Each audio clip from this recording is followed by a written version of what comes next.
This is not a voice note. Let me see if I can see retrieve it though. Let me see. Ó máa lọ wo bẹ́ẹ̀ yẹn ká máa sọ̀rọ̀ wa lọ. Ashibe yẹn máa sọ̀rọ̀ yín lọ. Ó fi díẹ̀ múlẹ̀ fún wa sí pé Ashibe ọlọ́ṣẹ́ wọn ò sí nínú ilé yẹn ní alẹ́ ọjọ́ yẹn debunk number 1. Alẹ́ ọjọ́ yẹn ni àti Mary bá wọn parí ìjà. Wọ́n sì papọ̀ nínú ilé o. Láti òye máa kú. Ẹni yẹn present ẹgbẹ́ ọjà. Ẹ ti gẹ̀ tiẹ̀. Ẹni yẹn present ẹgbẹ́ fún wọn wà ní òru mọ́jú ọjọ́ yẹn. Bẹ́ẹ̀ ló ṣe present ẹ̀ so debunk number 1. Ẹni wípé òrùmọ́jọ́ ọjọ́ yẹn ẹ tún jà wọ́n ní wọ́n sọ̀rọ̀ yẹn di òru ni. Definitely ìyàn kan wà tó fún wọn ní ọwọ́ pọ̀ kò sọ òótọ́ tó jẹ́ bẹ̀ fún wọn. Tó bá jẹ́ wípé àmọ́ ni. Nǹkan tó ṣẹlẹ̀ ni wípé ọjọ́ yẹn mo wà nínú ilé ní Bukky fi ẹni oyin Mary fi pè ló fi bá a parí ìjà yẹn lọ́jọ́ yẹn. A dẹ̀ kọ́ọ̀tì ọ̀rọ̀ yẹn síbẹ̀ èmi lọ sùn oníkàlùkù lọ. So mo later chat lórí WhatsApp pé alpha pé àjọ mi tí mo fẹ́ gbà yẹn o pé èmi ni mò ń gba àjọ ní wíìkì yìí o. Ó ní gbèsè ó ní ó jẹ mí lówó.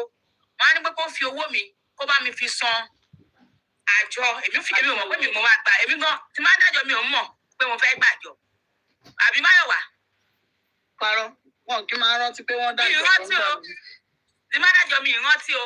Àwọn ọlọ́ṣẹ̀ máa sọ fún mi pé àjọ ti pọ̀ fi kẹ́mi ìṣòbó wa ń bẹ̀ àṣàjọ ń dájọ́ ni. Mi ò rántí. Àjọ tá à ń dá sí nǹkan ìjọwọ́ èmo mo tún ṣílẹ̀ bá mọ́nímọ́sì pé ó dàbí pé mi mò ń gbàjọ náà. Mọ́nímọ́sì wá ní ẹ̀ṣọ́ ọmọ àlè òun ṣẹ̀ṣẹ̀ wá ṣáàtì mi ni. Bí mi rántí tí máa ti ń dájọ́ ọ̀ṣà máa kó wá fún mi. Wọ́n sọ pé kó bá mi lọ san owó ipe fún kó bá mi san bá ṣe parí ìjà yẹn tán. Kò yẹ kó bá yà parí ìjà yẹn náà dìbdìb bẹ́yẹn. Mo kàn torí àjọ tó parapọ̀ mo ní kó ló bá mi san owó àjọ mi tí ó yẹ kí n san ipe kó lọ bá mi fowó tó jẹ mí kó bá mi fi san fún ẹni yẹn. Mo á lọ wo líìsì àjọ yẹn. Mo á rí pé ọjọ́ yẹn gbọ̀ngbọ̀n èmi ni mo máa gba àjọ. Mo á padà lọ bá nínú dream pé ipe kó má wọ̀rì kó má bà mí san àjọ yẹn mọ́ pé èmi ni mo ń gba owó ipe kó san ti next one. Ó wá ní kó wá kò reply message yẹn títí di àárọ̀ ọjọ́ kejì.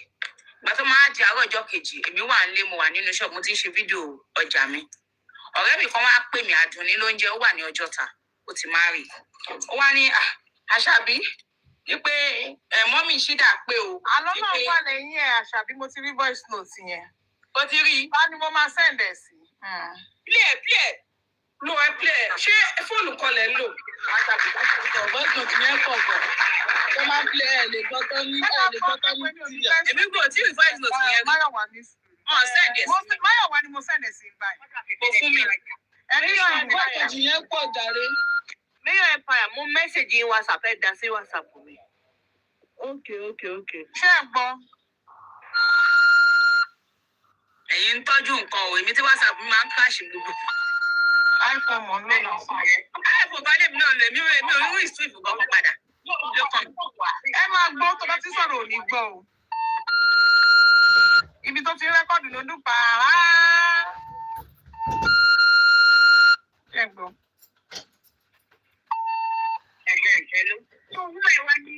Ṣídà ló sọ̀rọ̀ yẹn.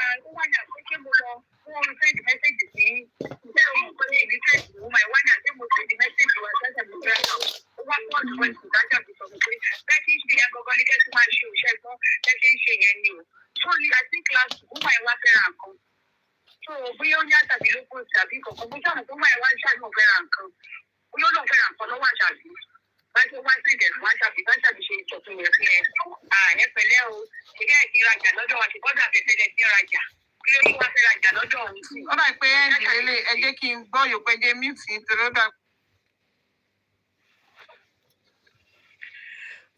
Fún èèyàn tí ẹ bá understand ṣé àwọn tó bá understand the story yìí òun làwọn tó join ní life blogger yẹn ní ọ̀sán yìí. Òun lè máa ẹ mọ̀ pé blogger yẹn sọ̀rọ̀ kan nípa wípé ọjà wípé wọ́n ti ní problem pẹ̀lú ọjà. Sí blogger àti speaker ẹni sùúrù ẹ máa gbọ́ láti ibi tí méjì ti sọ̀rọ̀. Ọ̀dẹ̀ ni ẹ́ ìwọ àti ọ̀rẹ́ ẹ parí ìjà yín ẹ má yẹ káwọn èèyàn máa fi ṣe yẹ̀yẹ́ wọn kò ti tó ẹ parí ìjà yín wà torí ẹ̀ parí ìjà yín nǹkan tí mo wà concern about nìyẹn mo dẹ̀ máa pè ẹ̀yin méjèèjì báyìí mo máa join nǹkan yín papọ̀ ẹ̀yin méjì ẹ̀ parí ìjà yín mi láìkí ẹ̀ ẹ má yẹ kán máa fi yín ṣe yẹ̀yẹ́ you guys may not know but deep inside me Mary ló sọ̀rọ̀ wọ́n fi yín ṣe yẹ̀yẹ́ you guys have to come back ẹjọ́ torí Ọlọ́run tẹ́ bá tẹ̀ máa go on separate ways ẹ má yẹ kó jẹ́ ìjà tí kò tó nǹkan kan tí ò ní mí ni wàláì. ẹ bá fẹ́ wo mo lè mọ̀ ṣẹ̀ sí 2023 orúkọ Mary ni bó ṣe forward ẹ̀ sí ni. mi láìkẹ́ o. ẹni sọ̀rọ̀ nǹkan tó ṣàbí sọ. lọ́tọ́ ló alágbádùn òṣìṣẹ́ sọ̀rùn. Àṣàbí ló sọ̀rọ̀ yẹn. ṣe pàtí mi ò dùn. ẹ̀ tí ọlọ́rẹ̀ láyé ó ń gbélé ayé náà. So kí ló ṣẹlẹ̀ wetin dey talk? I no like am o please I just wan be like this first. Èló ni mo jẹ́ ṣó máa kí máa ṣe pé o mi láìkẹ́ o. Ẹ̀gbọ́n Ọlọ́run fẹ́ parí ìjà yẹn. Ìwọ ṣáà láti ṣe pé kó o bí mi gan mi ní fún ẹ náwọn arágbára múra mu èpè ìjèṣà. Ìwọ máa ṣe èpè torí bóyá wọ́n fi èpè ṣí ẹ̀rí kò yí. Ẹ jẹ́ kó lè yín ọkàn wá. Ìyá ọ̀dẹ̀ wúmà tó fẹ́ rajà ní ọwọ́. Ṣídà ló ń sọ̀rọ̀ bí Mi wá tètè rí fún àwùmá yẹn ọjọ́ ẹ̀ mọ̀ sí mi wá tètè àwùmá yẹn. Bí mi ṣe wá rí fún àwùmá yẹn wá lọ bóyá ọdún ọjọ́ ìdàbọ̀wọ̀ Àṣàbí ló ti wá rajà mi ìṣáàmù. So lépa tí mo rí fẹ́ wá ní àgọ́tì ìtànàdà pé fún ti rà lọ́jọ́ ó ṣàjárúkọ. Wọ́n sọ̀rọ̀ jẹ́ tìtọ̀ ẹ̀kọ́ bó ṣe wá sí ilé òsì àtọ́ yẹn mọ́mì mo ní ọlọ́jà náà ní kòtò wọ̀ ẹ̀ má wọ ìjẹ́ tó lè tún next time gbà ẹ̀ máa rà náà lọ́jọ́ mi kò sí problem mà adìrẹ́ ìjẹ́ síbẹ̀. So when do you now have to attack them? Why? Ó tún lọ́nà dáwọ́ máa kọ́ lọ́wọ́ ó ní àwọn sọ pé mi ò takò original. Pé mi ò dúró pàṣẹ tán. Wọ́n ṣàní bí wọ́n máa ṣe iṣẹ́ gbogbo pé wọ́n máa yẹn gan kí ló kó tún sọ fún mi ó ní ìtẹ̀ ní ìtẹ̀ láti wọ́n láì wọ́n parẹ́. Wọ́n parẹ́ Ọlọ́run. Yóò wọ́n parẹ́ fún wa. Wọ́n parẹ́ fún wa. Orogún èwo lẹ́jọ́ ń sọ. Ìdí ìzẹ̀ wọ́n jáde wèrè orí ń bá ṣẹlẹ̀ èyí tó lò ó ní òwe ọ̀gá àkọ́kọ́ ìgbé ọ̀gbọ̀n tó pààrọ̀ ìwé àkọ́kọ́ mi lẹ́tọ̀ sọ. Wọ́n ṣe é sí wúmà yẹn wúmà tàbújá yẹn olóyìnbó ọ̀pẹ̀lẹ̀ wúmà kọ̀ọ̀bá yẹn tó wà lábùjá yẹn ó jẹ́ wà ní ẹ̀ lọ́jọ́ yẹn olóyìnbó. Mo ti ń jẹ́ ipò máa rọjọ́ pa wá bá mi. Torí wọ́n ti sọ̀rọ̀ yẹn fún mi pé ọjà gúúsà fòsì ìgbé wọn sọ pé gúúsà fòsì wọ́n òkúta lẹ́yìn náà kò lóṣù. Ìkàrẹ́ tí mo rí wọ́n ní kíjẹ́ kó rí nọ́mbà ẹ̀ wá ní gbogbo wá rí kó fi rajà ní òkè. Òbí tí mo wá ju wọ̀n mi lórí fóònù wá ní àbùdé pẹ̀lú ẹ̀ wá ní àbújá lẹ́yìn ẹ̀ wá òjò tí wọ̀n mi. Ìkókè ọjọ́ tó sọ fún mi ní òbí òun ṣe sọ̀rọ̀ wọ́n wá jáde up wá ní hello you have this mi ò dá lómi kọ́kọ́ dára mọ́ ìlú ẹ̀ láti dá àkọ́kọ́. After like 1 week ó bá tún wá náà you have this one. Gbogbo ara fan. Wọ́n ní mo ṣe wọ́n nìyẹn. Mo ní ẹ̀yìn sọ yí pé èmi mi ò tajà fún yí pé ẹni mò ń ta ìpè rọ́bìṣì ni mò ń tà. Ìjọba àwọn màdàmú ẹgbẹ́ kí ló ṣẹlẹ̀. Ẹni pé mo ta ní ò tajà fún yípa ọkọ̀ tí mo tà fún yín kó o pé mo bẹ̀rẹ̀ fún máa sílé rè mọ́bẹ̀rẹ̀ fún máa sọ̀rọ̀. Ló bá ní ẹ èmi ò sọ́jà o. Mo ní tó bá pẹ́ nǹkan ṣe dáadáa ni. Ìjọba sọ pé ìlú owó ló máa ń lò fún mi kò ń lo ẹ́ fún yàn. Ìjọba sọ pé ìjọba máa ń sọ pé àbúrò mi lè fẹ́. Ó ṣe fi nílé rè yí pé kíkọ́ tó tẹ̀lé sí ilé ìlú òkú pé ó ṣe bèrè lọ́wọ́ mi ẹ̀ ṣe fi nílé rè. Ẹ wá lọ ń gbé lọ, ẹ wá lọ ń sọ fún ẹ̀lẹ́ ní ìdí ìsọ pé wọ́n ò gbà ó jẹ. Wọ́n ti wá lọ sọ fún mi pé ọjà mi ò dájà tó pé fún yín nígbà wọn kọ́ ọ́ mọ yọ ọ́ bẹ̀. Ẹ̀ka ìdúgbò ìtàkẹ́ lọ, ó kọ́ lóòtù ilẹ̀ fún ọjà àti.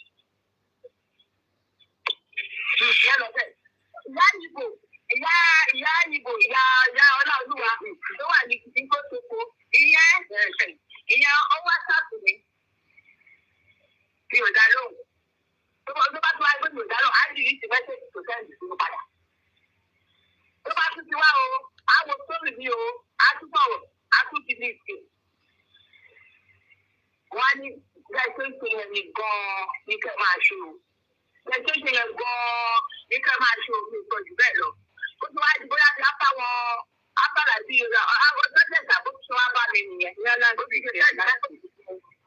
Ó ti wá sẹ́ni mẹ́sẹ̀jì sí mi nìyẹn. Mo kà á ní òótọ́ tó bá tún di ní ìsìn mi ni ẹ̀ ní máa lájà ní kẹ́kí ra ìjà kí ló kàn mí. Gbogbo èèyàn ló máa jà lọ fún ẹ̀jẹ̀ máa lájà lọ́dọ̀ ìgbésẹ̀ àti ìtòmí. Ìjọba mọ̀ láwọn dárúkọ sí ìdààmú mi ìjọba. Ọjà àbẹ̀ṣẹ̀ ó dárúkọ tó yóò fọwọ́ jù ẹ̀. Mo ní mi ò ń sọ mo ní àwọn alájà ló lọ sí ìrajà náà. Mo ní mi ò ní tajà fún yín. Ẹ máa lọ mi ò ṣe wàhálà yìí kò ní. Ìgbà lè fún oúnjẹ sí mi lọ́wọ́.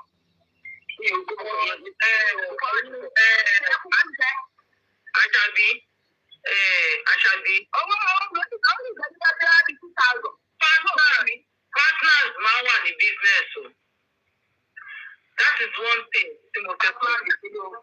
Partners máa wà ní business. Irú èmi ò rí big deal. Èmi ò rí big deal. Èmi ò rí big deal nínú. Tàbí kò tó ìbọn tó sọ ń kọ́ orí catfight. Mo ní partners. Mo ní partners máa wà nínú business tó jẹ́ wípé ẹ̀yin méjèèjì kò sí big deal. In fact, wọ́n ti mọ̀ yín dáadáa, wọ́n ti mọ̀ yín méjèèjì papọ̀. Kò sí bí ẹ ṣe post ara yín láti di ọ̀la.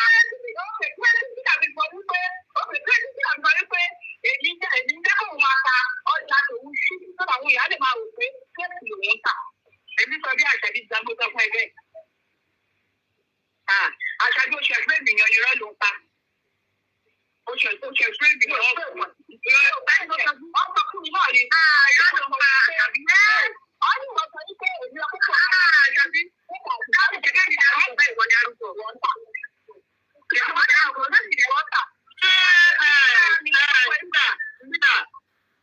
Ṣó ní ìgbà tí Àṣàbí sọ pé kó máa ta ọjà jíìpù ni? Ìgbà tí mo bẹ̀rẹ̀ lóòótọ́, ó ní kí má jà ní price tó ń kà. Ó tó jà àwọn èèyàn náà lè máa rà lọ́wọ́ mi. Kí ni ríbi sí Àṣàbí? Mo ní kó má ta ọjà ẹ̀wọ̀n, ìgbà tèmi ń ta ọjà tèmi wọ́n. Oníṣòwò máa ní kọ́ńtà máa. Nígbà tó bá ti ní kọ́ńtà, a máa ìpínsẹ̀ mọ́ wọn lọ́wọ́lọ́wọ́ díẹ̀. Wọ́n ti kọ́ńtà máa ní báwo yàn sí wọn bí lọ́wọ́ tí ń gbé pé náà ti lè tó kújọ́ yẹn wá. Wọ́n ti mú èèyàn nìyẹn. Wọ́n á sọ pé ṣúlẹ̀ ọ̀fẹ́ kúrò nínú pé kó máa tajà lówó kékeré kúrò nígbà tí wọ́n á tajà lédè. Tó bá yẹ pé ọjà yìí ó ra ilé ní 5 naira, ó ra ilé ní 5 naira, ó ra ilé ní 5 naira, ó ra ilé ní 5 naira. Àwọn calculate 5 naira fún àyẹ̀nà tó ra ọjà yẹn kọ̀. Àwọn àyẹ̀nà tó wá fi dé ní ti ẹ̀ ní bóyá 7,000 lọ́ọ̀dì ká gbogbo ẹ̀. Àwọn àyẹ̀nà wá ju kíkí tàbí máa ń tajà nìyẹn. Bí ó ń tajà bẹ́ẹ̀ kí wọ́n ìyẹn máa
First child. Sọ̀rọ̀ bẹ́ẹ̀. Àǹtí Àṣàbí. Ẹ jẹ́ kó fọwọ́ ní voice note yẹn fún yọ. Ẹ tó jọ sọ̀rọ̀ a night voice note yẹn kù kó ṣì pọ̀. Kẹ́rí gbogbo ọ̀rọ̀ tí wọ́n sọ yìí. Tó bá ti jẹ́ wípé nǹkan tó jẹ́ nǹkan tí anybody fẹ́ gbé jáde nìyí. Wípé yàn kan fi pààyàn kan kò sọ̀rọ̀ bẹ́ẹ̀. Ọ̀rọ̀ tó jọ sọ lálẹ́ ìjọ yẹn, ẹ wọ́n kan tó ṣẹlẹ̀. Mary náà ló dẹ̀ rẹ́kọ̀dẹ̀. She forwarded it to me. Ọ̀rọ̀ wọn ò dẹ̀ wá lé náà wípé ìjà tó ń jà náà ìjà ọ̀rẹ́ sọ̀rẹ́ ni pé it's not a big deal, she understand. Even that day, tí ìgbọ̀tọ̀ ni Shida was cursing. Inú tẹ̀ tí ń bí Àṣàbí gan tó wáyé pé gbogbo ẹ̀sìn òsì ẹ̀ pé gbó. Kìíní, but at the end of the day, when they say, Why is she on the discussing? No, no, my car. no, but it's in the ẹni sùn. Nígbùn lọ́jọ́ ẹ̀ ní gan sọ wípé kán jọ pé àwọn èmi ò fẹ́ fetí gbọ́dọ̀ tó.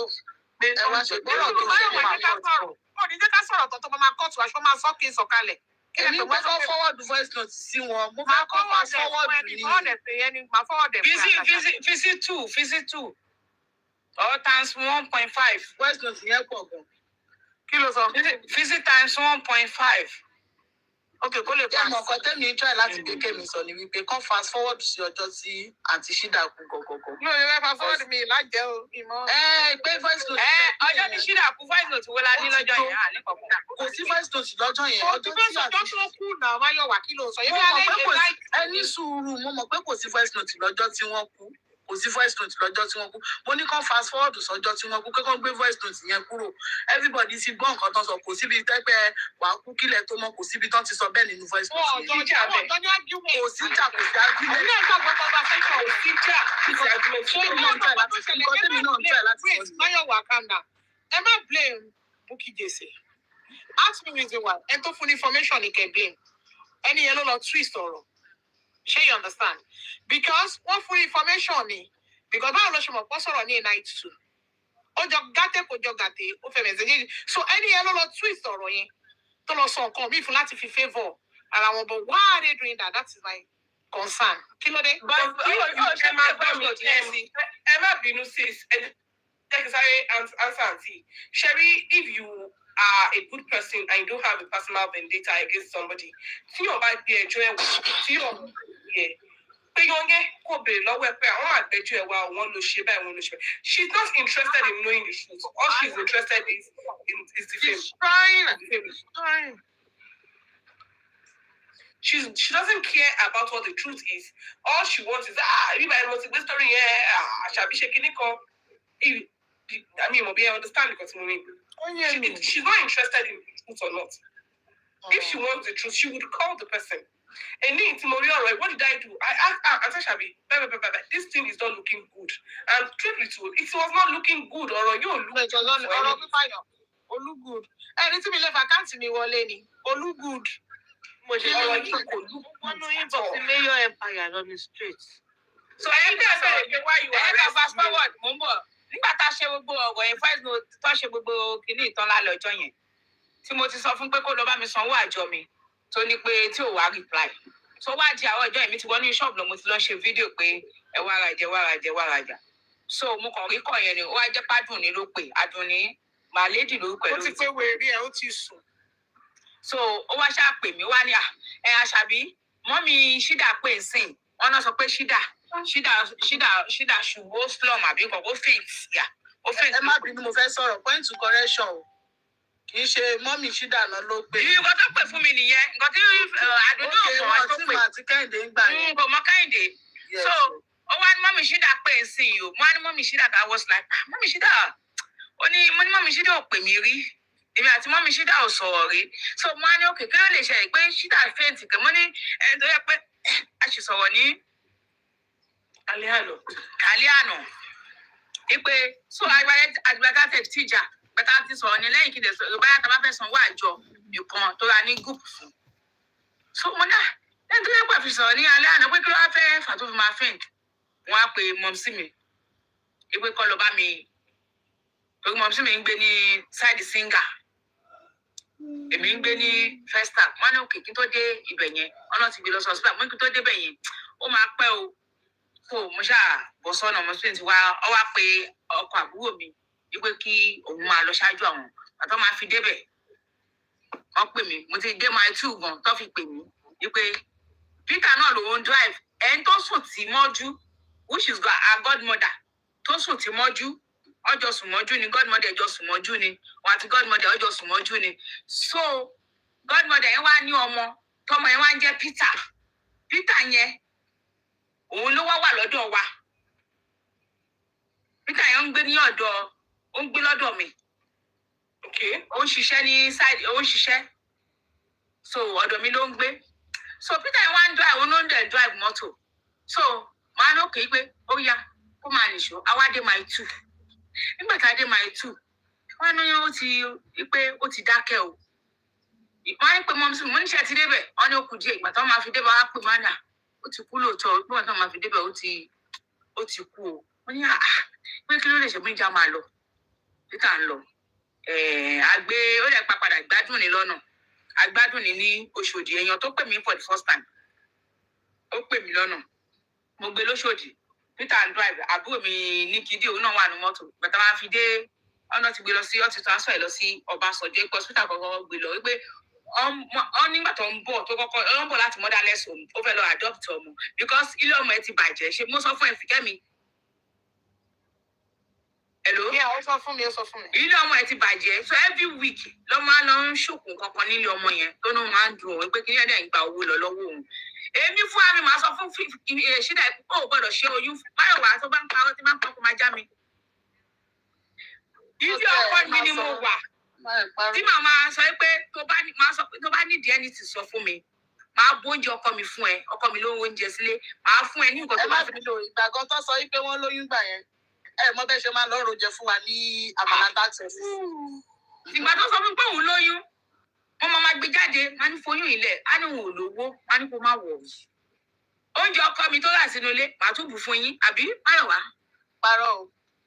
Bí mo ṣe máa bù fún wọn nìyẹn màá gbé fún wọn wọn máa gbé lọ wọn máa ń sùn ọ̀dọ̀ mi mọ́jú ọkọ mi náà máa ń wà nù ilẹ̀ gbogbo wa máa wà nù ilẹ̀ gbogbo wa máa wà ń pálọ̀. Ònókè mo ní no problem wípé ó foyún ilẹ̀ oyún yẹn àṣé oyún yẹn ó wá padà lọ ṣẹ́ oyún yẹn ìgbà tó wà àti boyfriend yẹn jà ó gbé oyún yẹn lọ sí Èkìtì ó dẹ̀ lọ ṣẹ́ oyún tó wá ṣẹ́ last yẹn ló bà ilé ọmọ jẹ́. So ìgbà tí ilé ọmọ bàjẹ́ gbogbo kìnìún yẹn wá ó máa ń ké gbogbo ìgbà ó máa ń sunkún kìnìkan so fàṣọ gbogbo ọ ṣàlọ adopt ọmọ báyà gbogbo tájà gbogbo nǹkan tó fún wọn kò lè mítọ̀ báyà kìnìún yẹn pọ̀ fún ẹ̀mí ẹ̀ lọ́wọ́ ń bọ̀ lọ́nà òun àti godmother tọjọ sùn mọ́jú yẹn lọ́nà wọn jọ lọ ọ ń ṣàlàyé nǹkan tí bó ṣe kú ni o nígbà tí wọn wá ń bọ̀ wípé ó kàn sọ pé ó ní kàn pé pé òun ò lè mí dáadáa pé òun ní difficulty láti breathe wípé kò tiẹ̀ tí ì sọ délẹ̀ báyìí wípé ṣe ló sọ máa sọ́ọ̀tì pẹ̀lú bó ṣe tóbi lára ìwé tóbi tó ó sọ máa sọ́ọ̀tì ó dẹ̀ ṣubú bóyá ṣubú wọn náà ò rí èèyàn pé street yẹn dà báyìí. ọ̀rọ̀ dáadáa kì í ṣe ọ̀rọ̀ adoption nìkan ló pa Ṣídà ti dolóògbé léni ṣé you understand. ìtẹ́mi mọ̀ ni mo sọ yìí. sórí Ṣídà I could remember and ó dẹ̀ dùn mí páwọn ọ̀rẹ́ Èkìtì náà tó bá ilé ti ṣú wọn àti sùn mí bá hard wọn síbi. wọn lè sùn tó àwọn fún wọn. Àṣàbí tó sọ̀rọ̀ ẹ̀ Àṣàbí ti lo mọ́tò méjì she was using Venza and Camry tó ń lò ń gbà yẹn kí tẹ̀ lórúkọ Camry yẹn tó bá rántí létà. kí ló máa ń pè mọ́zù. Ṣídà ti pe ilé lẹ́kìtì. kó n fẹ́ ra mọ́tò. ó ti gbàjọ pé òun fẹ́ ra mọ́tò pé tó máa tẹ̀lé bí ó ní 1.5. ṣé láwọn kan wà tó yẹ pé they want to meet up with people but even when she had her not in Nigeria again she wanted to leave Nigeria pé tẹ̀ ṣe Ghana kò ń lọ. That's a kind of person. Mi fẹ́ sọ irú àwọn èèyàn báyìí mi fẹ́ sọ wọ́ọ̀dẹ̀ because ó ti dolóògbé so I don't even want to be talking about her because ó ti kú. Ṣé you understand? So bọ̀bọ̀ tó dẹ̀ fẹ́ yahoo gidi ni gbogbo owó àjọ tó ń gbàgbà ìtọ́jú gbogbo àjọ máa ń ṣàjọ millions ni ìyẹn gba owó yẹn lọ́wọ́ at the end of the day kò fẹ́. Ó ti kọ́kọ́ fẹ́ lọ hàǹgì ààrẹ tó ti fẹ́ pokùnso Máyọ̀wá tó lè lọ sí ilé Àṣàbí ni tí ẹ sọ fún mi ń gbà ó wá sílé mi gan kò sọ kó tó ṣẹlẹ̀ ó dẹ̀ wá lébi fún 1 month. àbí mi ṣe bẹ́ẹ̀ ni ìjà ṣe fẹ́ gbọ́ torí bọ̀bọ̀ yahoo tó fẹ́ ìtẹ́mi ìwọ ọ̀nà pé small boy ni bọ̀bọ̀ ẹ̀ bọ̀bọ̀ ò ní nǹkan tó fẹ́ fi ẹ́ ṣe kò yẹ kó máa rí ẹ nírú nǹkan báyìí mi ò sọ gist fẹ́mi ló lọ́ ń ba èmi jẹ́ ló fi lọ ọ̀dọ̀ Àṣàbí gbogbo wọn iná jọba mi jà ń gbà yẹn o àtàṣàbí àti kí n lọ rojú orí burúkú fún wọn ó lé mi ilé ọkọ alákọ̀ọ́kọ́ Ṣídà tó ní wúńbù tèmi rupture she said so many things but I don't want to talk about it because ó go far gan. Ṣé you understand? Ó ti dolóògbé lẹ́ni àti foríjì kọ́lọ̀ fọ̀rùn kẹ́. Ṣé you understand? So ó lé nǹkan tí ò tó ó lé gan. Àwọn àjọ tó jẹ́ ó tó 5 million kó tó di gbogbo. So gbogbo nǹkan tó ṣe gbogbo ẹ̀ ó hard together ni. Ìgbà tó máa fi slump tó fi kú. Ẹ pé tí ọba ní tí BP ọba ti àìjù tó ti ṣe kínní ó wá low she was very low kínní ẹ̀ low ó ní low kínní ó ló ṣe slump. mi ò ṣe meet up nígbà tó máa gbé lọ hospital ló ṣe kú. According to because I was not going to. Lọ mú power bank mi wá fún wọn. Àǹtí ẹ̀ bí ọmọ afẹ́ ni ṣídà jẹ́ sàǹtí ẹ̀ yẹn. Bẹ̀rẹ̀ 5 and 6 ni wọ́n. Àǹtí Kẹ́hìndé. Kọ̀sọ́ yáwó lọ́wọ́ àǹtí yẹn, owó yẹn nìyẹn wá gbà lẹ́kọ̀ọ́. Owó tó fẹ́ fi ra mọ́tò. Owó tó ó fẹ́ gbọ́ mọ́tò. Mo bọ̀. Nígbà tí mo rí pé mo ra fẹ́ǹsà. Nígbà tó rí pé mo ra fẹ́ǹsà, ó wá yá 1 million lọ́wọ́ àbúrò mi Débì. Àbúrò mi tó máa ń polówó náà ní Kudi làwọn olórúkọ lẹ́yìn mọ̀ sí. Ó ti ẹ̀yáwó àjọ. Ó yá 1 million. Wípé òun fẹ́ lọ ra Camry. Ó fẹ́ ra Camry bọ́ sópè Èkìtì náà gbà yẹn. Ipe kí ọkọ̀ èèyàn kọ́ bọ̀ wo mọ́tò tí ò ní ju ẹlẹ́gbẹ́jọba 1.5. Ọkọ̀ àti Táíwò ìyẹn kí Ní o gbọ́dọ̀ máa jọ́ọ̀jì òkú. ṣé ìyọ̀nà sáà máa sọ̀rọ̀ lọ. Ó ṣe àjọ tó yẹ kó mú different number tó fi ṣe àjọ. Tọ́lọ̀ the different people ló ń ṣàjọ. Olóde ṣe so owó yẹn ti kà láyà. Ọkọ ò fẹ́. Ilé ọmọ ti lọ. Gbogbo tó ń ṣe bí ẹmọ. It's something we are human. Èèyàn máa rò. Èèyàn tó dẹ̀ máa mọ̀ tí ni. Ó dẹ̀ tóbi. So Sherry, tó bá fẹ́ find out, they should go to the police station. To the hospital. Nǹkan tí mo sọ fáwọn àgbà ní ẹgbẹ́ ẹ jẹ́ kó lọ sí hospital. Kó lọ síwájú ibi tó ti kú. Àti Kẹ́hìndé tọ́jọ́ wà ṣe gbogbo investigation. Àwọn ọlọ́pàá ṣe gbogbo investigation yẹn gbà yẹn. Tó bá máa mú yàn àti Kẹ́hìndé tọ́jọ́ sùn. Ẹ tó wà fẹ́ stack. Á dáa fún ẹ o. Àṣàbí ló lórúkọ. They should let it make sense to me. Ẹ tó sọ̀rọ̀ for like 3-4 months. Àṣàbí ti di celebrity tó yẹ pé Àṣàbí ń rún pa ní sọ́mọ aláṣàbí ló pa Àṣídà lé. Wọ́n ṣe mú àti Kẹ́hìndé tó dúpọ̀ àti Kẹ́hìndé yẹn ń rún pa àti Kẹ́hìndé tó sùn tì í ó ń rún pa torí pé wọ́n wà ó gẹ́ má bínú àǹtí mi nìyí o. Náà ṣe mú àti Kẹ́hìndé tó sùn tì gangan. Ìgbà tẹ́ ẹ̀mọ́ ẹ tó sùn tèèyàn tẹ́ wá lọ mú ẹ tó wà fẹ́ stack ẹ wo fẹ́ stack sí ìpájà. Do you understand what I'm saying? So mú ẹ tó ń rún papọ̀ because pé Àṣàbí ti gbéra and Àṣàbí has been doing fine. Láti ilẹ̀ kó tó di pé ó kú like what we said ó ti lo mọ́tò méjì kó tó di pé ẹni kú. Ọ̀ṣẹ́ mọ̀ èèyàn máa progress in business tí wọ́n bá mọ bí èèyàn ṣe ń ṣe business èèyàn máa progress ni. You don't see that she's progressing ọmọ bó ṣe ń ṣe wíwẹ̀. Amúdẹ̀ máa sọ kọ́kọ́ fáwọn èèyàn lẹ́ni pé very dark mind kà lóró ń bó ṣe fáṣàbí. Ó gbé Àṣàbí jáde di èyí ni because ìkà ló fi kún ṣe fáṣàbí. Ẹnu gbé Àṣàbí jáde so people did not know any other Àṣàbí. For so many years. She has been my friend for so many years. About 20 years. Gbogbo ẹ̀ tàti jọ ṣọ̀rẹ́. Ṣé you understand? So, mú ẹ tí ó sùn tí nítorí pé ìyẹn tẹ bá ṣẹjọ́ kò ní nǹkan kan bí ìgbà tẹ kan. Ẹ wá dúró nítorí pé ẹni yìí ti wà òkè ọ̀pẹ ọ̀rẹ́ ni wọ́n ẹ wá ro 2 + 2. They should let it make sense. Honestly, gbogbo kìíní ọmọ ìlànà fún Àṣàbí mo ní don't bother yourself.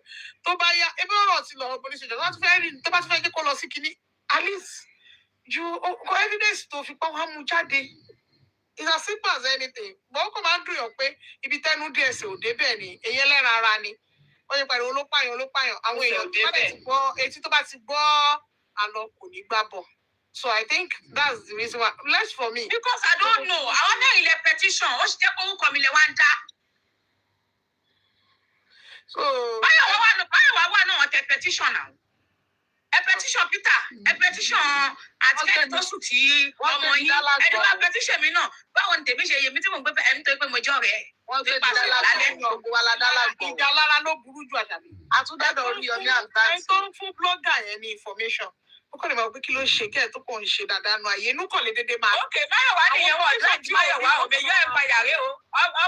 Ọ petition ni ẹ o. Dáàgì Máyọ̀wá o.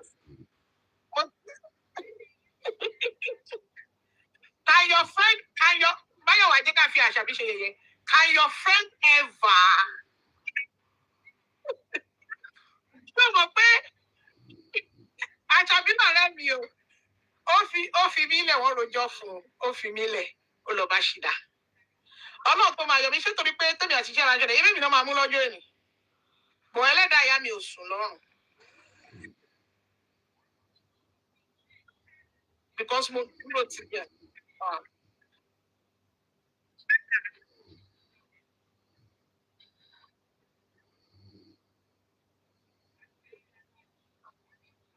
Báwo ẹ padà apologize?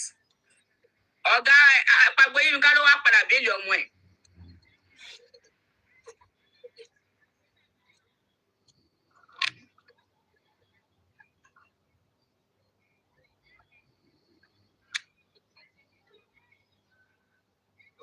opportunity tó ṣẹlẹ̀ ní pé eyín tí mo gbé sẹ́nu ló dùn Bukky.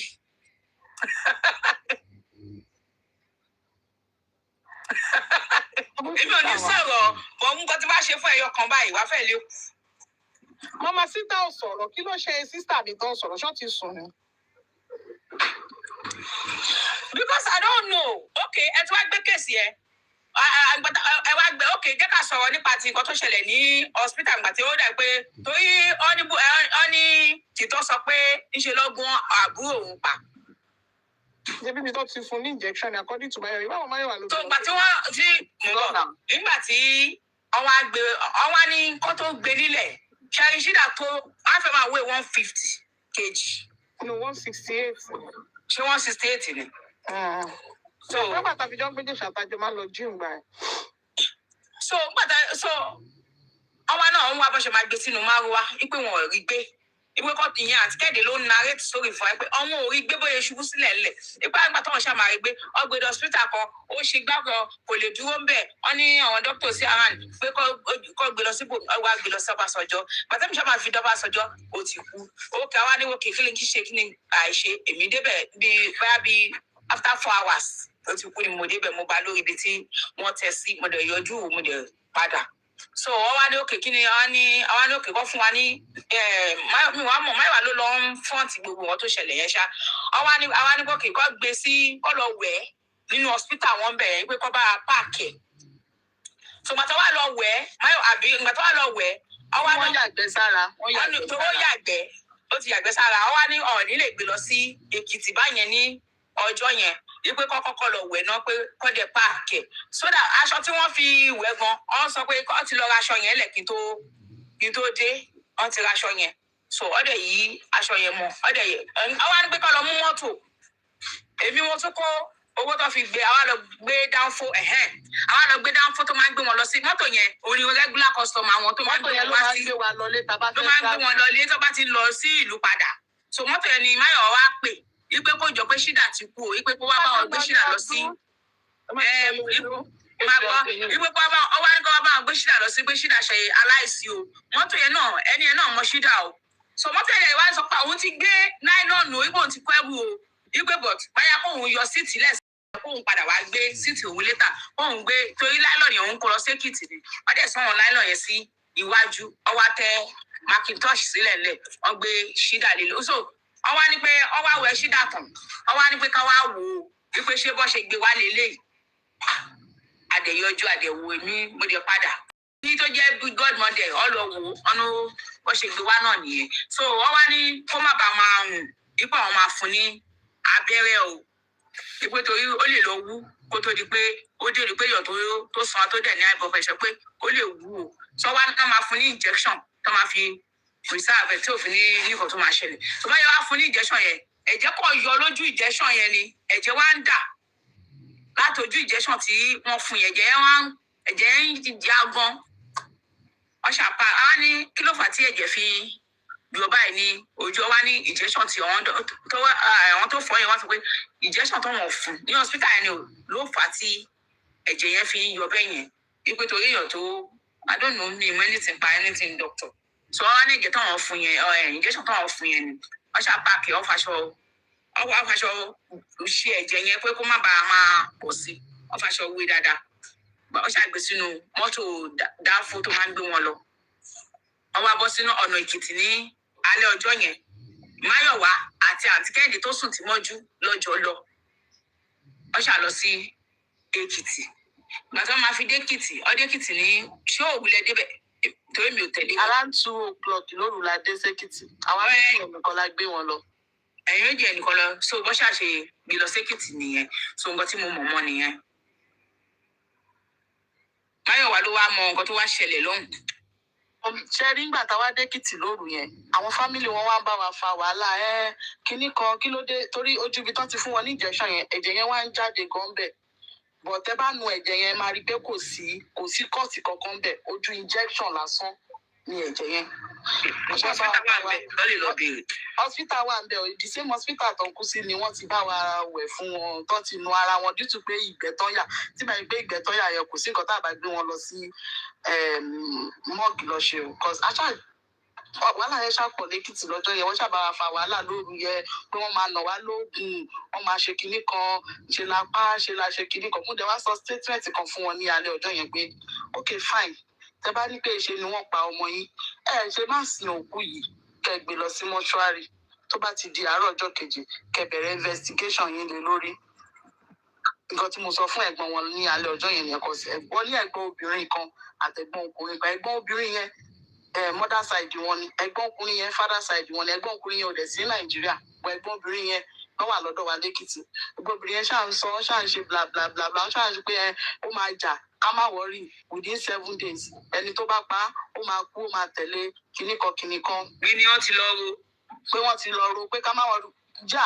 Ó wá tó táìmù kan ní àárọ̀ ọjọ́ kejì kó tó di pé wọ́n lọ sí òkú yẹn àárí òkú yẹn for like 1 or 2 hours.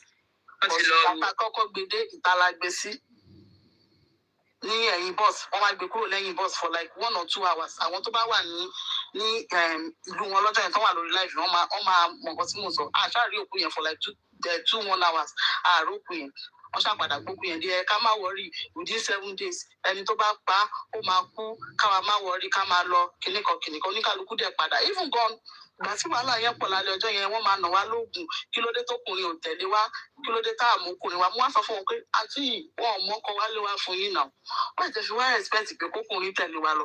Ọkùnrin wo ló wá fẹ́ tẹ̀lé wa? Ṣé ká lọ pé iye tiẹ̀ ní òye mi.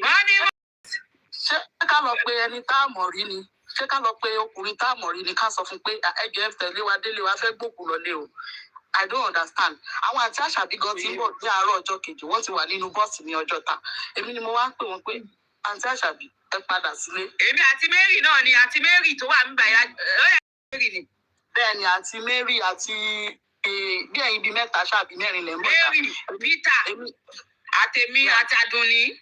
Cause wàhálà yẹn tó bá wa fà ní òru mọ́jú yẹn wàhálà yẹn pọ̀. wọ́n ní ká padà yìí pé wàhálà ń ṣẹlẹ̀ yìí wọ́n bá wa fọ wàhálà bẹ́ẹ̀. Èmi ni mo pè wọ́n pé Ọjọ́ta láti padà.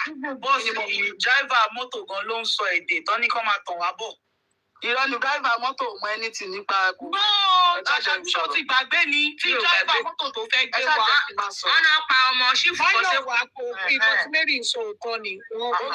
ẹ ṣáàjẹ́ kí n máa sọ̀rọ̀. ó mọ̀ pé wò ó sí bẹ́ẹ̀. Wà lè gbìtì. Mo ṣáà pè wọ́n pé ẹ padà sílé o pé wàhálà tán bá wa fà lóru mọ́jú yẹn wàhálà yẹn ti pọ̀ jù pé ẹ padà kò nídìí kẹ́ wá máa dẹ́ gan wọ́n ti sín gan wọ́n ti sín everybody dẹ̀ ti ń padà bọ̀. Èmi délé náà lèmi náà dẹ̀ lọ́wọ́ mọ́tò Èkó tí mo padà wá sílé.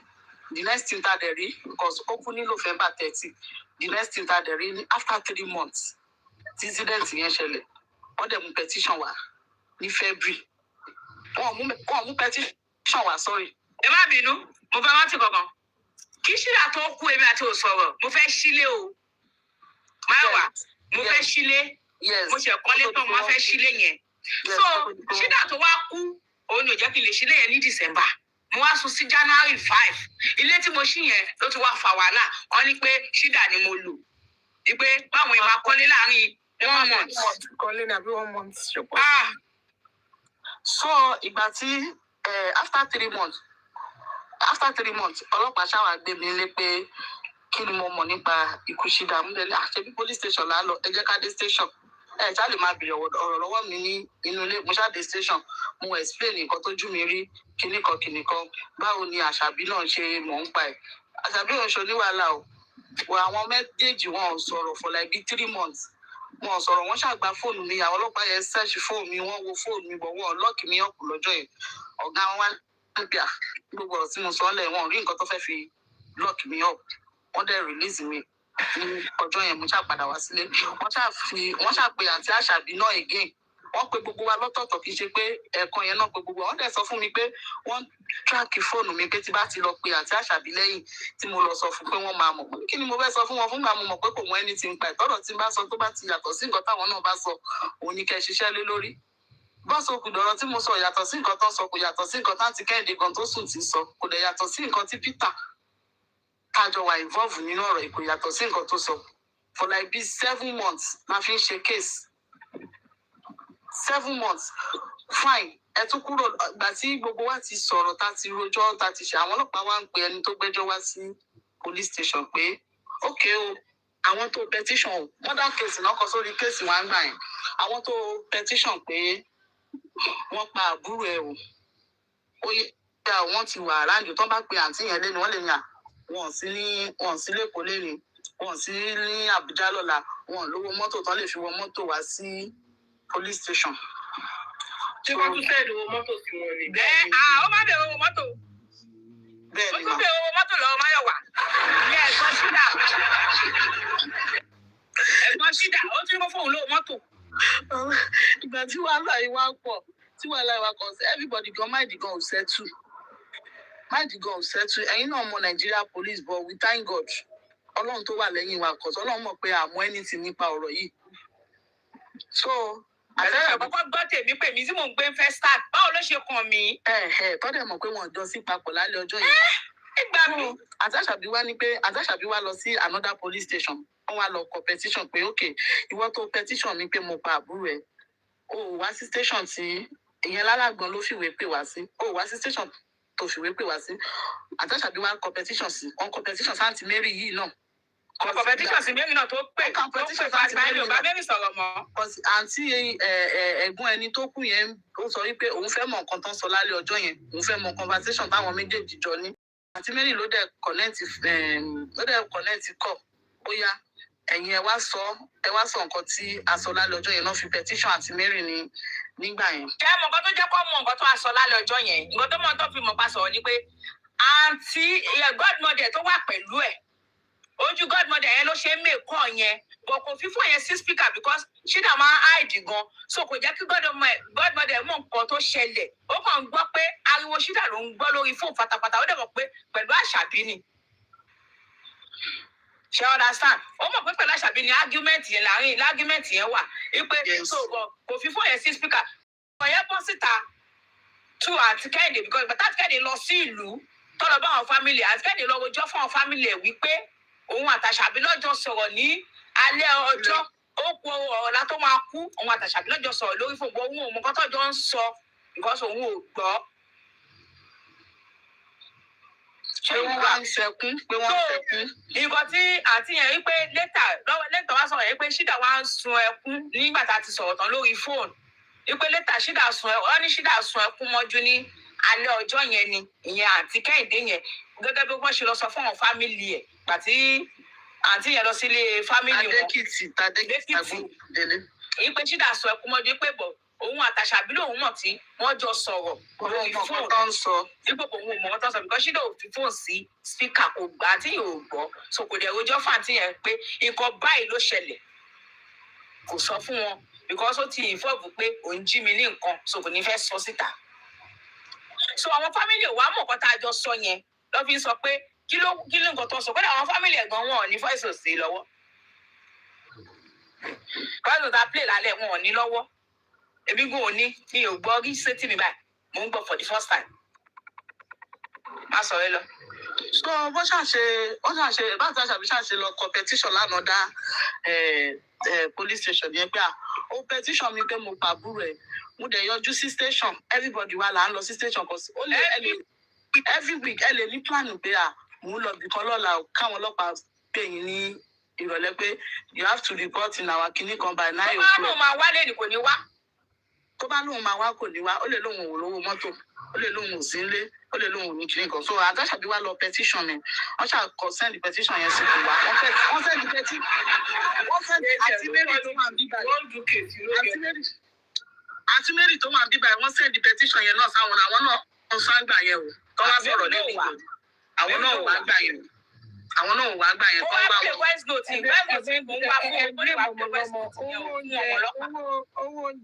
Máyọ̀wá nígbà yẹn tí wọ́n fi send petition ṣé wọ́n ti pé mo pè ẹ́ tí mo ní ìmọ̀ bíi tí petition ti wá. Tí mo ní kẹ́ lọ yọjú sí wọn mi ní kẹ́ lọ yọjú. Sọ pé gbà yẹn tó sọ fún mi ó dà kó ní kì í tán ló send ló kọ. Bẹ́ẹ̀ ni mo dẹ̀ ní kẹ́ lọ yọjú sí station àbí mi sọ fún yín. Wọ́n lórí fóònù bẹ̀rẹ̀ sí ní ṣépèlé lórí pé ṣọ́ọ̀bù fẹ́ pa ni kí ló dé tó ń competition mọ́ mi. Ṣé mo ní kẹ́ lọ yọjú sí station àbí mi sọ bẹ́ẹ̀ tí mo ní kẹ́ lọ sọ kan tó ju yín rí tẹ́lẹ̀ ẹ̀ lè lọ mo sọ fún yín. Mo ní mi ò ní àárọ̀. Máyọ̀wá wait we can't hold her here she can't go to Ẹ station. máa gbọ́ ọ̀rọ̀ station Nàìjíríà ṣé gbogbo wa ò ní padà lọ báyìí. ẹ máa lọ gbẹ́nu sí méjì. so ẹni sọ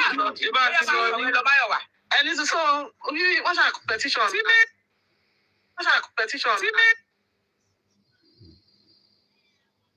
òun náà bá tún. eléyìí tó kàn wọ́n ni pé ó ní pé mo pàbúrò ẹ̀ ó yá a ti wà ní station ojoojúmọ́ là ń lọ station for like 7 months ó yọjú ó ṣe kankan àwọn ọlọ́pàá yẹn gan ti sún wọn àwọn ọlọ́pàá yẹn ṣiṣẹ́ wọn wọ́n ṣe investigation wọ́n lọ sádùúgbò ìfúngò àdúgbò tí àǹtí yẹn ti ṣubú ládùúgbò tí motherless baby ò mọ́ confam torí mo fún wọn ládírẹ́sì bẹ̀ wọ́n lọ confam àwọn tó bá wà ládùúgbò yẹn ń gbà yẹn wọ́n máa rántí wọ́n lọ.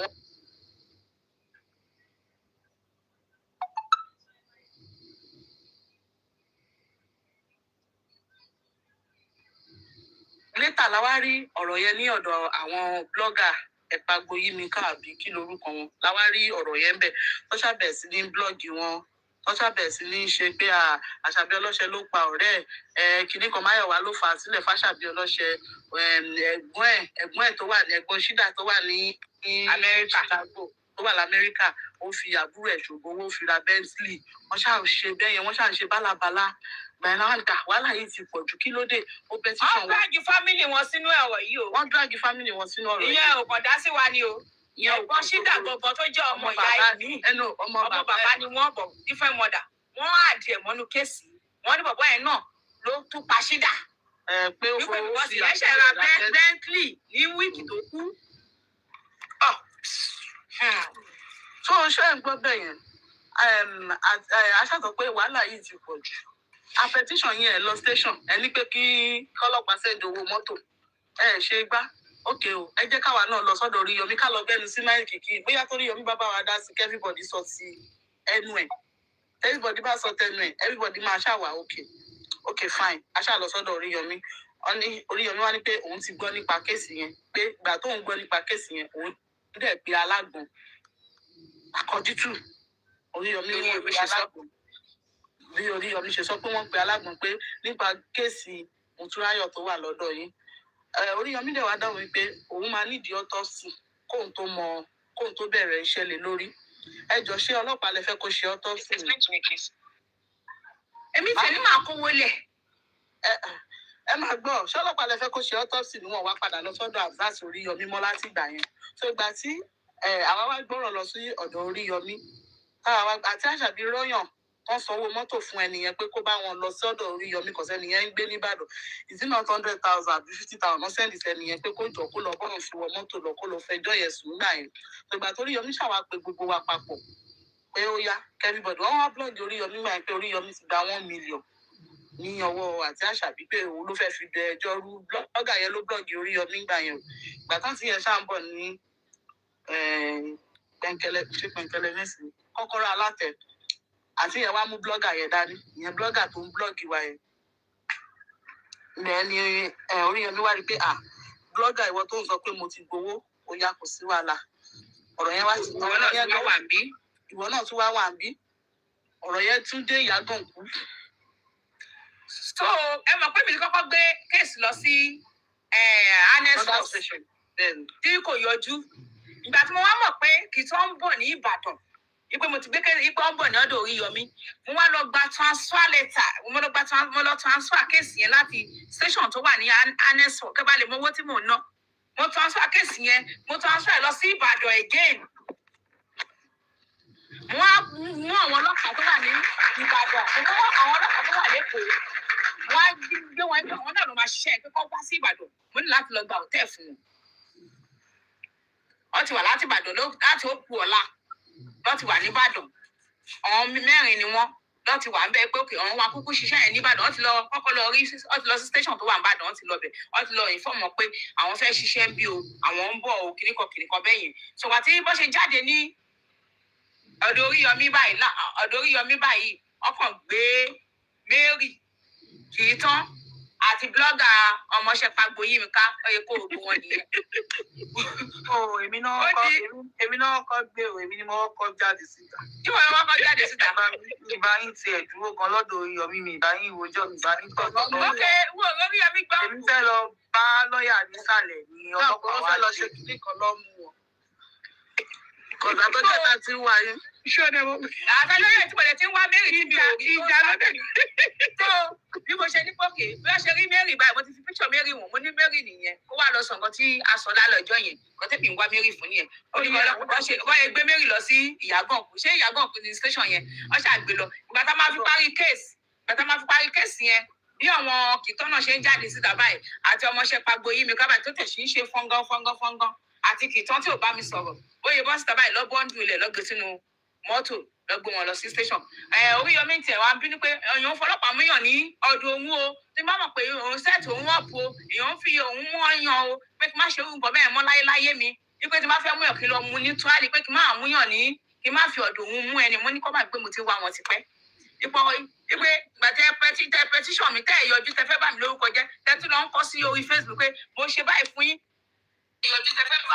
Ṣé mo wá lajú fún ọmọ yín lójú ọ̀nà gbà tó ń rìn lọ ni àbí ṣé mo dọ́ wá síbẹ̀ ni ó fún kí ẹ̀ yé mi ẹ bá kí ló ń sọ kò yé mi wọ́n ní ṣé mo dọ́ fẹ́ wá sí kọ̀máǹdì ni o àbí mo fò wá ni o ọmọ yín tó kú mi ò fojú mi rí ọmọ yín báyìí mi ò mọ̀ so wọ́n á ní so ẹjọ́ tó wọ́n náà wọ́n ṣàgbé kí ìtàn dé station yẹn ọgbẹ̀gbọ̀ wọ́n á ní wọ́n á wò mí báyìí wọ́n wá gbà lọ sínú ọ́fíìsì yẹn ọgbẹ́ méjì náà lọ àwọn ọ̀gá yẹn wọ́n bá kí ló ṣẹlẹ̀ kí ni gbà kan kí ló ṣàwá ṣáwọn òòjọ́ oníkàlùkù rẹ́jọ́ títì ẹ̀ ní ọ̀gá yẹn wá sọ fún yín pé autopsy dà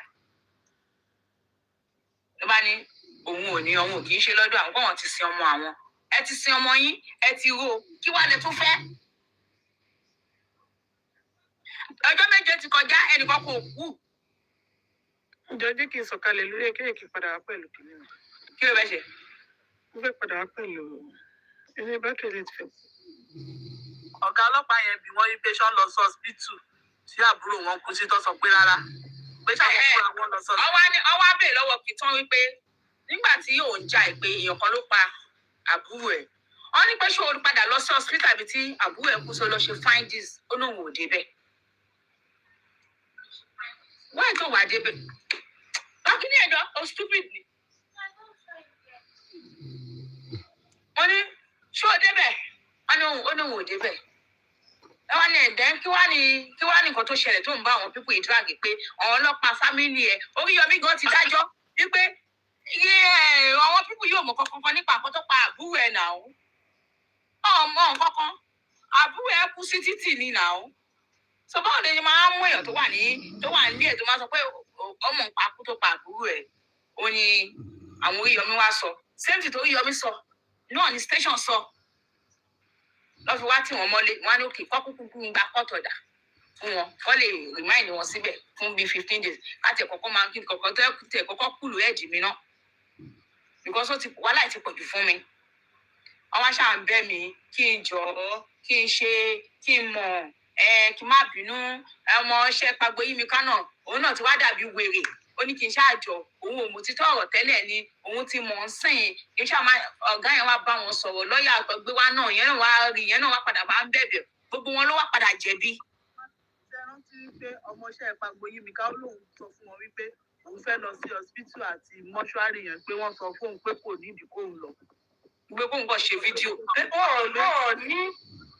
Pé kò nídìí pé kóun lọ pé kóun kàn ṣe fídíò direct. Kẹ́yìn náà wípé àwọn yóò make sense. Wọ́n tó fẹ́ fi defend àbí wọn ní kankan tó fẹ́ mọ̀ they just want to wọ́n pa àyàn yìí ló pa á jẹ́ ká gbére lórí òun ní òun ní òun they don't know. So nǹkan tó kàn fẹ́ kọ́ ṣe ni pé ok ẹni tó pa lèlè wọ́n dẹ̀ fi sínú sẹ́ẹ̀lì ó dẹ̀ máa ṣe wọn nǹkan tó fẹ́ nìyẹn. Nǹkan tó fẹ́ nìyẹn. Wọ́n kàn sọ pé ẹni báyìí tó pa àbúrò mi rè ẹni tó pa kinní mi rè kọ́dẹ̀ ṣé bẹ́ẹ̀ ló ṣe wá rí ni èèyàn tí ò jẹ gbèlè kú gbìn náà. Tí ò bá ti sùn mama sita mute ní iṣẹ́ ti sùn ní ẹ̀ka lẹ́mà. Ẹ jọ̀ọ́ kí ló ṣe mama sita tó sọ̀rọ̀ látàrí náà ipò tí. Ẹ̀ka lẹ́mà. Mama sita ti sùn wọ́n bá ti sùn látẹ̀kọ̀. Bẹ́ẹ̀ mi ò sùn. Sáré gbẹnu sí kí àwọn èèyàn lè lo bọ́ọ̀sì. Àṣàbí ọlọ́ṣẹ́ kókun Àjàyí. Ẹ̀ka lẹ́mà ayaba ọ̀kẹ́ wà bẹ́ẹ̀ látẹ̀kọ̀. Mo wà ń bẹ̀ a kàn jẹ́ káwọn àgbààgbà wọ̀ lókè àwọn wà lábẹ́ comment section. Ṣé rí ogun tó bá ti ṣẹ́ kò ní gbé rí mọ́. Gbogbo tó ṣẹlẹ̀ ó nọ́mà ológo ayé ò ní dìde tiẹ̀. ẹ gbàgbé possible ogun àtògo wọn jọ ṣọ̀rẹ́ ni ṣùgbọ́n tíyàn bá ti igi ìkórìtà tẹ̀ wáyé lẹ fi máa mọ lẹ máa tún fi ṣúṣòkò tó yín kó lè ṣe rí nígbà míì ọ̀tá máa ran ni lọ́wọ́ o ọ̀rẹ́ náà dẹ̀ máa ran ni lọ́wọ́ bẹ́ẹ̀ni mo sọ ní last week mo ní tọ́rọ̀ bá rí báyìí tó bá kẹ́yìn nìkan ẹ dá jókòó ṣe rí kó tó di wípé ogun tá jáyàn ogun lé ló máa kọ́kọ́ ń jáyàn Àṣàbí ọlọ́ṣẹ gbogbo àwọn tẹ̀ ń bá rìn ẹ fura sí wọn lọ́wọ́ tẹ̀ wá ẹ̀ ṣe ráwọn tó ń gbé gbá tó ń gbá wò tó ń gbé bàbá kó bá ṣáṣù wọn ò dénú yàrá ò bọ̀ kí wọ́n tó lè káì blọ́gà tó lè máa taṣẹ́ yàn síta àwọn tó súnmọ́ èèyàn kí àwọn insider bẹ́ẹ̀ ni àwọn bí kú ilé ò bá Kébí àwa. àyà síta Kébí àwa. kò ṣe bí ti ìbáníwì ẹgbẹ́ kẹrin ní ìbáníwì àyà síta ṣe bí ti Èmi ń ṣe. èyí ni kò mọ bá wí ṣé ráwọn pípù tó ń pe blọ́gà ẹ̀ kì í ṣe pé gbogbo wọn náà ní pé wọ́n báyàn gbénu yàrá kì í ṣe pé gbogbo náà náà mọ bóyá ó ṣe ń lọ fún yàn ṣùgbọ́n kó tó di wípé ará àtá dìde tí ò bá di wọ́n ní iṣẹ́ ìdédé iṣẹ́ lásán o wọ́n ní yóò bá dẹ̀ nídìí obìnrin ìjẹkú mólú exactly ọwọ́ tẹ̀ wá ìkórìtà tẹ̀ wá ẹ̀ ẹ jẹ́ ká dúpẹ́ ká kẹ́ni tó sọ sí ẹ̀ síta àwọn tí ò sọ tiwọn ló pọ̀ mí nítàn yín my sister àwọn kan wà tó na iṣẹ́ yẹn síta ẹ lọ kíyèsí àsìkò tẹ́ wà yìí àsìkò tẹ́ máa bánú sọ tẹ́ ní bá ènìyàn sọ ni àsìkò tíyàn á ṣí ayé tẹ̀ sílẹ̀ kódà nígbà míì gan bó bá ń jagun ogun yìí ọmọ yẹn fura sí kì í ṣọ̀rẹ́ nìkan àwọn tó mọ̀yàn ẹni bá mọ ni ní máa ń ṣe ni ẹni tó ń rojọ́ tó sọ lè tó ṣe lè kò délé ẹ̀ mọ́ra rí náà tó bá dẹ̀ ń sọ ọ̀rọ̀ tọ́rọ̀ yẹn bá tó mọ́ mọ́ ẹgbẹ́ kò rí bẹ́ẹ̀ yẹn ṣe máa pọ̀ rẹ̀ mo mọ́ gbà tí wúmà yìí kú kódà ọjọ́ tó kú ẹ jáde ẹ ṣe ṣáàtì lọ́jọ́ yẹn pé lágbájọ ọ̀rẹ́ mi kú. Àbí bẹ́ẹ̀ mo ṣe lọ́jọ́ ẹ̀gbọ́n mi ì lè sọ̀rọ̀ dáadáa because mi ò mọ̀ pé tó máa ṣẹlẹ̀ lélẹ̀. mo mọ̀ náà. Mi ò lè sọ̀rọ̀ mo ṣáà ń yí mo ní à ń sọ̀rọ̀ a sì sọ̀rọ̀ nígbà a sì sọ̀rọ̀ láwo mo ṣáà ń yí gbogbo ẹ̀. tí high blood pressure fi ń pa àwọn èèyàn ní ìsìnkè ǹjẹ́ à ń check ara wa. Mo ń ṣẹ̀kárẹ̀ o, mo ń ṣẹ̀kárẹ̀ o, mo ń ṣẹ̀kárẹ̀. Ẹbí lọ́wọ́ Máyọ̀wá mi gbọ́ kó gbọ́dọ̀ ṣe mo ti dé hospital. Ẹjọ́ mo wá tí wọ́n á débìrì kínní kan gbogbo ala máa kú lágbájá ló pa lágbájá tàmẹ̀dù ló pa làkàṣègbè gbogbo wa la jẹ gbèsè ẹ jẹ́ ká máa ní lọ́kàn pé ọjọ́ kájọjọ́ kan á sì lé ayé ìsílẹ̀ ikú dẹ̀ ní ọjọ́ tí ikú ti ń pa ni ṣé ikú òun kankan lọ́wọ́ ẹ gbà pé kò sí ní ikú lẹ́ríyàn wọ́n lè ló ń sùn lọ́wọ́ ló kú ẹlòmíì gan wá ló kọsẹ̀ ó kú ẹlòmíì omi ló pa lórí ó kú ẹlòmíì orí fún wa ló kú ikú máa mú nǹkan kan lọ́wọ́ ẹ̀yà má jẹ́ ká máa fàtà mọ́ má ta mọ̀ ń tá mọ̀ ń pẹ́ jẹ́ bá máa sọ torí ìdájọ́ ayé yìí ń tá a bá ṣe láyè ayé lẹ̀ sọ wà o téèyàn bá dẹ̀ ti bímọ kó ronú àti máa gbìn kíní ìkà torí téèyàn bá gbin èrò tó o bá gbin ìwà ìkà bó o jẹ ọmọ àjẹ bó bá ní ọmọ kan ga jẹ́ ń jábọ́ bó bá gbọ́mọ lọ́wọ́ tó bá gòkè tó bá jábọ́ wọ́n á já tiẹ̀ náà bọ́ bó bá lẹ́yìn òye òní lọ tó dé náà mọ̀ ìwọ náà ò lè rí ibi lọ ẹ̀jọ̀ torí ọlọ́run èmi ẹnu tèmi ò gbà ṣùgbọ́n èmi kàn ń sọ ọ̀rọ̀ yìí torí pé gbogbo ala máa kú ẹnìkan pa nìkan kíní kan ló ṣe gbá ikú ò lè ṣe kó má mú kankan lọ́wọ́ ẹni tó lè ṣe ilẹ̀ kíní la wà àbí amòfin àmọ́ kíní ẹ jẹ́ kí wọ́n lọ wọ́n lè tó bá fẹ́ kó tó kú káwọn ẹbí dìde kọ́ ló tó òkú yẹn wú àwọn àgbà ṣèwádìí kú tó bá ṣùgbọ́n ká bá ní lórúkọ jẹ́ à ń ṣe gbá à ń ṣàwọn kódà aṣá.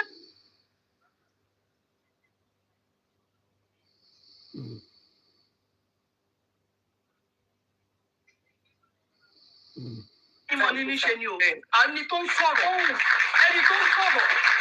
ẹlẹ́ẹ̀kejì Àṣàbí ọlọ́ṣẹ ṣe rí ibi tí ẹnu dé ẹsẹ̀ ò débẹ̀ gbogbo wa dé láti bímọ lẹ̀ gbogbo wa ládẹ̀ jèrè àwọn ọmọ wa mo fẹ́ kẹ́kẹ́ wa clarify kẹ̀kẹ́ ládẹ̀ ẹ mọ̀ yí pé mo fẹ́ èmi mọ̀ tóra àsúnmọ́ra bọ́ ẹjọ́ torí Ọlọ́run mo fẹ́ kẹ́ clarify kankan tó jẹ́ pé kínní torí àwọn bíbí àwọn ò kọ kí ilẹ̀ máa sùn lóòjọ́ lọ́sàn-án gangan kí ogó kùkù ṣubú làwọn ò rán yàn ẹni tí ò bá dẹ̀ ní irú ẹni ò lè mọ ìyẹn ni ẹjọ́ torí Ọlọ́run lórí ọ̀rọ̀ máa ṣẹlẹ̀ tó sọ ẹ mo fẹ́ kẹ́ clarify lálẹ́ kọ́rọ̀ ẹ̀ dẹ̀ má gbèrè mu ẹjọ́ torí Ọlọ́run ẹ jẹ́ káwọn èèyàn yín kí wọ́n mọ̀ ẹjọ́ mo fi Ọlọ́run clarify Àṣàbí máa torí Ọlọ́run ọ̀rọ̀ yìí má gbèrè mọ́ ẹ̀jẹ̀ má jáde mọ́ lẹ́yìn ọ̀rọ̀ àbálẹ̀. ó níbọn ni ṣé ẹ̀bọn ni ìbọn ẹgbẹ́ ní sùúrù Àṣàbí mọ́mì tó sọ̀rọ̀ tó ń sìn ṣé ẹ̀wọ̀n pàṣàbí níbọn ni. ṣé kì í ṣe mọ́mì ọmọ 27 ni mí o. ó níbọn ló gbígbà ẹ̀dá bo háì sórí bàbá ó níbọn lábẹ́ o. ìmọ̀ tútà ọmọ àlè ní àdópa ní kámárì. ẹ má bínú ẹjọ́ torí Ọlọ́run ayọba ẹjọ́ torí Ọlọ́run ṣe rí ọ̀rọ̀ mọ̀ ní pé kò rí bẹ́ẹ̀ kíní kan tẹ́ fẹ́ sọ nípa yẹn.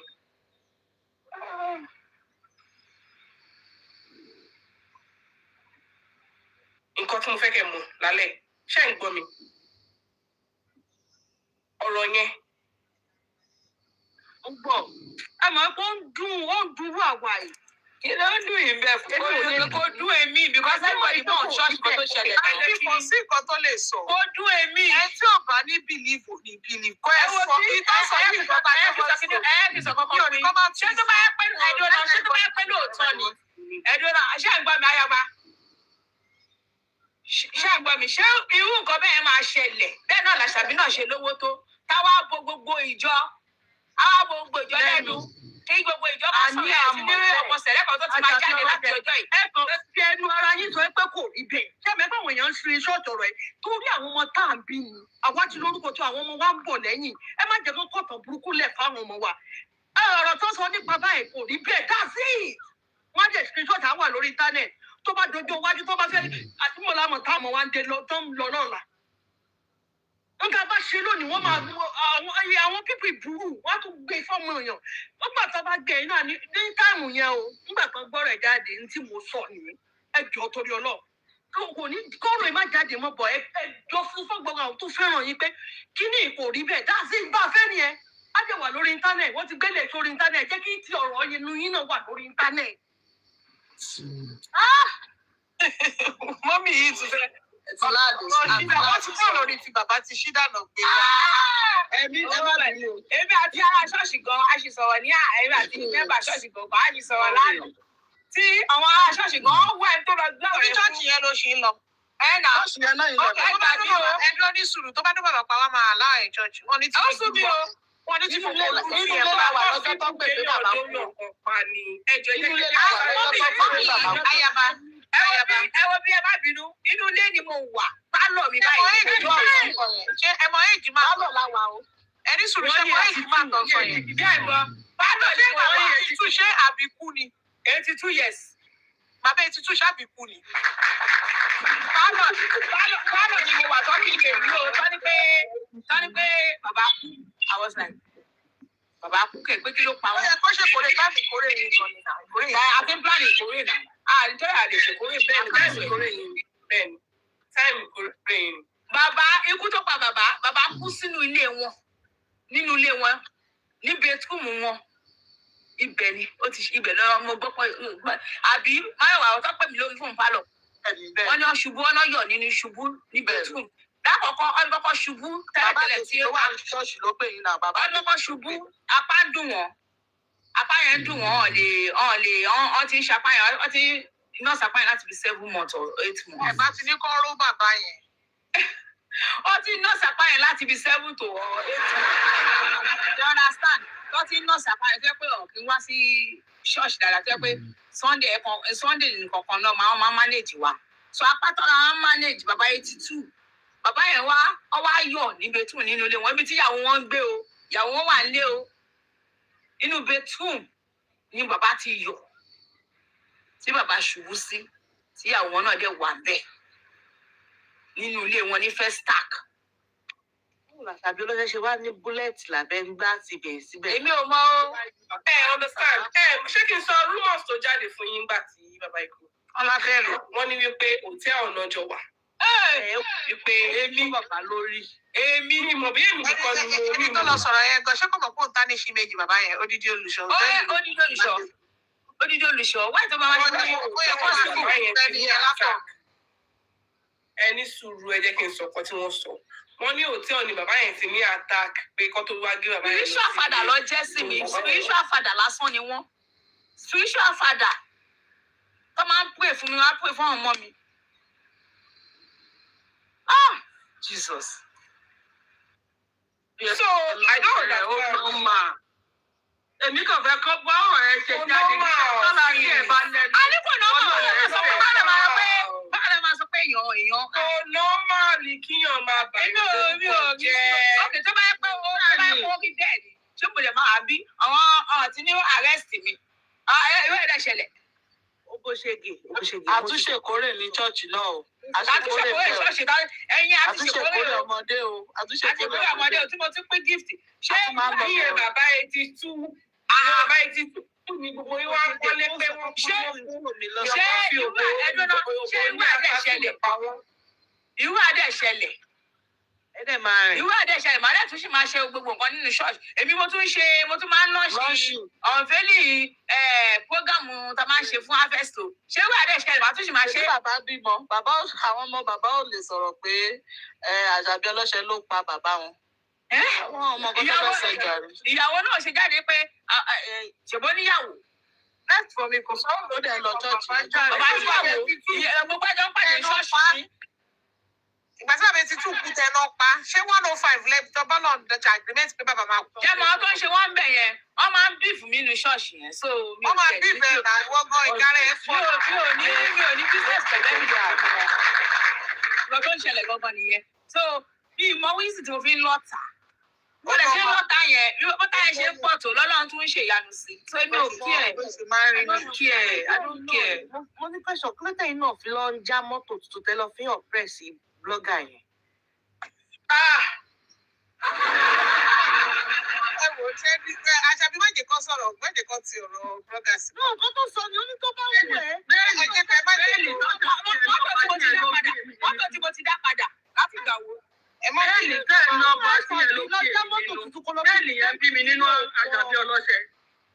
Kí ló dé? Èwo lógún bẹ́ẹ̀lì? Ṣèbẹ́ mi mo ṣiṣẹ́ owó. Wọ́n ní àbẹ́ẹ̀lì yẹn ò tiẹ̀ jẹ àwọn èèyàn mọ́. Gbogbo àwọn bíòbí yẹn kò jí àwọn èèyàn mọ́. Àwọn èèyàn kò rí ro mọ́. Ohun tèmi kàn máa sọ fún wọn ni pé kọ́ máa bínú. Anything tó bá bí wọn nú kọ́ máa bínú bọ̀ kọ́ máa gbóòótọ́ ọ̀rọ̀ kan tó sọ̀rọ̀. Ẹ má bẹ́ẹ̀ ni ẹ má bẹ́ẹ̀ ní bọ́dọ̀ bí àfọ̀fọ̀ Àṣàbí ọlọ́ṣẹ. àti ẹ má trending news ṣe ọ pé blogger lẹ́yìn. Ẹ jẹ́ kó ẹni sùn ẹ̀yin lè máa bẹ kó sẹ́ni ẹ̀ ọ̀gbọ́n kúrò ọkọ̀lá láìkí wàhálà. Àti Bukky Jesse ẹ má bínú torí Ọlọ́run àfọlọ́run bẹ̀ yẹn má bínú o. Ẹ má bínú o. Gbogbo akọ́lá láìkí Bàbá ti wàhálà ṣẹ̀yìn sọ ọmọ kí kékeré ṣe ni pé wá òun fẹ́ o. bẹ̀ ẹ jẹ́ kó bẹ̀ wọ́n. Kò yé mi o. Ẹ má bínú. Mo ti sọnù o. Èmi ò lè bẹ́ anybody. Ẹ má bínú o. Mi ò lè bẹ́ anybody. To hell with you. Ó yá ó dà. Mi ò lè bẹ́ Àǹtí anybody. ní sùúrù bọ́yọ̀ wà bá ti pàdé ẹ jẹ́ kí n sọ kankan fún yín ẹ jọ ẹ fún mi wọ́n tí mo lè sọ. Bẹ́ẹ̀ta ni wúṣì ẹ má wúṣì bínú o. Àṣàbí ẹ jẹ́ sọ̀rọ̀ fún ẹ ní sùúrù Ẹ má bínú o. Mo fẹ́ táyé sọ kí ni Kíni àti ọ̀pẹ sọ̀rọ̀ tí wọ́n sọ̀rọ̀ tó máa sọ. No, ẹjọ́ ẹ má bínú ẹjọ́. Mo ti jẹ́ kẹ́ ẹ sọ̀rọ̀ látẹ̀kọ̀ ẹjọ́ ẹ má bínú. Tó bá fẹ́ gba ẹ̀bẹ̀ kó máa bọ̀ Nàìjíríà kó wá gbẹ̀bẹ̀ mi. Kó máa bọ̀ Nàìjíríà kó jẹ́ kí bàtò ń rí face to Kò face. jù bẹ́ẹ̀ lọ. Bẹ́ẹ̀ báwo bẹ fún ẹ kí ní ni? sùúrù àti ọ̀pẹ ṣe máa jẹ́ káyọ̀ sọ̀rọ̀ ìjọ ṣe fẹ́ gbé wa wá sókè ìjọ. Tó bá wọn kó fẹ́ rí owó Àṣàbí fẹ́ sára wa. ní sùúrù Àṣàbí Face ní to sùúrù. face. Àmọ́ àṣẹ Ẹ jẹ́ kí ó sì sọ̀rọ̀ náà. ẹni bọ̀ ok ó sọ Ẹ jẹ́ kí ó sì sọ̀rọ̀ náà. Àtẹ̀kọ́ láti dákẹ́ fún yín. ẹ má Bẹ́ẹ̀ àti máa sọ̀rọ̀ yẹn, ẹbí ò mọ o. Today orí bíbẹ̀ yẹn ni mo fẹ́ mọ reason tẹ̀ ìfẹ́ bẹ́ẹ̀ bẹ́ẹ̀. I don't know. Àti Àṣàbí ẹjọ́ ayé yín ẹ má bójú mi jẹ́ o. Bẹ́ẹ̀ àti Tó bá sọ́gbọ́n ẹ̀ ní jiyàn ni èmi Àṣàbí ọlọ́ṣẹ́ Ọlọ́run má bá yọ̀ mí jẹ́. Ọlọ́run má torí kí ni àwọn kan náà fẹ́ o. tó bá fẹ́ gba ẹ̀bẹ̀ tó bá fẹ́ gbẹ̀bẹ̀ wọ́n máa bọ̀ ní Nàìjíríà kó jẹ́ ká lọ fèsì ara wa. àti ọ̀pẹ tí wọ́n ti rán ẹ sọ fún wa ká sọ̀rọ̀ tí wọ́n ṣe tán àti ọ̀pẹ. Àǹtí ẹjọ́ má bínú. Defamation of character ló ń pè léyìí náà. Wọ́n defame yín ni náà. It's defamation of character. Honestly, legally. Ọgbọ́n jọ lọ́wọ́ àti èèyàn tí kò lè bóyá pé títí olùṣọ́tẹ̀ sọ́ọ̀sì mo ń wò pé mo mọ̀ pé ti ètò sọ lé nìyẹn náà mo mọ̀ pé báyìí kan ṣe máa pè yàn kan bó ètò sọ lé ní nípa títí ètò sọ nípa tó olùṣọ́ ìwájú ọlọ́run àtẹ̀yàn it was dicey for me I was almost believing it ọlọ́run. báyìí máa I was tẹ̀lé almost orúkọ believing bẹ́ẹ̀ it. No, but oyin sọ tó tọ́ fún yín ni I was almost I was almost could it be true? It could be elements of truth in this. Shit happens. But if you are telling me those allegations, ẹ̀jẹ̀ jókòó máa ń tí ẹ̀jẹ̀ rẹ́rìn-ín. Èmi ọgbà ìlú kọjá tó bá ẹ̀jẹ̀ rẹ́rìn-ín mo bá ẹ má bínú. àti kí wàá jẹ ṣe. Tí Bukky bá ẹ má bínú, mo yé ti rubbish. Tí Bukky bá ń sọ ẹ̀ kí n gbọ́ ni. Tó máa ń sọ pẹ̀lú gbogbo evidence wà lọ́wọ́ ẹ̀. Tó sọ fún ọmọ ẹgbẹ́ evidence jáde wá fún yín. Ìwé ẹ̀rí wò lè rí yẹn. kò ṣe gbé jáde láti jọ ẹ̀. Ìbanilórúkọ jẹ́ lélẹ́yìn náà. Ìbanilórúkọ jẹ́ burúkú lélẹ́yìn. calm down. Ashibe, calm down. No. Ṣáni, ẹ máa gbọ́ pé ẹ má bínú sí mi. I hate rubbish. Ebi ṣe rò pé. Ashibe, auntie, we understand your plight. We understand your plight. Any students in Wedro. Ashibe, let me tell you one thing. I never said to beggar. But when Trending Gist wanted to talk about Bukky Jesse, I told her not to mention her name. No. Do you understand what I'm saying? And again, I think it's all for you. Anthony Kobe. Kishi Kobe Kobe because pay Oberu or something. Olomo koto gbe dani o. Olomo koto gbe dani. Egba nkan tí mo sọ fún yín. Ẹ má ní sùúrù. Ẹ ọpẹ́. Olomo koto gbe dani. Olomo koto gbe dani. Wọ́n dẹ̀ fẹ́ gba nkan tó gbé dání dànù ni. Olomo koto gbe dani. Ẹni jẹ́. Plenty wọn dey bẹ́ẹ̀. Ṣé you understand? Ṣé àwọn kọ́kọ́ wà ẹ tó bá ní ògo láyé kò kí bá wọn ṣe nítorí pé ó ọ̀nà yìí gan ni. Normally, we've told her, mommy got to sọ fún kò gbọ́dọ̀ tí ẹ ṣe ní fídíò. Any right to offer she kò ṣe on her own, but coming to come and máa ṣe kíní ẹ mọ̀ pé blogger lẹ́yìn ẹ̀yin náà máa gbà owó. Ẹjọ́ má bínú. Everybody ló ń gbọ́ jíìsì yẹn náà láì pé ó kú sí lábẹ́ ló tẹ ẹ̀ ní ó ṣe kíní kan ló tẹ ọ̀ ní. Anybody blogger tó bá mọ̀ kó fẹ́ ṣiṣẹ́ òun bí iṣẹ́ kó gba ṣọ́ọ̀ṣì yẹn lọ kó lọ bá shepherd tó wà ń bẹ̀. Ẹjọ́ mo fẹ́ béèrè kankan báyìí o kí ló ṣẹlẹ̀ o kó dẹ̀ rẹ́kọ̀dẹ̀ kó dẹ̀ fi sí ọ̀nà ẹ̀ kó lè mọ̀ pé ok àtẹ̀yìnwó èèyàn yẹn tó bá ṣe orúkọ bẹ́ẹ̀ yẹn sórí péjì at least ó fi ń wá fẹ́ẹ̀mù sórí péjì ẹ̀ náà ni tí wọ́n ṣe lọ ṣe orúkọ bẹ́ẹ̀ yẹn kó lọ wádìí nǹkan tó ṣẹlẹ̀ kó dẹ̀ gbọ́ òtítọ́. Bàbá oníbàbá kú sínú bedroom ẹ̀ nínú ilé bàbá níyàwó ẹ̀ kò sí nǹkan tó kàn mí pẹ̀lú wọn láìfún wọn. Ìjọ́ tó ṣẹlẹ̀ gan mi ò sí ṣọ́ọ̀ṣì lọ́jọ́ tó ṣẹlẹ̀ tán ni ó kú wọ́n pè mí pálọ̀ ni mo wà èmi àti Máyọ̀wá gan wà pálọ̀ mi lọ́jọ́ tó pè wọ́n ní àbàbá máa lu ìṣubú ń bedroom. I was like báwo lè ṣẹlẹ̀. Àgbà tí mo tún wá ń gbọ́ lẹ́nu wọn lórí Facebook pé Àṣàbí ṣe kinní kan ó ṣe igbá kan pa ìgbà tó bá ní evidence yẹn lọ́wọ́ kó send ẹ̀ sóhun ìyẹn ẹni tá à ń wí náà ni. Ìgbà tó bá ní evidence lọ́wọ́ kó send ẹ̀ sóhun òun fẹ́ treat case yẹn kò ní evidence lọ́wọ́. Ẹ jẹ́ kí n dá sáàrin ṣe rí wọ́n nígbà míì ká dọ̀bálẹ̀ fárára mi ò ní ká má ga. Ẹ má pa òun òjò tó pẹ́. Aṣọ àrà Àṣàbí ọlọ́ọ̀ṣẹ́ wọ̀. Irú àwọn òwò wo lẹ̀ ń pa ẹ̀? Àǹtí Àṣàbí. Ẹni sùn ẹ má bí bẹ́ẹ̀ ni Àṣàbí ọlọ́ọ̀ṣẹ́ wọ̀ ló ń bẹ̀bẹ̀. Àǹtí Àṣàbí ẹ má dá wọn lóhùn. Ṣé ní nǹkan tí Ọlọ́run fún èèyàn kan sì wọ́n sọ pé ẹ̀yin lẹ mọ̀ nǹkan tẹ́ gbé dání. Ṣé ní nǹkan tẹ́ gbé dání? Ọlọ́run ló fún yín kò kí ń ṣe èyí. And again, gbogbo ẹ̀rọ mẹ́ta síbẹ̀ yìí. Fún èèyàn tó ń bí obìnrin tó máa gba nǹkan tẹ́ gbé dání. Èmi ò lè bẹ́ anybody má tì fún mi. Ayọ̀bá ẹ̀jọ̀.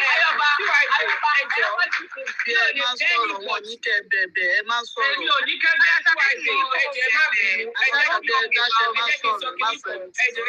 sáré àdírẹ́sì kìnìkan, ẹ̀jẹ̀ sáré sọ kìnìkan. Number one ni wípé ṣé rí anything tí anybody fẹ́ ṣe fún yín kò lè ju yìí tí ó ti wà lẹ̀ lọ́wọ́ ìlú. Kí ni wọ́n lè gbé wá jáde against voice note? Mo ní kẹ́ play voice note yẹn bíbáyìí. And voice note here, I did not see anything incriminating in it. Kí ló lè gbé wá fún yín hearsay? Hearsay yẹn kò síyàn tó máa boldly jáde wá sọ pé àkíní kan mo wà ń bẹ̀. Ṣó ti yé yín? So gbogbo nǹkan tó kù nínú ọ̀rọ̀ yìí, ẹ ti debunk the major thing tó yẹ kẹ́ debunk. A máa sọ ti ẹ̀ ni lọ́wọ́.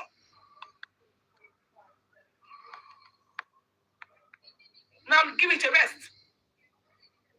She understand. Gbogbo ẹ̀bẹ̀ tẹ́ fẹ́ máa bẹ̀ yẹn kò necessary.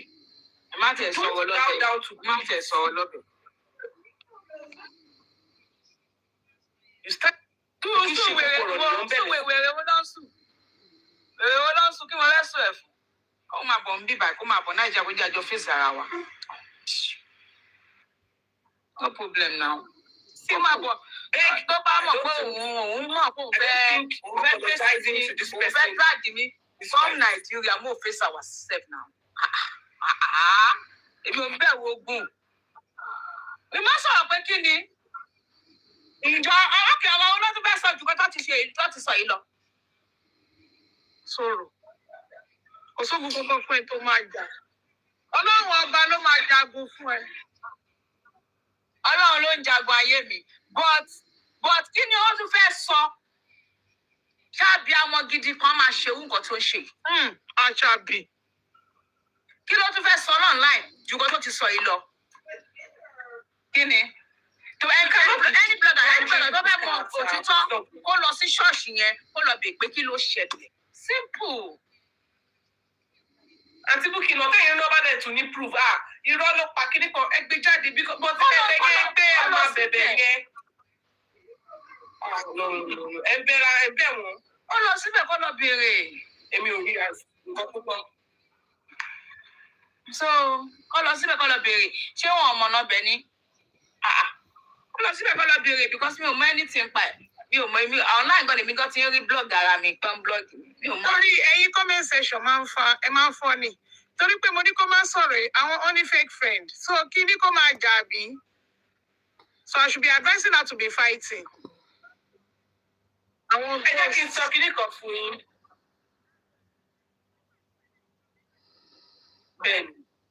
Bẹ́ẹ̀ni.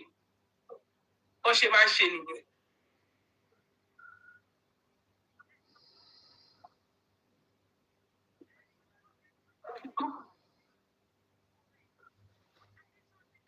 Ẹ máa kọ́mẹ̀ntì pa ẹ̀.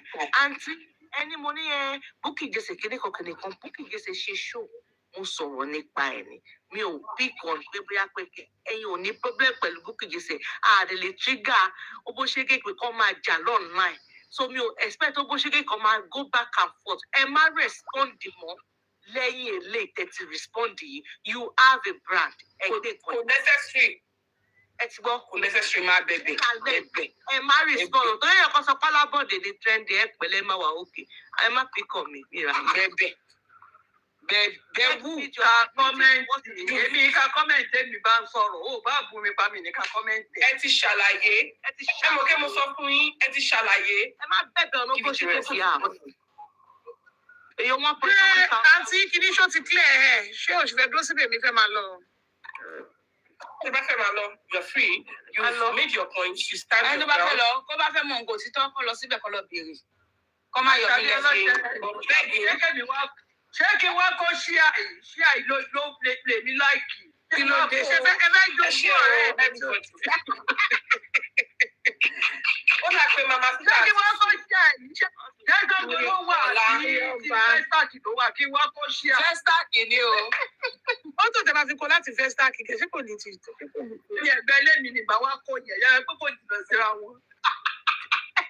owó tẹ máa fi gbélé lọ fún ó máa wọ̀ tẹ̀. Àbí láti sọ ẹ bá wọn kó jáde. Ẹ ṣe everybody. Àṣàbí ló sì.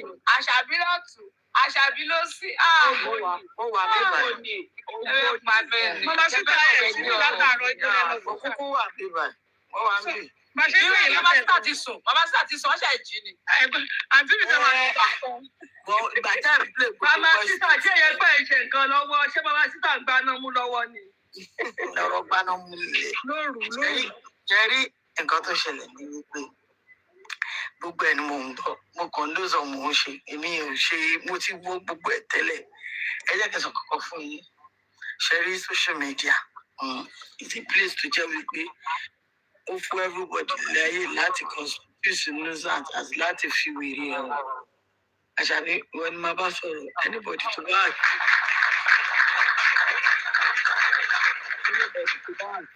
of anything.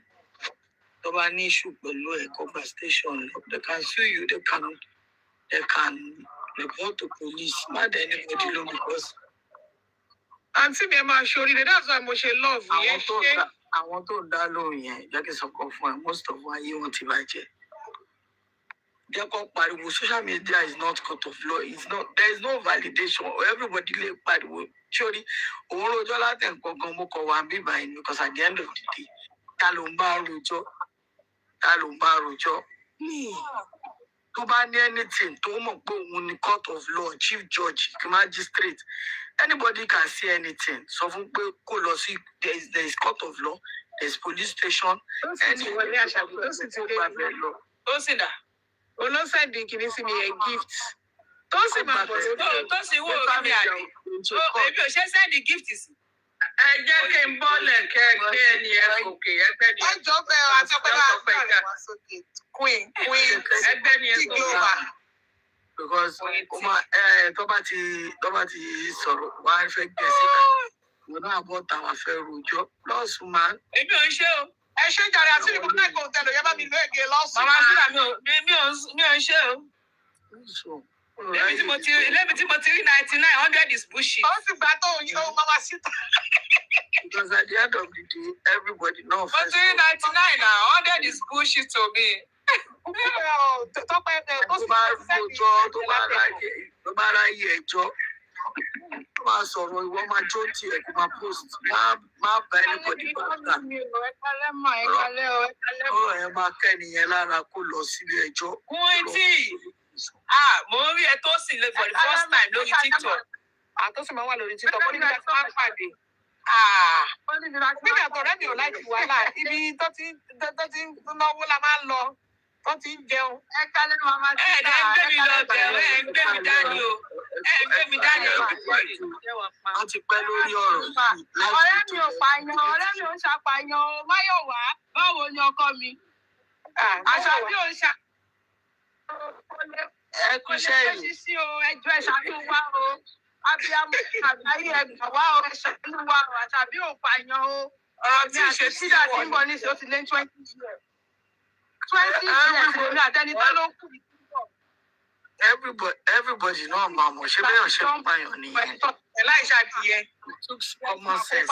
Àṣàbí ò lè bó ṣe wà yẹn kò lè pé ṣíṣí o. Àṣàbí ò lè pé ṣiṣẹ́ ẹnu lásán ló ní o. Ẹ tí ò lẹ́nu tí ò láì Sínú ilé kan náà kò fún lóúnjẹ kò fún ní nǹkan báwo ló ṣe fẹ́ kú. So anything anybody lè kú at any time ṣebí ó sì kú lẹ́gbẹ̀ẹ́.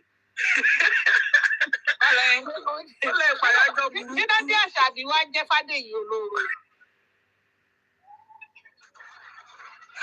Everybody náà kọ́ fẹ́ sọ̀rọ̀. Báwo ló ṣe fẹ́ gba ọ̀rọ̀ ẹ̀kọ́ Kò lè pààyàn ẹ̀gbọ́n o.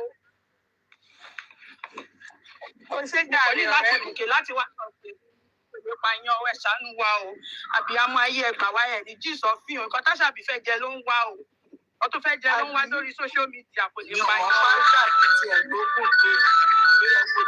ẹgbẹ́ Jimmy.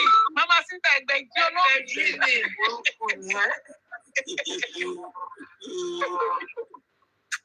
Mo bá lọ Amẹ́ríkà láti jẹ́ lọ fún iná ògùn. Ọlọ́run ọgbà nìkan tó lùwẹ̀ ẹ̀ rò. Olúwa ají láàárọ̀. Pé kí máa lose weight mi. Ẹ wo mo ṣe rí dẹ̀mdẹ̀m ní 2023.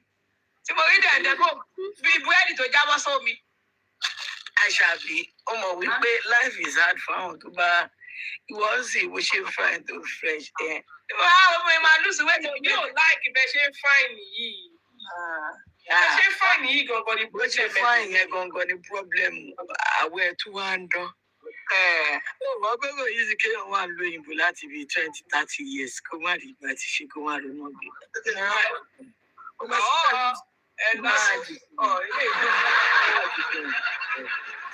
Mo dẹ̀ fẹ́ ké. Another day to cry for a friend. Àṣàbí wọ́n ní too much friend is Àṣàbí tí ọ̀rẹ́ mélòó l'Àṣàbí ní. Èmi ò lọ́rẹ̀ẹ́ o, irú iná ló sọ, mọ kọ́kọ́ pa mi, kó bóyá ṣe yí sọ. Ó dàárọ̀ ọ̀la kémi tó bẹ̀rẹ̀ fídíò. Mọ kọ́kọ́ pa mi, ọ̀rẹ́ wo ló ní? Ọ̀rẹ́ kí ni? Ọ̀rọ̀ náà ti lè kọ́ rẹ̀ jù ọ̀rẹ́ ẹ̀ tí. Àṣàbí ò lọ́rẹ̀. Lọ́rẹ̀ mọ́ o, ẹ̀wà tó ti ṣẹlẹ̀ báyìí. Best friend náà ló ti kú yẹn. Wọ́n dẹ̀ ti fọ́ láwọn. Mama Sita, ẹjọ́ bàbá mi ṣe ṣó lọ lẹ́yìn sọ́bẹ̀ ní bá ṣe ṣó yẹn. Ṣé rí èmi gangan ni mo ní justice? Ẹbí wípé kí ni reason? Èmi gangan lọ rí Àṣàbí. Wọ́n wá ṣe ọ̀tẹ̀ lọ́jọ́ lọ́múra wọn lọ́kùnrin. Ẹbí olúwa. Ìjànàrẹ́ ṣídà. Èmi lọ́rẹ́ ṣídà. Eléyìí tó sì gangan lọ rẹ̀ ṣídà. Tọ́sí gbọ́gbọ́n tọ́sí gbọ́. Ṣídà gbọ́ jẹ́ kí n kílọ̀sì mọ́ ṣe mọ́ Tósì. Ó lè náà kúrò lọ́dọ̀ mi. Èmi ni mo má ṣàbí mọ́ o. Bò ó lọ́mọdé kan ó dáre mi àtàṣàbí rúngbà yẹn. Èmi ẹni mo rọra gan mò ń wò iye Ọlọ́run. Ẹni tó bá ti ń kọ́ rẹ̀ púpọ̀ nǹkan tó ju wọn máa rí náà nìyẹn. Àwọn ẹlòmíà mọ̀ pé ọ̀rẹ̀ èmi kẹ̀. Ṣé mo jẹ́ ẹ̀rẹ́ tó máa ń jáde ló máa lọ́rẹ̀? Wọ́n bá mi Ó ti lágbára o. wọn láàlẹ́ ayé tó pọ̀ jù. Èṣù pòfo. Ẹ má jọra yín lẹ́nu. Sísítà wa yín ṣá jẹ́ kí n sọ fún ẹ olórí burúkú nìyẹn. Mo ṣe búùtù padà ní olórí burúkú nìyẹn. Ìlara ló máa bá Bukky olórí burúkú ọmọ òfin. Lára ni. Ọmọ burúkú. Ìlara ti bá yí ẹ̀jẹ̀ olùṣùwọ̀n kí ẹ congratulation rí. Láti ọdún mo ti wà lórí cyberspace tèmi àti ẹ ti gbọ́ mọ pé tèmi àti ẹ àbákú la ṣe wúlò ó máa sunkún ni ó rẹ obìnrin tó succeed olórí burúkú ni ẹ Bukky. Fi àṣà bí Wọ́n láì mí láàbọ̀ yẹn ṣe yẹn tó láì jẹ́. táwọn àbúrò ẹ bá ti ń ṣe nǹkan rí ìwọ náà Ẹ̀gbọ́n lẹ jẹ́ sí wa. ó lè ṣe wèrè Ẹ̀gbọ́n lẹ jẹ́ sí wa. Àǹtí là ń pè yín. ó lè ṣe máa ní láti olórí burúkú frustrated bishi. Àǹtí ni wọ́n. Àǹtí ni wọ́n. Olórí burúkú ó ti wà ń lo ìbò láti 40. Ẹ̀gbọ́n ni wọ́n. You like it to ẹ̀gbọ́n lọ jẹ́ sí wọ́n. Máa ṣe bọ́ngálò ṣekú. Ayé ẹ̀dá like it or not ẹ̀gbọ́n ni so problem. Ọlọ́run ní jẹ́ kó lẹ́gbọ̀n òfò ẹ̀gbọ́n abatẹni jẹ́. Olùṣe. Ẹ fi wọ́n lẹ̀. Ó máa ṣọ́ gbogbo ayé wa láyé online ni ló máa ẹni tó dáa fún àtẹ̀ntí ò dáa fún. Very bitter so. You be fine. Lè ṣe ọmọ aláyé bàjẹ́. A fẹ́ kú lọ kitchen blogger lórí burúkú lọ wá nǹkan ṣe sáyé ẹ̀. Àwọn èèyàn ti lọ wá ọ̀rọ̀ náà lè ṣì wá àṣe ìdàkó tó kù sí kitchen. Ṣé èmi ò ní táìmù mi ò ní déètì? Èmi ń ṣe kitchen blogger nígbà tí mi ní máa dúró de coin. Ngbà láyé mo máa dọ́ọ̀pù mi ríksì mi ẹ ṣáà máa wo péjì mi bí wọ́n ti ń dá mi lára ẹ̀jẹ̀. Mama Sita ẹ̀rọ owó ti sùn. Nígbà téèyàn ni wàá fi gbogbo ọjọ́ ilé ayé ẹ̀ ṣòfò. Bá lọ ṣòwò báyìí máa ń rẹ́rìn ni. Mama Sita ò ní pa mí. Àtàyè Facebook. Mama Sita oní slang. Mama Sita, ó mọ láyé Facebook. Wọ́n ti fi slang lẹ́yìn sí láyé Facebook. Mama Sita rọ́gẹ̀dì gan. Ọmọ pé mi ò ń wo gbogbo àwọn kinní yìí ní ìgbà yẹn. Ó máa ń gùn jù. Nígbà tí wọ́n ti ẹ̀ ń claim pa mi àfẹ́fẹ́ Bukky ṣe béèyàn 24 ni wọ́n kó lọ sọ́dọ̀ babaláwo tó fẹ́ pa wá. Wo lórí burúkú ọmọ òfò. Òní àṣàbí pààyàn kan. Ṣé gbogbo wa ló fẹ́ pa àkómọ́gbọ́ngbọ́n lápàyàn àwọn ìyá ṣẹ́gun ẹ̀ àpàyàn lórí burúkú. Gbogbo wa ló fẹ́ pa tó kó wa lọ ti picture.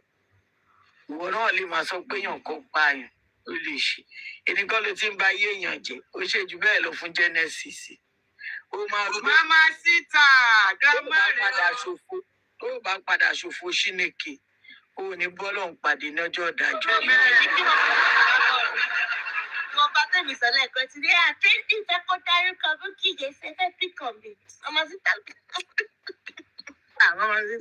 Owó fún Bukky ilẹ̀ Aníátáyé ẹ̀ bá ti bàjẹ́ àwọn ọmọ olórí lọ́dọ̀ fẹ́ sáré píkọ̀ mi torí mo ní kán lọ́dọ̀ mi. Tí Bukky Jesse lórí burúkú. Àwa wà lẹ̀. Mama Sita. Mama Sita. I say she should not mention that name. Ẹ má bínú. Ó yẹ má bínú trending. Glenda lè mention yàwó. Trending ẹ má bínú. Igi iṣẹ́ gbé náà sórí people lẹ́yìn iṣẹ́ wá wà ní bọ̀dì bá rí lọ láì lọ sùn. Glenda lè dárúkọ ẹ̀ ṣé kò dárúkọ mi náà ṣe ní dárúkọ ẹ̀ gílé jẹ. Àníbi tí mo ti mọ̀ pé torí in and out lèmi tiẹ̀ èmi ò farabalẹ̀ sí ìgbé. Ó ṣe ń sunkún olórí burúkú àti ní owó àgbàbàyà tó bá jẹ́ tó ń sunkún pẹ́lẹ́kú nìyí. Mo ti wẹ̀ mi ti gbélé. Wọ́n á gbàṣọ, wàá máa ṣọ́yàn. èèyàn kan ò dá ní 2026. ẹ̀yin náà lábàáyà tẹ wò tẹ́ ń ṣáná ni tẹ́ ń ṣáná wọlé tán ni. olórí burúkú náà báyà 1970 mo ní mo ti gbọ́ sílẹ̀. àbáyà ta ṣe ń tà èmi ní ṣọ́ọ̀bù. olórí burúkú gbà tí òru àní ìròyìn èrò ẹ̀yìn lè yàn adẹ̀tí ní òwò àgbè. ó wá ń blame bí wọ́n máa ṣọ́ ayé èèyàn ó máa ṣọ́ ayé àwọn èèyàn ó máa rí pé wọ́n show off jù ìwọ náà show down. ọmọ ọdún ẹ̀rọ amọ́tò ní show off ìwọ náà lọ ra kẹ̀kẹ́ olùṣe ní Ford 1996. èmi tẹ̀ sí dá mọ́tò tí mo rà padà ti pẹ́. mọ́tò tí wọ́n sì gbé jáde lẹ́nu àti wọ́n ní wọ́n ṣé mi ò rí àti mo ní tẹ́. ṣeré ni mo ní dá pàṣẹ. ó máa dúró sí online ní kíríkàkíríkà gbogbo ọ̀rọ̀ ayé èèyàn ló mọ̀ aláyébàdì ojú kan náà ló wà láti jọ yìí. Jùkọ́ ẹ bá máa jọ́ọ̀jì èèyàn tó bá máa tọ́ dáná kókó kéèyàn olórí burúkú á la gbogbo ẹnu yẹn ugly bastard á máa sọ̀rọ̀. tèmi wọ́n fẹ́ pé Emmanuella kò rérò pé wá sí pàtí àwọn oníṣẹ́ ẹni tó dàbí Dracula tó máa tún máa jọ́ọ̀jì nìkan ìjọ bá ń ṣe pé social media tó fún ẹ láyé tó máa lọ géètì àwọn ìwọ̀n tó yẹ kó wà nínú àìsí nínú mọ́ṣúárì kọ́ ẹ̀ bá mú kó ẹ̀ sílẹ̀ lórí burúkú èmi máa ń jẹ́ kó gbó dáadáa ni mo ti mọ bí ti máa ti tì bọ̀ lára Bukky 2026 rí jẹ́ ká kí ẹ congratulation àwọn òbí ẹ fi mọ́tò jà àdá ìfàṣọ jà those are material things mo ní mo jù ẹ lọ nínú ayé everything lórí ọmọ mo làlùyọ lórí ayé mo làlùyọ mi ò bẹ́ẹ̀ fàṣọ jà competition fún mi ní graduate méjì tó jáde látara ẹ̀. When did you become a grandma? How successful are you? Ó bá mi sọ pé mo wọṣọ kí ló kọ́ mi pẹ̀lú aṣọ tí ò ní second hand value. Wọ́n kí ẹ kú oríire ò nílé òralẹ̀ ò ṣe. Let's talk about life itself. Kò sí mọ̀ kí ẹ congratulation rí Peter So. Ọmọ òfò tó ti wà depressed. Another day to cry for a stranger. Stranger gidi, stranger ti tiẹ̀ ti. Ọmọ ẹ wà lẹ́wọ̀n gbé mi lékè. Wọ́n so mọ́lẹ̀ báyìí ni. Wọ́n ti gba nílaga tí ọmọ tó ti ya wèé ìwọ kan ló bí jọ́ǹkì ọmọ ẹ náà láàárọ̀ kò lẹ́sẹ̀ kan jìgànjìgàn bàbá ọjà ni ọmọ ẹ kan náà ní olè tó tún fi ọ̀bẹ pààyàn ó fèlè nínú ayé nothing tó táyé fi rò ẹ lọ́rùn ìwọ ló fẹ́ máa jọ́ọ̀jì àwọn èèyàn ọmọdà fọkàtà ló ń bẹ ẹjà sí màtíríàtì orí kan táyé mú wá táyé mú lọ olórí gbogbo ọmọ òfin ìyàwó rè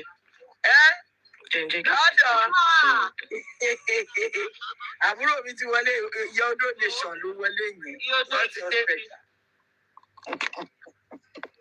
Bukky olórí burúkú ọmọ evansani ní jèsè wọn ló lórí burúkú ẹbú mi lé ní ó dẹ máa ṣòfò ní o ṣé gbogbo àwọn tó wà bí wọn rí jẹ bí ẹgbẹ́ ìwọ náà wo ẹni tó ń bu orí pé yẹn street ni olórí burúkú ọmọ ilé wọkọwọkọ aláyé bàjẹ́ wèrè olòṣì ṣáwọn la ní kí depression bá yí ẹ jẹ olòṣì tí òrò kó dó olórí burúkú oko tó lórí burúkú ẹ ò rí dó ló fi ń ṣòpó ayé ẹ bàjẹ́ lọ́wọ́ mi lọ́la èpè máa pa ẹ́ lọ́wọ́ mi lórí Facebook lọ́la tiẹ̀ ti ẹgbẹ́ yà jẹ́ kí n fún ẹ lọ́la torí TikTok lèmi máa gbá mú ìwọ mú Facebook ó máa jẹ ìpè gidi lọ́wọ́ mi lọ́la olórí burúkú ọmọ ẹwọ bó ṣe ṣe yín kàtàkàtà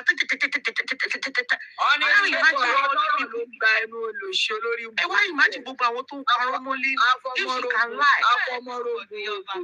olórí burúkú aláyé bàjẹ́ ni ẹ pariwo yí mi ká gbogbo wọn bó ṣe wà yẹn bó ṣe iṣẹ́ kan náà ni gbogbo wọn ṣe lórí Facebook àtẹpàgbọ yí mi ká o àti Bukky Jesse o àti gbogbo wọn gúrùpù wọn yẹn iṣẹ́ kan náà ló lórí burúkú wọn ṣe lórí Facebook. irọ́ ọmọdé àtọ ṣé wọn ti ṣé bí wọn declare yín wanted wọn declare mi wanted níbi tó ti lọ parọ́ ọmọdé ẹni téèyàn ò rírí tẹ̀sán pé ó pààyàn àṣàbí eyín ìgbọ̀ngàn ló ń dùn lórí ẹ̀yìn ló ṣe pàkọ́tẹ̀. This year eyín wọlé sí eyín tẹ̀ ń lò yìí. Àṣàbí ò ìwọ̀n pẹ́pẹ́ yín Bukky Jesse ṣe rí tẹ́lẹ̀ kó tó rí owó justice for Mohbad lọ tún eyín ẹ̀ ṣe díẹ̀. Eyín lásán kan tí tó wéré. Àfòkù Mohbad rè yín. Pẹ̀lú ti bẹ́ẹ̀ náà wèrè ṣì hàn. Very ugly babe. Ẹ wo bó ṣe rí ó lóun wà flawless ó ní look at me I'm so flawless ẹ bá rí irun lábí yes tàjọ Bukky ẹ bá rí irun lábí yá ẹ. Kò sí èbú èèyàn lọ́wọ́ ẹ bàbá tiẹ̀ ló jàbálẹ̀ tiẹ̀ náà kí bá Jesse ló dìsbàjì ẹ̀ náà bàbá tó bí ẹ̀. ọmọ olórí burúkú olóòórùn yẹn tó ń sẹ́ndì òkú sí Genesis olórí burúkú olóòfẹ́ dókú Genesis. Anaga Genesis dansom is náà my father dansom náà lọ́lẹ̀ yóò jọkẹ́ ẹni àsìtálì ẹni. Olórí burúkú ó fẹ́ kó òbò èkúta bá Genesis. Àwọn bàbá ya yẹ òbò ẹ̀rọ̀fọ̀ olóṣì olóbò ìdùn olóbò magọ́tì. àwa máa complain lórí Facebook gbogbo owó ṣé òun lòún lọ fún Genesis tán ta ló ránṣẹ́ olórí burúkú ọmọ tó lọ olò tó ń bá bí ìyá ẹ̀dá máa bọ̀ Nàìjíríà December kó lọ́jọ́ ìmọ̀rin lẹ́wọ̀n bíi tẹ́jú máa bí kò lè wá Nàìjíríà ọmọ tó jẹ́ olórí burúkú ọmọ òfin ọmọ ìbànújẹ́ èmi àti bọ́dá Victor lákápá wèrè olóṣì ni nǹkan tó mọ̀ ṣe nìyẹn. tó bá ti ṣe wèrè pẹ̀lú yín ẹ lọ nà mọ́ Manchester last time tó ṣorí burúkú pẹ̀lú mi mo ní kọ́ lọ fi igi fọ́ orí ẹ̀ ni wèrè ya dànù ní ó ya dànù tó fọ́ gbogbo mọ́tò ẹ̀ dànù tó ya dànù wọ́gbó àbóṣí èrè wèrè olórí ó ti mọ̀ pé òun ò ní wá Nàìjíríà mọ́ tó máa fi fọ́kú bó ṣe wà ẹ̀ olóṣèlú ṣorí burúkú tó ẹ wo gbogbo àwọn tó ń báyé wọn jẹ́ ní London sí gbogbo story tó sọ fún wa lẹ́nu yẹn sí lórí irọ́ ni kò sí kankan nínú ẹ̀ tó jẹ́ níwèé. She just want to say something to be relevant. No. She doesn't have anything to say. She just wants to collect Facebook money. That's just olórí burúkú ló ń gbowó lórí Facebook olórí burúkú Facebook money. It's just engagement ló fi ń jẹun lórí Facebook. Engagement ló fi ń jẹun lórí Facebook. Àná ṣàbírí yín wò lélẹ̀.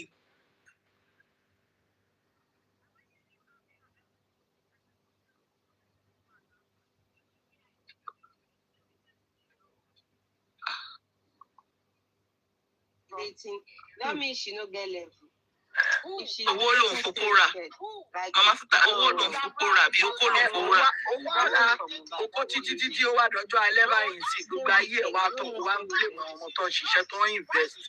Kí ló dé tí wọ́n ò invest pẹ̀lú rúdúdú olùsí? Anybody that is just coming or doing something good, she's always looking for issues. Ẹ má bínú àǹtí Àṣàbí ṣé eyín ṣó máa ń pọ̀ sí ni àbí ṣó ń change colour ni? Ìgbà mi àwa Àṣàbí ò sọ eyín yẹn láti jọ yìí. Yóò bọ́ mi àpọ̀. Ẹgbà tí ó olóṣì tó bá kà lára tó bá mọ̀ pé Àṣàbí jọ torí Ọlọ́run bá wa sọ gbogbo police station tí kéèsì wà kó lọ gbé fáìlì ẹ̀ bẹ́ẹ̀ kó lọ bẹ̀rẹ̀ kéèsì lórí ẹ̀ àwòrán ayé ẹjọ́ òṣì 2026 everybody is doing and then ṣẹ́rí tó bá ti ń treat case àwọn èèyàn káwọn èèyàn máa ń fọ̀ ṣẹ́rí àwọn views tó máa ń rà sórí platform ẹ̀ tó bá ti ń ṣe iṣẹ́ òwe yẹn láti méjì náà ní ìgbọ̀nsàkì ẹ̀ fake ni o kò ṣe rí ìlú Fake ni yẹn. fake ni o láti just be make ṣé lórí TikTok ń sìn tẹ́ bá ní di fake views lórí TikTok ń sìn tẹ́ bá kọ̀ sọ 9,000 something èrò máa pọ̀ ẹ máa kọ̀ wípé àwọn èèyàn ló wà bẹ́ẹ̀. so fake ló ń ṣe fake ni ẹ máa fọ́ fún ó fi make her feel important fake ni olórí tó ti wọ ọjọ́ yẹn kalẹ̀ látàárọ̀ Àṣàbí ta ló nù ẹ̀ látàárọ̀ àtìgbà tó ti rojọ́ wèrè ta ló ti nù ẹ̀ ta ló ti fà ẹ́ láṣọ yá. You no reach anywhere na social media noise. Won't be anybody.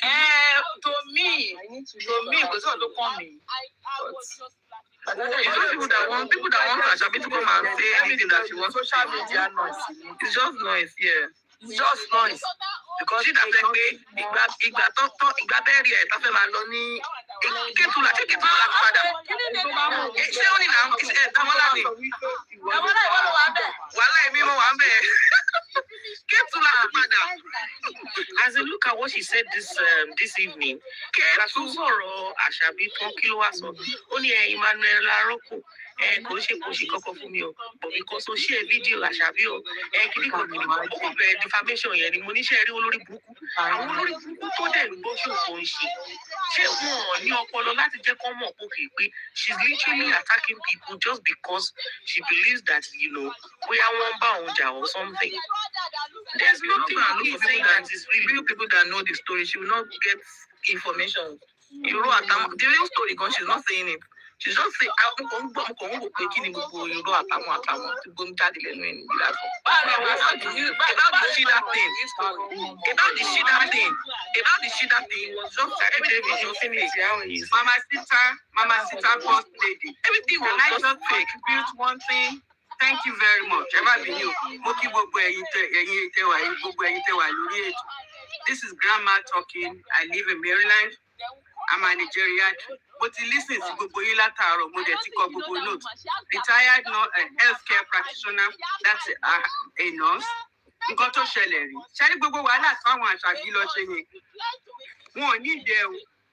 Wọ́n lọ sí police gbogbo nǹkan tó ṣe yẹn, wọn ò ní ìdẹ àtọ́. Nǹkan tó ṣẹlẹ̀ rí, ibi tẹ́ ẹ̀ bá ti mú rí. Number one, where is the death certificate?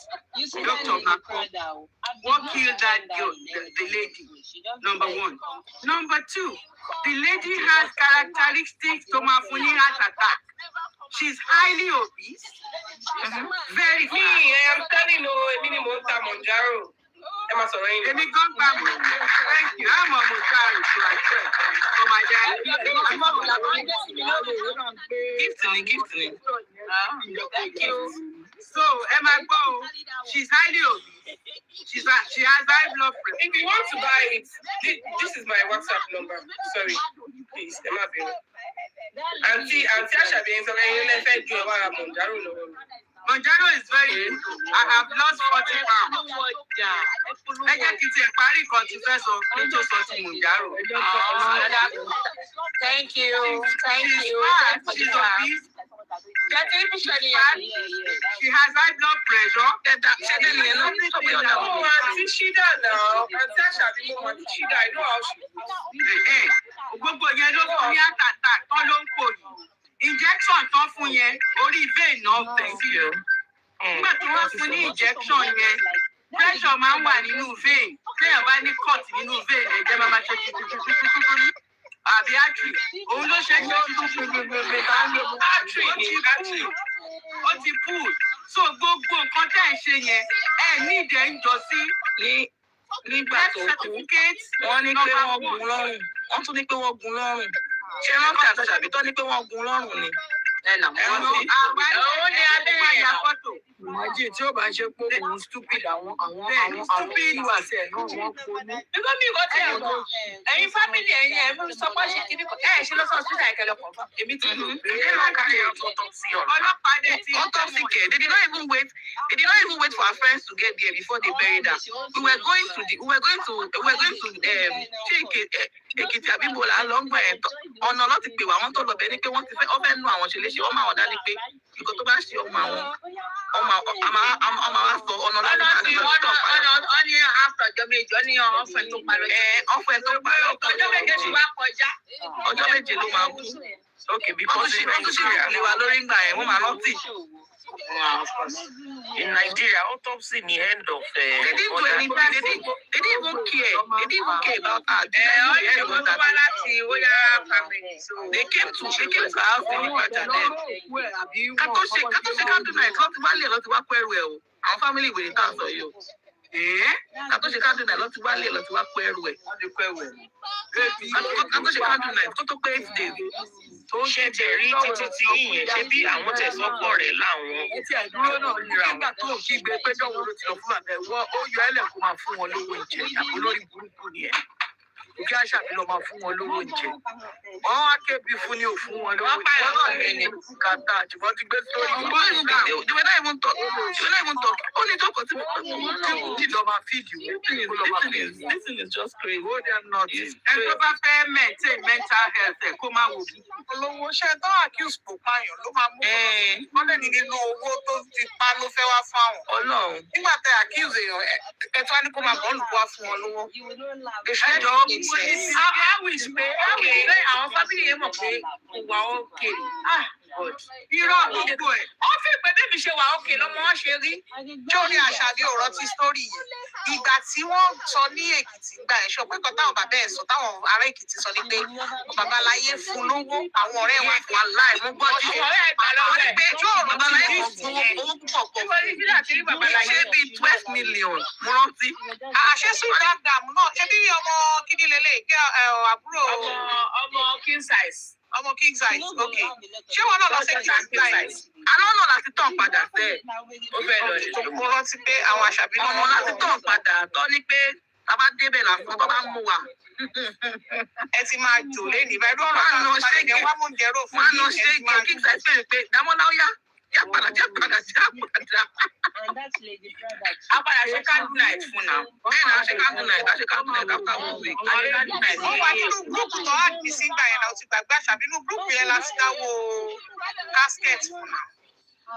Ẹjọ́ yẹn gangan ló ti create group náà. Ìjọ Àṣàkẹ́ ó máa Ṣẹ́rí gbọ́dọ̀ ẹ má bínú, mo fẹ́ sáré àdírẹ́sì people die. ṣẹ́rí fún ẹ̀yin nítorí ẹ má bínú pa àwọn sẹ́jẹ̀ ẹ má bínú mọ́. Nígbà tí àwọn àti Àṣàbí ń sọ̀rọ̀ everybody ń sọ̀rọ̀ àwọn èèyàn kan wá kọ́mẹ́ntì pé I don't talk ill of the dead, don't talk ill of the dead. This is not them talking ill of the dead. This is somebody that called herself a blogger bringing out the illness of the dead.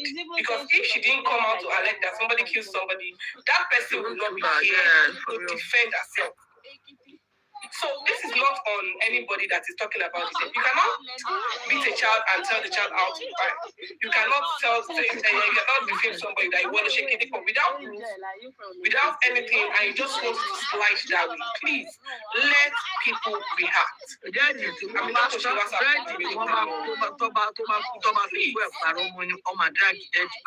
Of course not.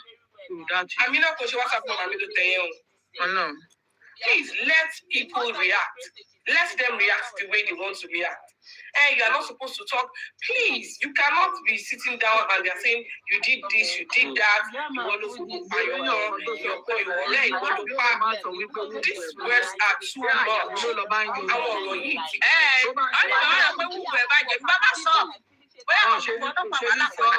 Èèyàn kò ṣe ẹ̀tì mi lẹ́ni pé wò gbẹ̀gbọ́n ẹ̀ tó explain mo ní kó má explain tó bá explain ọmọ ẹgbẹ́ kó explain with 100%. Èèyàn kò ṣe ẹ̀tì mi pé kí n wò mo ní tí ò bá explain ọmọ ní pé kí n tó fi explain. I explain ma pé explain problem àwọn èèyàn nìyẹn. You even need to explain kọ́ lè mọ àwọn Mo fẹ́ àrùn mo lọ pátí lápẹ̀ mi o. Imagine. kì í ṣe pé bóyá ó mú ọ̀kẹ́ or something kọ́ lè fi mọ̀ nǹkan tó fa ìrònú. They were not even talking. No, they were not even talking. No, I don't know. They were not even talking. Mo ti rí bẹ́ẹ̀ post fídíò tí mo ṣe ní ọjọ́ ìṣẹ́ ṣé mo sọ kankan tó jọ? They were not even talking because classes dey call on my king gbamo. That's not what I was and joy. To mania. When you dey come Ashabi place, I only me and Ashabi no talk for some time apart. Since when it was not even so obvious, it was not showing at all. Nobody knew until after 2 months. No, look here 2 months. Ṣé èèyàn tó máa ẹni tí ó tọ̀ bára wọn sọ̀rọ̀ ló máa lọ send the trap. Ló máa lọ send the trap lọ́nà ni. Some people are just crazy. Thank you, everybody, People for are just crazy, yeah. Follow Oja now, so we can be going on. Master, thank you for joining. Tẹ́tí lé wa lọlé àbí. Mama Sita. Tẹ́ bá fẹ́ ra Monjaro, compound Èmi ni mo chat ilé yìí ní WhatsApp. Ẹ má bínú. Okay. Tí mo ta tí mo send irun sí. Okay. Ìdílé nìkan tí Monjaro wà fún náà. Okay, what does Monjaro does and what is the difference between Monjaro and compound Tizepatide? Monjaro is Tizepatide. Monjaro is just a brand name. Monjaro is a brand name. Yotoni Monjaro Rupenjeli is a weight loss pen. My Yobafe was okay. I can come down. Okay. But me, I'm interested in the Monjaro thing anyways. Yeah, it is. We actually do this as a conversation thing. We talk about it. We do it as a class every day. After our normal Ganosi, we have this class. The same thing. Monjaro non use Ozempic. No. Ozempic is semaglutide. Semaglutide is different from Monjaro. Semaglutide is Ozempic Wegovy. two brand, new brand semaglutide. What do we do? What kind of semaglutide? For weight loss and diabetes. PCOS, IDP, skin tag, no, anybody, because most of the time, she was skin tag, we a lot of our cream sellers so far. Skin tag, hereditary, diet, mount for skin tag. What we put into our body causes skin tag. Let us just, you can Google it, you can read about it.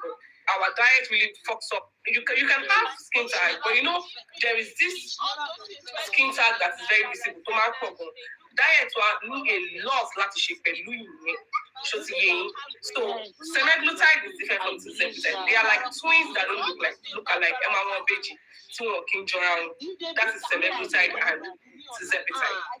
Semaglutide is being mainly for diabetes. And we need to sugar only first GLP-1, only first one. I lack of calling it.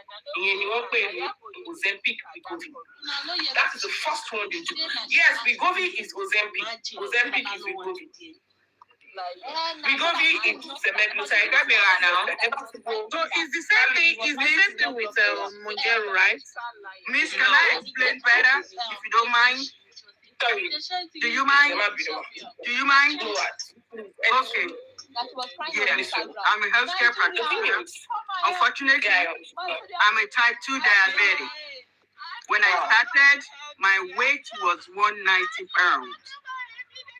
And my height is 5 feet 2 to 3 inches. Number one. What did you start with? Ozempic. Ozempic will take you somewhere you won't walk again. It's very good. If you want to lose 20, 15 pounds, Ozempic is very good. My target weight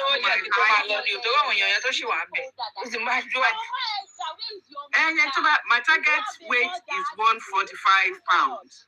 I'm in 158 now from 190 something I was. And I started with Mounjaro, which is also like Ozempic, but different brands.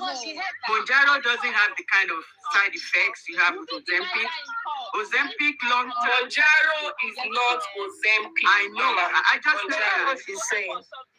That's what I said. It's just like Tylenol and ibuprofen. They can work for pain, but are different medications. Mounjaro is the best. I tell you that because I'm on it. I lost close to 40 pounds.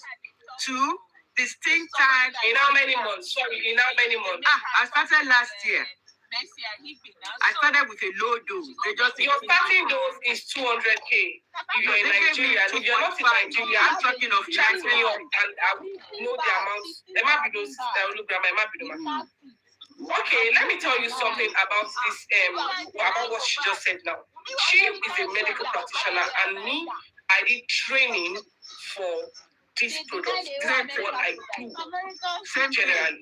Like I did training and all that. Sherry, Ozempic can make you lose more than 4. It is 4 doses once a week. 4 doses per month. A month is 200 for a starting dose. If you're in Nigeria, if you're not in Nigeria, chat up my WhatsApp number. I will tell you, okay, you should buy it, get to your desired weight.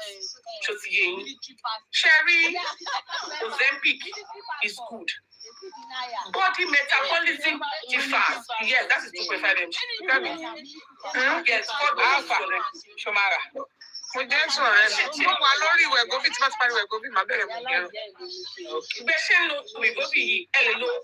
Compound Bukky. So they pay. Man, checking your lose. Sherry, see, even it was stalled. You understand because mommy and so.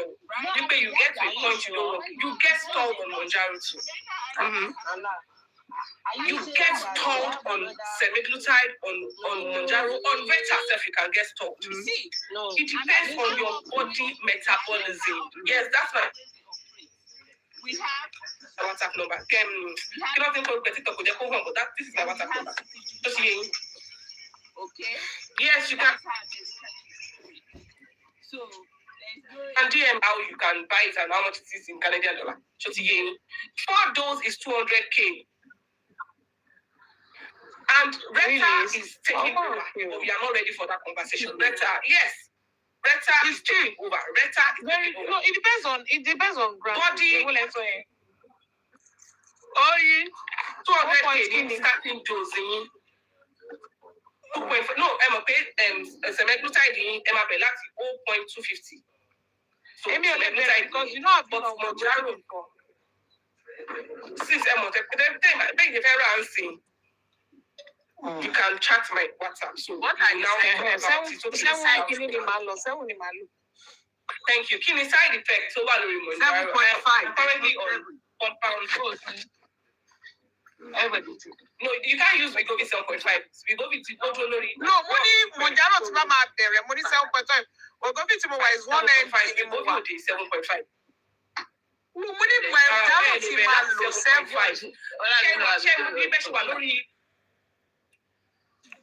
What's wà lórí one name? Bẹ́ẹ̀ ṣe wà lórí What's wà lórí one name? Tẹ́ bá fẹ́ lo ẹ má bínú ẹni sọ̀rọ̀ bẹ́ẹ̀ ṣe wà lórí tẹ́ bá fẹ́ move lọ sí any kind of pep. Yes, I sell Reta and I ship anywhere in the world. Tẹ́ bá fẹ́ ra Reta AGM number mi. I sell Reta and I ship everywhere in the world. Tí mo bá sọ fún yín pé kẹ́ move sí Reta. Would you do it?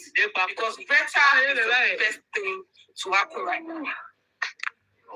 You're already on semaglutide. I would never advise you to go to tirzepatide because before you use it for like some months, you get stalled. Jesse.Yeye, move to Reta. Reta is very, very good. It helps your kidney, it helps your liver, your glucagon, everything is working fine. And you are losing weight. Wow. Reta. If you want to go to, yes, Reta-tide, I can write, please, and you never must spell in Reta-tide. Read about it. Reta is, depends on how many months, but the least I can go on Reta is 3 months on Reta. The least Reta is 3 months.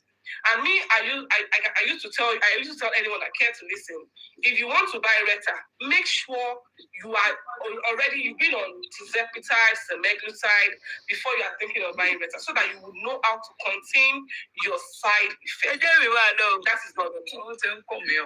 Okay, ma.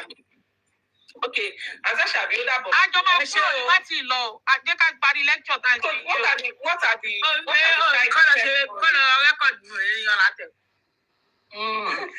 the side effects on tirzepatide, on semaglutide, on Reta? The side effects.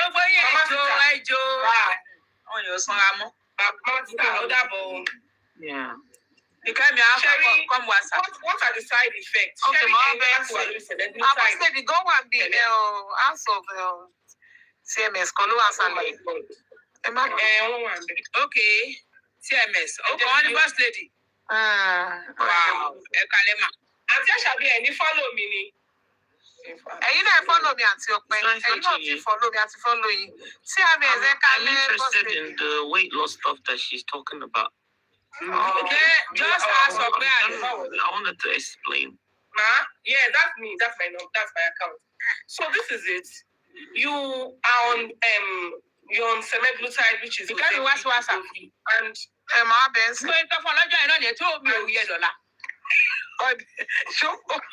much is better? Why do you want to buy 3 months?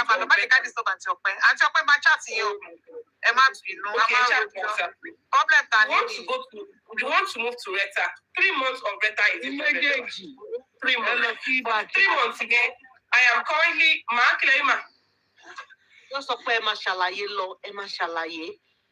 okay. That 3 months here, I am currently on sales. That 3 months, I'll give you a worth of 4 months for $800 for only Reta. Where are you located? I'm in Nigeria, but my passport from America. Example. I'm in pounds. $800 plus shipping fee $50. $50 shipping fee. But before you are thinking of using Reta, please let me tell you what you need to know before moving to Reta. Number one, you've been using yes. The best way to get your dose, if you are going to allow me teach you how to use your Reta as a first timer, I don't mind. You just and be using this. No. Teba ma farabalẹ̀ kí n jẹ́ tó tọ̀ yín pé okay, this is what you take today, this is what you take tomorrow, this is what you take next tomorrow. It's good. I can sell it to you as a first timer, but please, if you think you know about peptide and you want to use it by yourself, please make sure you've been on semaglutide or tirzepatide, because of the side effect on Reta is more than tirzepatide or semaglutide. It has glucagon. There is something that tells your kidney, your liver to start working. So this is what I'm telling you. Clarima, go take all the carbohydrates and the fats out. Burn them off. Yes. Reta is telling your body, mommy, low tirzepatide. If you move to Reta, you already know about semaglutide. I was afraid of side. If you move to Reta, are you reading about the side effects? It's okay. Go ahead. If you move to Reta, you will see that it is easier to lose weight, to build muscle. Our gym bro, our gyms here. Muscle. Everybody is using Reta. They are going to brand Reta next year, 2027, and I'm going to be here to sell as much as I can. I'm selling now too, because there is something called Reta that you can lose weight faster and use that is more healthier than tirzepatide and semaglutide combined together. Reta is completely for weight loss. It is used to build muscle, to lose weight. You have diabetes, low PCOS, IBP. It's working for all those things, but it is mainly for weight loss. Teba lose the 20% lori tirzepatide. Lori Reta, and lose 25% of your body fat. But that's not where I'm going to. What are we saying today? We are talking about the side effect of tirzepatide. Side effect, never really lori tirzepatide. Mostly lori Lori, yes, she can start on tirzepatide. I don't know, possibly your current waiting. If you, I don't know, maybe more. But what I can mute you, come on, get along sorrow to you going. That's a private issue. I would prefer her maybe private. Privacy issue. No problem. No problem. Your current weight, if they actually do anything, best thing tell you to tirzepatide. What does it work for? It really works on your sugar level. Your sugar level, sugar level. This is a new. In contact with if you prefer Monjaro to tirzepatide. Yes. This is my number. Okay, you can screenshot it. This is my number. I'm selling a medication that is FDA approved. Yeah. Mm-hmm. You are what? 89? Did you say you are 89? Yes, you can use. You can use. Tirzepatide is Monjaro. Monjaro is a brand name. What is inside Monjaro is. What is inside Monjaro is tirzepatide. Yes, you can use tirzepatide is Monjaro. If you've been using Monjaro before, you can move to tirzepatide. How can you lose 30 kg tirzepatide? That is just it. And when you're using tirzepatide, please don't think that you just lose weight without doing anything. Try to incorporate eating protein, doing your road walk, and so on and so forth. Try and be doing your road walk. I know your Thomas of you just have to take your jab and sit down. You're fine. It is a lie. It does not work that way. If you want to start with Reta, I can sell to you to start with Reta, but you must follow it the way I'm telling you to use it. Because no, a breastfeeding mom cannot use it. Please, a breastfeeding mom cannot use it. A breastfeeding mom cannot. A pregnant woman, a breastfeeding mom cannot use it. No. How much will I lose to spend 30 kg? I don't know, but if you first buy 6 months, what? 6 months of tirzepatide is $800 plus shipping fees $50. You have belly. You are not big. You just have big belly. Okay. Yes, it is. I pay $4,000 for 3 months in America. You understand? Mm-hmm. Do you know that me more can? Yes. If you have something that has to do with your kidney and all that, so that you don't stress your kidney too much on tirzepatide, combine it with liposay. if you want to buy tirzepatide and you don't want to stress your kidney too much, combine it with liposin. Liposin will protect your organs from stressing itself too much. That's my WhatsApp number. Yes, mommy, I don't know. Check Monjaro Lelo or compound tirzepatide. I'm using Monjaro, just that. I'm using 10 milligrams now. I just started that last week. And I started with 2.5, went up to 5, went up to 7.5, and now I'm at 10. Are you going up every month? No. It was step. Thank you. No, I tell you this. Thank you. Yes, ma'am. You're doing great. This is what I tell people. Yeah, you're doing great. This is what I tell people. Please stop going up every month. You don't need to go up every month. You use 2.5 this week. You don't need to. Okay, sorry. Let me not start from 2.5 because definitely you have to go to 5 mg. You use 5 mg this week. You don't need to go to 7.5 the following month. Let your scale be your best friend. Be going on your scale. Once you're using weight, stay on that dose. Stay on that dose for like 2 to 3 months before you move to another dose. You understand? The whole thing is jam-packed. I want to talk about a lot of things at the same time. If you take my number, you have questions, one-on-one. I want to remember one-on-one conversation, one-on-one consultation, one more me. I would give them answers to every of their questions. Anything you obama, money I don't know. But in cutting Obama, I will tell you that this is this. You that you're using compound tirzepatide, Monjaro, and you say, I'm not losing weight, you are doing something wrong. Is it that you are just feeding this thing into your body every time and you're being stalled? It's not working anymore. I can help you install yourself. I can tell you how to install yourself. There was somebody that come. It works for PCOS. PCOS wanted to kill my enemy. PCOS felt me. This is my insulin resistance mark. What is clear to you? Are you a diabetic? Your insulin resistance, no, you don't. Mommy, before you get to diabetes, your insulin will resist. Yeah. So that is when this black mark comes out. Now it is cleared up. This week is my 9th dose, so it is just a gradual process. It's a gradual process. It's not something I just started one day and before I started using it at all, I went to training, I read about it, I knew what I was about to take. Yeah. Before I now say, okay, I am a certified seller. You want your Monjaro? I don't sell Monjaro. I sell tirzepatide. Tirzepatide is Monjaro. The generic. Monjaro is the generic name. It is the generic. Yes. What is my product better than Monjaro? I will tell you. And is it good for potassium? Potassium okay, shake county. No, potassium in your blood. I'm still going to say potassium. Okay. So, Emmanuella be a potassium. Potassium no can shake county.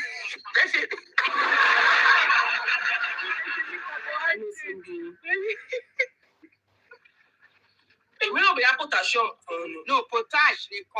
Potassium is an ion in your blood that controls your heartbeat. What's it on?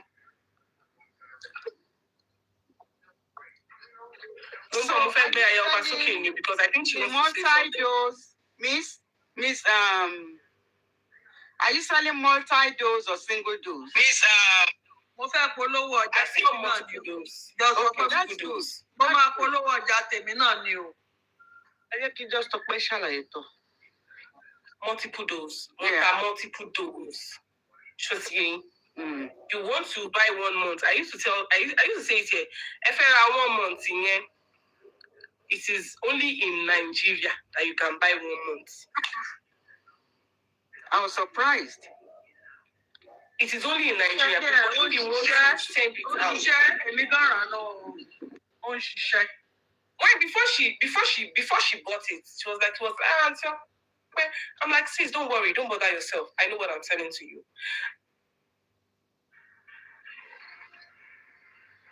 The weight loss is a process. Always check up on my clients. Because I get me. Yes, it is a process.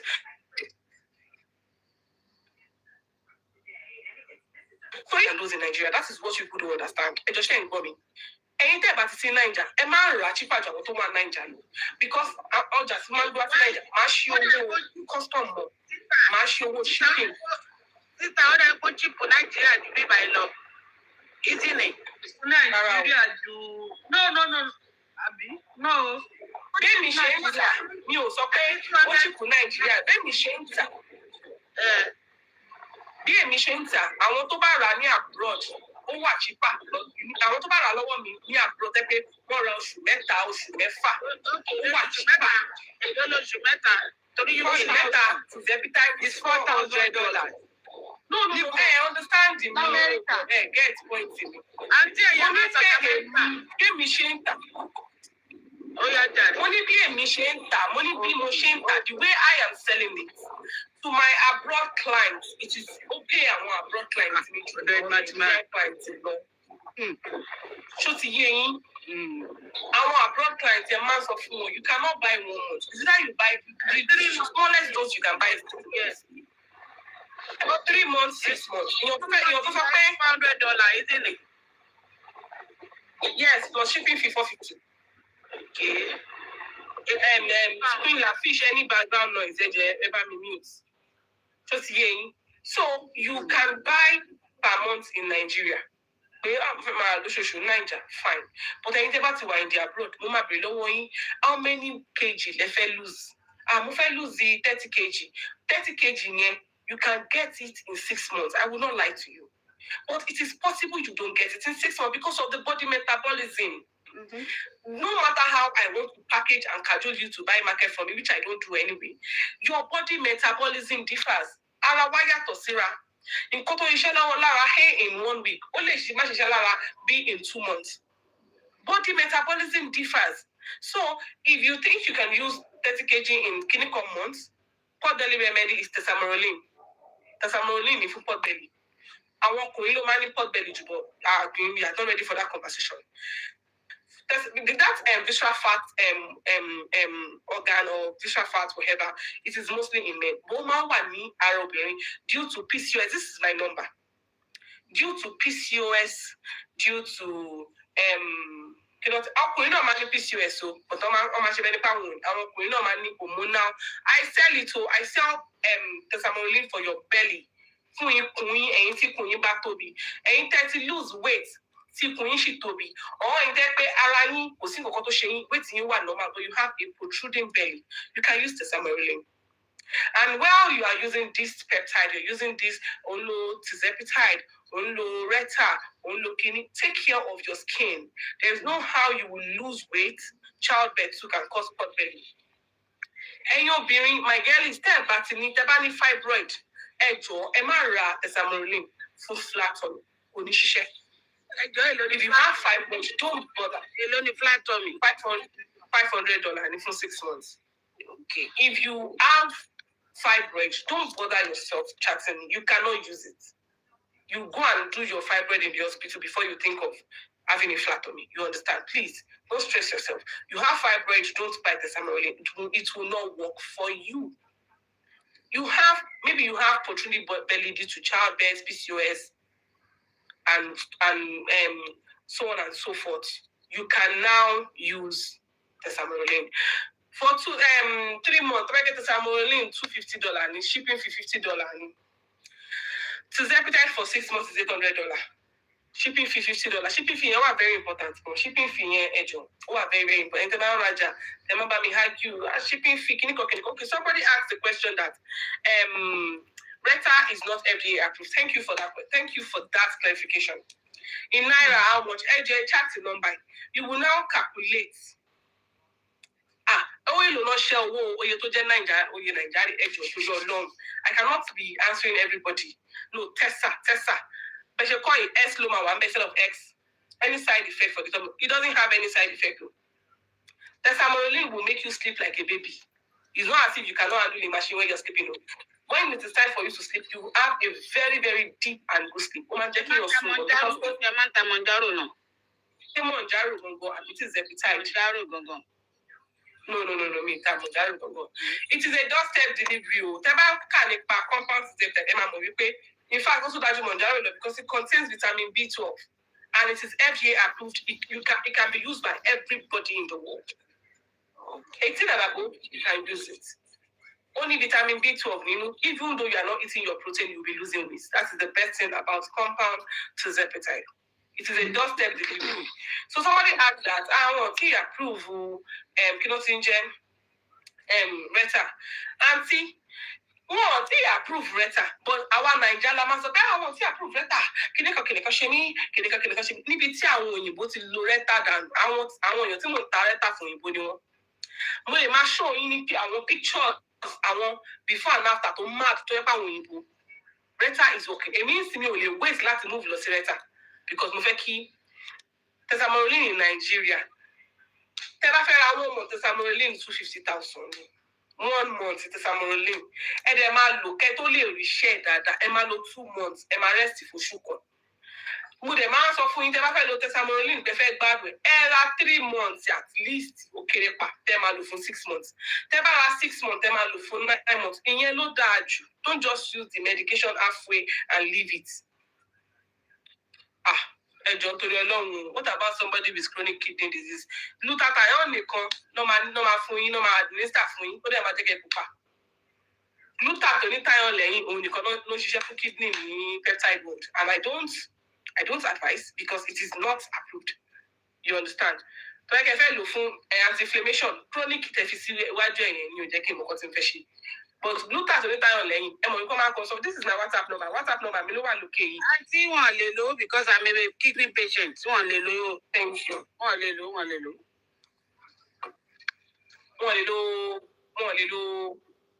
lè lo glutathione lẹ́yìn. It's overload. Kí ni wọ́n lè lo jáde yá?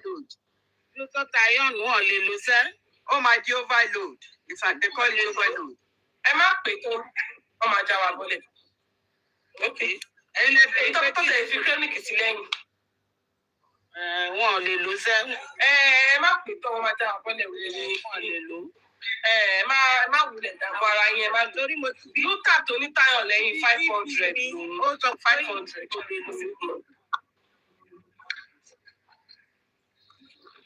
Yes, you can use your Reta, but I would be the one to be monitoring you and tell you how to use it. If you are going to borrow Similenu, I can sell Reta for you. Because my one skeptical with me. Yes, Benny. Trending name. No, no, system will do. Me, all Reta, me, ti best in Reta. Tirzepatide ni mo lò. Tirzepatide ni mo lò now. That is what I'm using for now. And I don't know, maybe I can show you one video. Benny, maybe I can show you one video. And I was very big SMR rooming. Èmi ti ṣe double knee replacement. But báwo lè ṣe wá lose weight?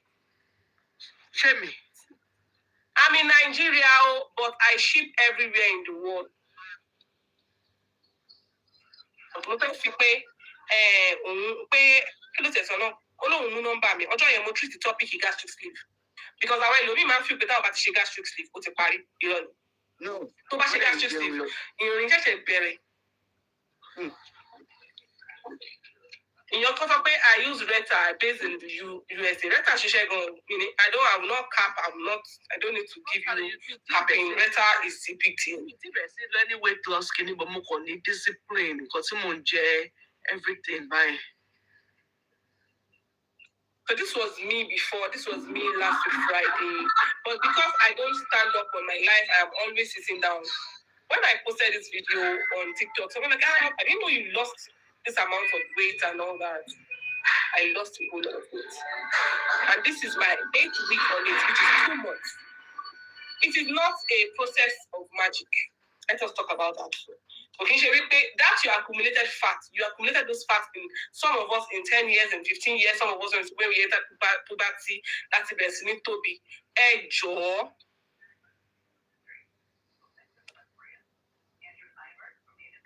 Ẹjọ́ nítorí Ọlọ́run. It is a gradual process.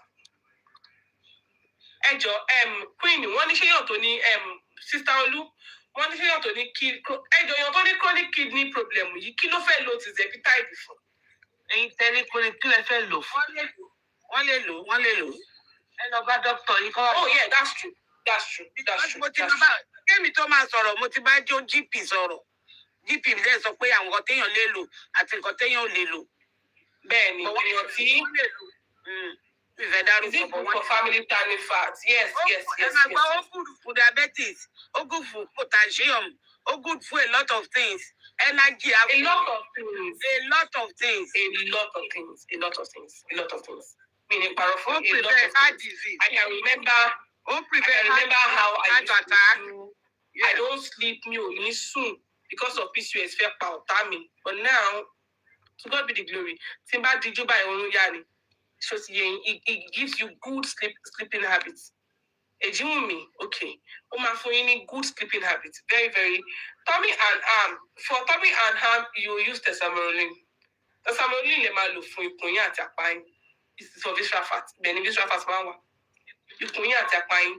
Tesamorelin le malu. It is very, very good. So what am I saying about Claima? I even thought you were pregnant sometime. Pregnant kẹ̀ lẹ́yìn ọmọ mélòó ẹ mà ní dáhùn. I thought you were pregnant sometime. Now, if there is no fibroid there, don't make man baby. So, but see fibroid in there, you lose. Hillary? I'm not that big like that. If you are using insulin, No, it's a no. You can't use it. Using insulin. Is a type 1 diabetes. Is it type 1 or type 2? Any diabetes type 2, ó lè lò. Bẹ́ẹ̀ni. Ẹni tó bá ní diabetes type 2, tó bá jẹ́ kó ń gba insulin gan 40 láàárọ̀, ó lè má gbà ju 20 lọ, kó fi máa reduce ẹ̀ díẹ̀díẹ̀. Kó lè ṣiṣẹ́. You know, somebody diabetes, any kind of diabetes, you know, it's a that is a like any type. One ò lè lò. Àwọn one ní pancreas at all. Exactly. One ò lè lò. Yeah. No. Yeah. One ò lè lò.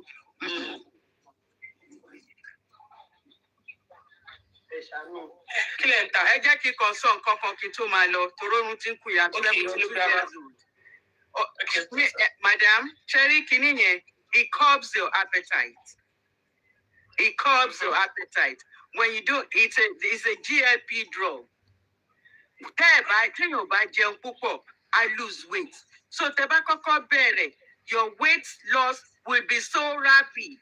You will enjoy it. I've been on it for years now, and it's working for me.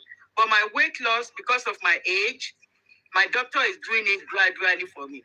I started from 2.5. That's Munjaro to. I went to 5. I went to 7.5. Now I'm on 10. America, you in UK? I'm in America. So when I get to my desired weight, it will bring me down to 2.5, which I use for the end of my life, till the end of my life. Because I don't want to. But do you know that there is something you can use aside from Monjaro to maintain your stage, to maintain your number? My A1C. There is something That's else the problem, my problem. Aside from. What's that? Aside from Monjaro, it is called Cagrilintide. This is the name. Right? So you can Google it. Cagrilintide. CAG. Peel. C. No, okay, peel. Short. It is still short, jab. Okay. That's when I get my desired weight. Máa wọ kíní ẹ̀ kí lẹ ti máa ń pè ní téèyàn lè sọ̀rọ̀ yẹn. Àgbájídé máa wọlé so we can discuss. No problem. For privacy. It is very, very good. That you are on, you've done your doc cannot give you cagrilintide. Mommy, when you read about it, that's for privacy issue. That's why I have to come into your. No problem. Yeah. Ẹ jọ̀ọ́, ẹ jẹ́ kẹ́mi náà polówó ẹjọ́ ìṣàlù one thing. Ẹ jọ̀ọ́, nǹkan tẹ́ ń sọ yìí ló dáa. Ṣùgbọ́n ẹ máa ta o. Ṣùgbọ́n ẹ láti sọ fún wọn àwọn nǹkan tán láti ṣe first before kó tó máa lo gbogbo àwọn oògùn tẹ́ ń sọ yìí. because gbogbo wọn kọ́ ni ó bá àwọn èèyàn lára mu. Tó àbájẹ́ ṣe àwọn tẹ̀sí ẹ̀ kọ́ tó bẹ̀rẹ̀ sí ní lò wọ́n, Ọlọ́run ò ní jẹ́ ká ní láburú. Before kí tó lo Repta, dókítà mi kọ́kọ́ sọ wípé kí n lọ ṣe blood calcium classification test náà to make sure that I don't have too much calcium in my blood. Ìgbà tó rí pé ó lò ló ṣẹ̀ṣẹ̀ fi mí sórí Repta. Then secondly, we like to refrigerate our oògùn yìí, and Nigeria with the electricity problem. So gbogbo àwọn kìíní ló yẹ kẹ́ jẹ́ káwọn èèyàn mọ̀. Nigeria kọlọjà meeting bọ̀. Please, ẹjọ́, please, Fabram. No, you that any suru, please. Let me quickly address this thing, please. Tẹ́ bá fẹ́ gbọ́ nǹkan tí yóò bá ń sọ ẹjọ́, ẹ má gbọ́ mi nígbọ́ wípé gbọ́ condemnation. If you bought market from me before, any suru, please let me address this. Tẹ́ bá ti rajà lọ́wọ́ mi. Ẹ má ti mọ̀ wípé mo máa sọ fún yín pé, have you gone to your doctor? Have you gone to your GP? What did your GP say? What did your doctor say? I will tell you, keep your medication refrigerated. I will tell you the measures. Keep it refrigerated now. I will tell you the measures to keep your products alive. So I know what I'm doing. If I'm if you come to my DM, I'm on my own. That's something like that. Lower me that in the comment section. So okay, check o ti lo tẹ́lẹ̀ o ti ní oníyàn tó wà ní ṣe fún tẹ́lẹ̀ àwọn doctor no dey come and lo ma okay no problem. Well, that's why I told you that you want to use Reta. Will you follow my due diligence? Did you hear when I said that?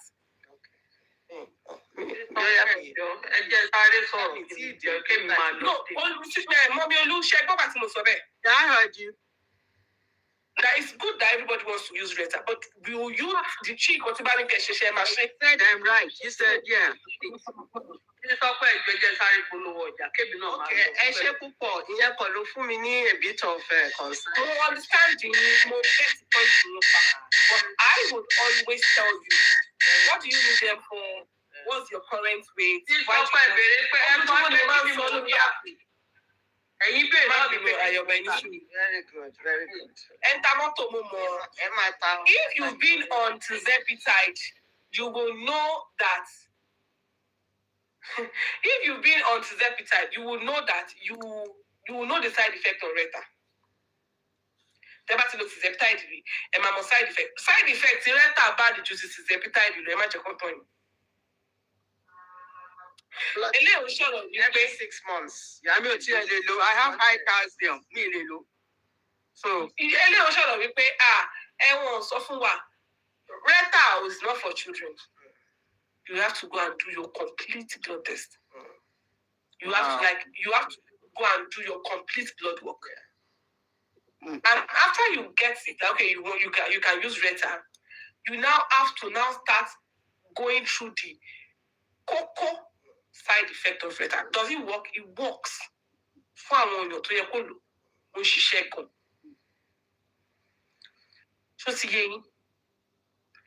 Especially I want to was told on Tirzepatide or semaglutide. Especially I want to rajuni. I want to low Tirzepatide or semaglutide to shemo once was told. Of a move see next level. I will know you. But they might have cholesterol, no. Sorry, cholesterol, she put me on it. You have high cholesterol. Funny enough. And you want to reduce. Funny enough, Google, don't share for cholesterol. Okay. Google, don't share for cholesterol. Everything, Google. Every semaglutide, Ozempic, everything is working for cholesterol. But if you share Reta away, me only wait to keep one brand Reta next year say. Because it's way to in how many months? What you are L'Oreal last year? At last year, I Repta. Tebara or Jim Bro, Tebari, Tibubara, Reta, Bubondo. Reta, everybody. For me, they were like waiting me because you should know I just King John. So, and with age. Any flabby skin, Abby? No, I wasn't fat before. I wasn't more shrink. How much is this? Is it $100 for 3 months, 3-4 months, sure? Mọ́mí ẹ lọ máa lo collagen. Ẹ lọ máa lo collagen. Mo fẹ́ sọ fún wọn sí, mo ń ta collagen tó ṣiṣẹ́ kú dànù, GHS. I use collagen. Ní UK. Ẹ má bínú. Ẹ jẹ́ má bínú. Ẹ ń sọ bí tó máa ti rà fún èmi kọ́ tí mò ń ta. Mi mọ̀ ẹ má bínú ẹ jù. No, I'm based in the US, so I use collagen. It doesn't matter. If I US ni mo ti ń rà á. Can I start with 5 mg? Yes, you can start with 5 mg. Yeah, you started with 2.5. You move to 5 mg. GHKCU is very, very good. It is a raw form of collagen. Bí mo ṣe ń sọ yìí, Google rẹ̀. GHKCU, liposis. Liposis yẹn elokini, liposi. Liposi Ṣé kò ṣe powder? Kò ṣe powder o. GHKCU is injectable no. Máa wọ DM ṣá. Bí mo ṣe ń pè fún yín, tẹ̀ sí Google kẹ́ máa kàn pa GHKCU collagen peptide kò make sense in me. Mo fẹ́ lọ lògùn fún client ẹjọ́ torí ọlọ́jẹ́ sáré kò lọ. Ó yá sọ̀rọ̀ yín. Mo ń ta collagen is $300 for 3 months. Ẹ̀yin tẹ́ bá lọ Nàìjíríà ní mọ́tò mo fi mọ́tò. If you come to my DM, I will show you the price. Mo dẹ̀ ń ta mọ́tò tó bá fẹ́ ra mọ́tò mo dẹ̀ ṣiṣẹ́ aṣẹ́wó. Ayọ̀bá ń ta mọ́tò tẹ́ bá Ayọ̀bá we are not the same price ní sábìsì.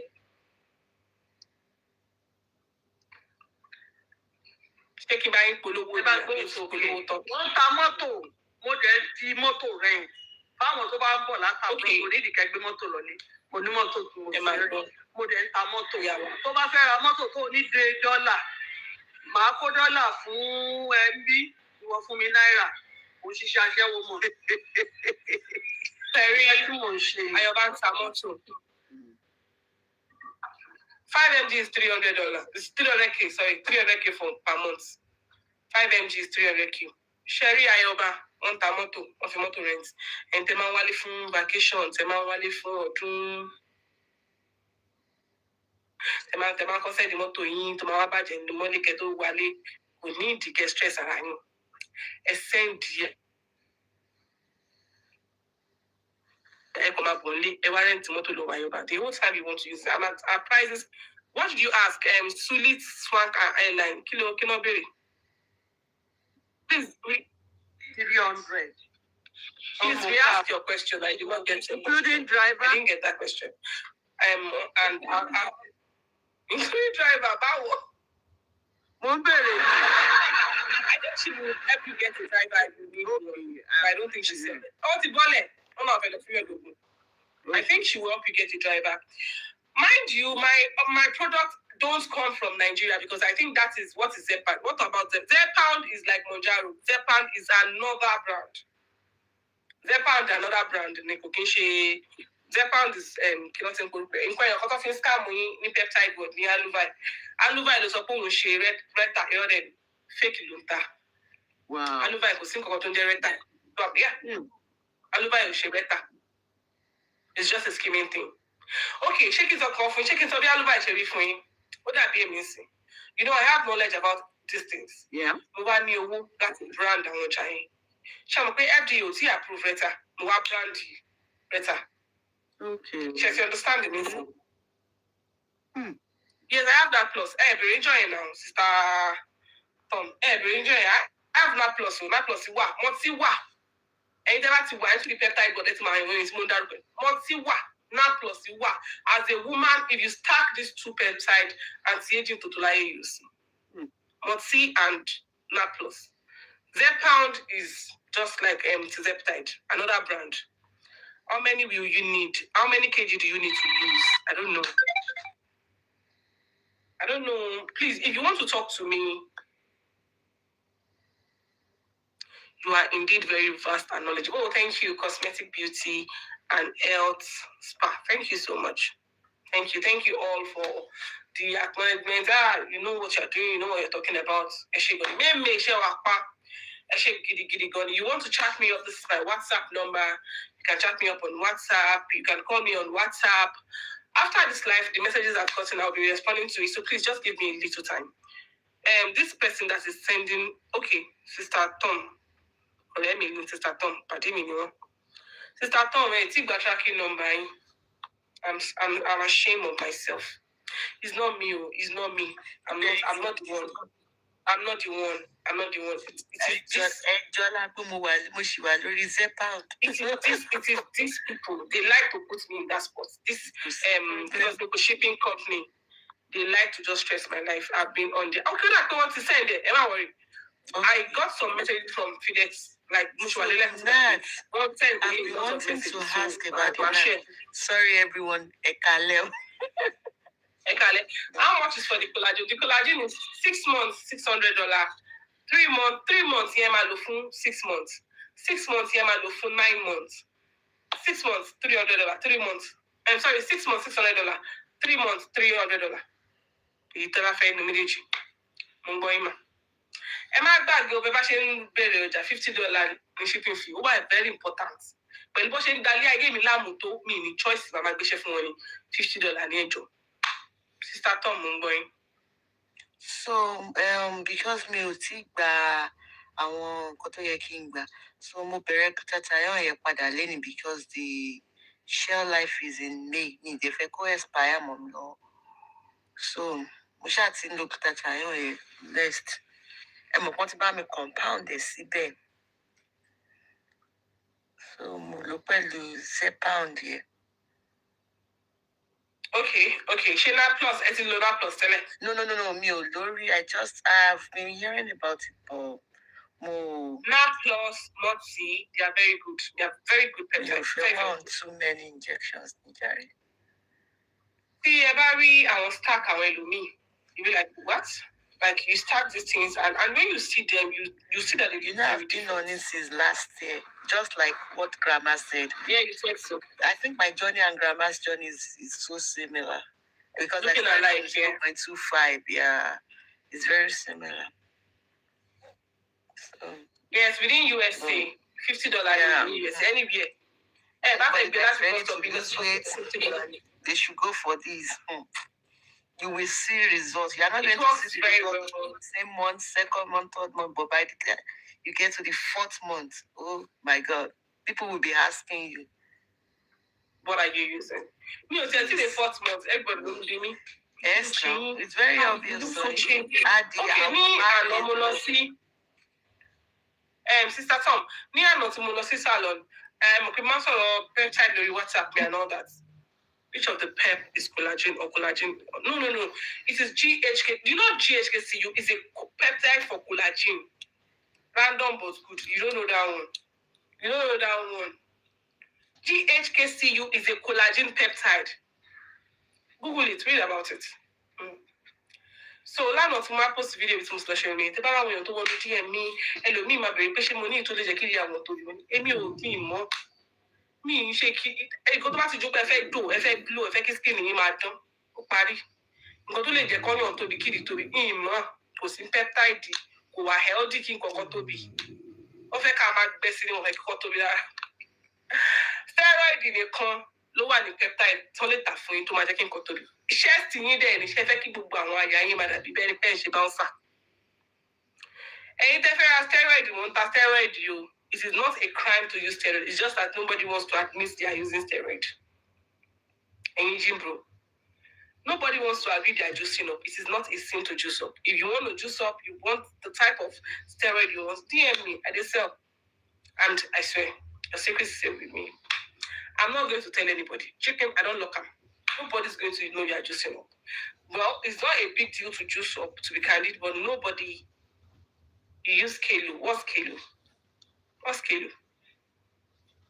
Is that a medication? Because I don't know. I don't know what Kalo is. I think she wants to. Okay, Clo. Yes, Clo is good. Clo has GHKCU too. But Clo is mostly good for those that are like above 50. I don't know your age though. Above GHKCU, by the way, GHKCU come. Look at my skin. You cannot differentiate my skin with somebody using Clo. At the end of the day, it's not. I just think Clo is overhyped.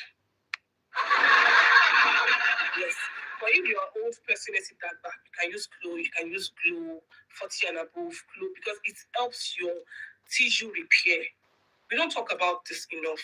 this tissue repairing thing is massive. Anti-inflammation. You can get your anti-inflammation on Glo too. You understand? And gluta, it gives you anti-inflammation. So me, I am finding alternative for myself that will not make me jack up. You understand? Gluta is in anti-inflammation, anti-aging, antioxidants, So I can just scrap Glo and use gluta and combine it with GHCU. Yes, so that's just it. Instead of using Clo with GHCU, I just use GHCU. And instead of using Clo with gluta, I'll just use GHCU with gluta. What I will only be missing is the tissue repairing, which I will be using Glo or Clo in the nearest future because I'll be growing older and I would need the tissue repairing. But for now, I'm still young. I am under 40. Why do I need tissue repairing? I don't.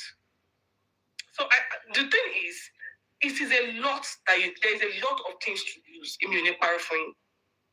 Excuse me. No, So if you are 50 plus, Glo or Clo. You think I should have the net with my orders? Yeah. If you can have NAD plus and Motsi is very, very good.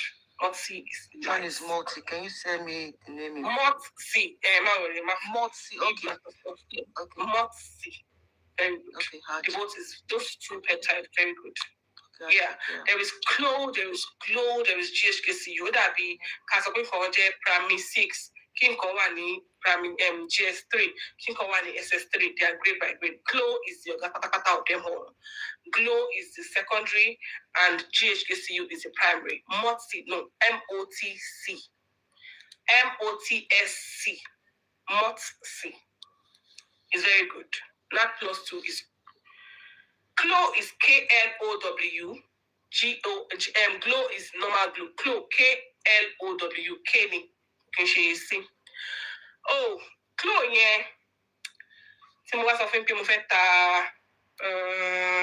months, Clo $1,000, uncle. It was more expensive. Yep. Clo is very good. If you're 50 and above, you can buy Clo is $1,000 for 6 months. $1,000 for 6 months. And then 3 months. 500. Which me okay? 3 months. Madam Marani. Me Clo 3 months. Clo si 1 June. Add le ma feri to faire la Clo. On la Glo, monta Glo 3 months. Monta 6 months. 3 months gonna make you feel my pa. But like the GHCU, mule 3 months anyhow because I'm a man rush GHCU because I'm only spa. I'm a GHCU go. I'm full spas. Collagen shots. So if you are already taking collagen shots in spas and you're hearing I'm talking about GHCU, that is what you are using. You can buy it from me. A month. About in Nigeria 300,000. Teba say Niger for Monjaro. 3 months, me mobi tewa.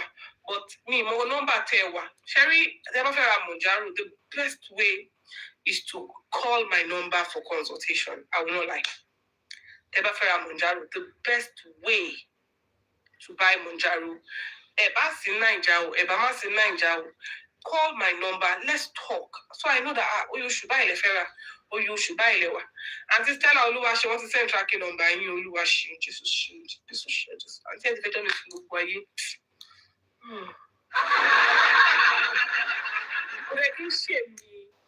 me logistics in me. I think I would have to put a lot of time on my logistics now. Because I'm having issues with my logistics. I'm having big assistance. This is my number. This is my WhatsApp number.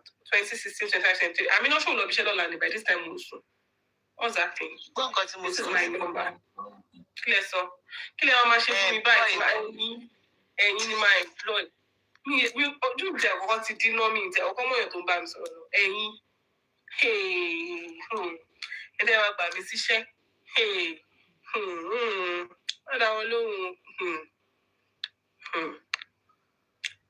Alọ́lé lọ sùn kò jẹ́ ká mọ èèyàn tó ń sún bus stop o. Gbogbo àtàǹsọ̀ lórí TikTok kò jẹ́ ká mọ ìwú ìṣù o. Má dá wọn lóhùn, she's dey play, you know.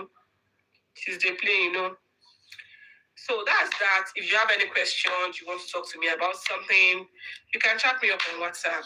The best thing to do is consultation first. Before anything, before pricing. The prices they are not different. You are not in Nigeria, you are in Nigeria. If you want to buy in the abroad rate, it's good. If you want to buy in the normal Nigeria rate, it is good. Anything you want is fine. But I can share you a number of somebody that works in NACO.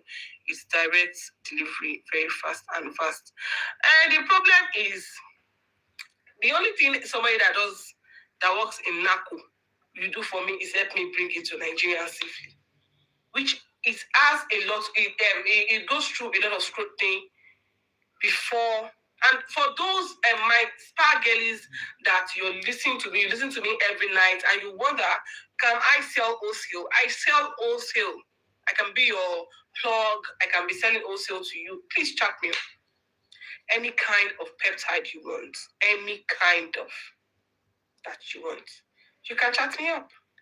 Even the ones you don't know exist, I'll tell you about it. You make money, I make money. We are all good together. You understand? My spy girl is that you know about peptide. Chat me up on WhatsApp. I mean, I don't want to share dollars, so I'm being suspicious of you. One that is interested in chatting me up. Hi, sister Fumi Ekalema, Shewa Pa, Boni 19. After so that's that. You want to question me, you want to have Nigerians human policy. So somebody that is just starting to know about these medications and stuff like that, you will not see them because of their no small about it. They will just call you on WhatsApp, they will be scrutinizing you. You know, anytime there is no if you chat me up now, once I leave this life, I know I have loads of messages right now, but once I am off this life, I'll respond to everybody tonight before I sleep. Everybody tonight, so soon. No, because time anybody can chat me anytime. Anybody can chat me. Oh, what's Ramon? I want GPS in Nicolo Monjaro.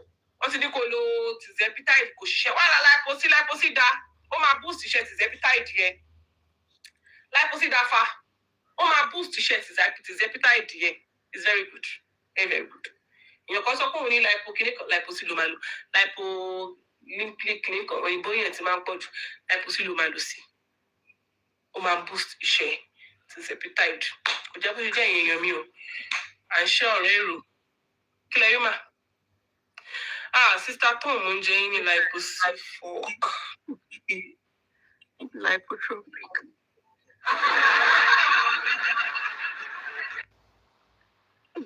Munjani liposi. The beginning Emma for. I did with you, I did for you. Emma, I did for you. Mom really shaking me by.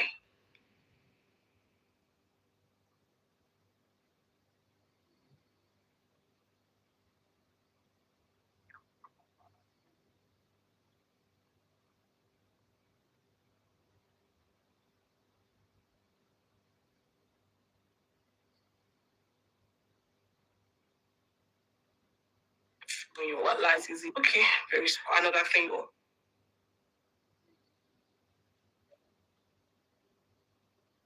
Levels, but the warm spell, well, it won't be lasting. Rain is moving in from Thursday onwards, and temperatures are set to drop back sharply to the low teens. Those are the 9 o'clock headlines. More with the news at 10.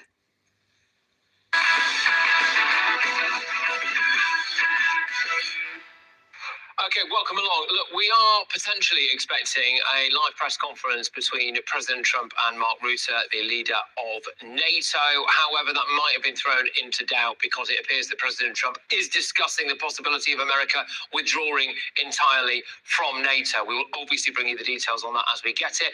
But Keir Starmer is patting himself on the back over a ceasefire he had nothing to do with. Well, there's work to do. It's early days. there is a real sense, I think, of relief. You could feel that at the base here in Saudi Arabia. For 39 days, they've been acting in our collective self-defense. You can feel the relief. But what they want to know, what people in the United Kingdom want to know, who will share that relief, is that this needs to be permanent. And it's our job to work with other countries in the region, not only on the cessation of hostilities, but also on opening the Strait of Hormuz. I mean, no one's taking him seriously. Putin has literally just sailed a warship through the channel escorting sanctioned Russian oil tankers because he knows that Keir Starmer's going to do nothing about it. So there's that, isn't there? But what ceasefire? Is there even a ceasefire? There are reports tonight that the Strait of Hormuz is now fully closed. Some are saying that Iran has closed it because Israel continued to bomb Lebanon after Iran continued to bomb Israel.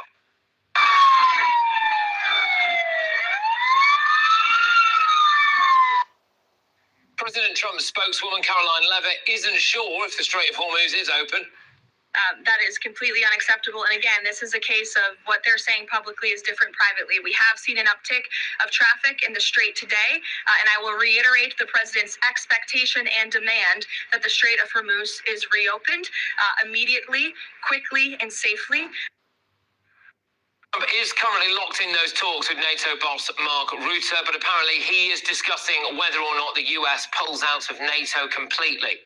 I have a direct quote from the President of the United States on NATO, and I will share it with all of you. They were tested, and they failed. And I would add, it's quite sad that NATO turned their backs on the American people over the course of the last 6 weeks, when it's the American people who have been funding their defense. Remember when the boss of NATO called Trump daddy not so long ago?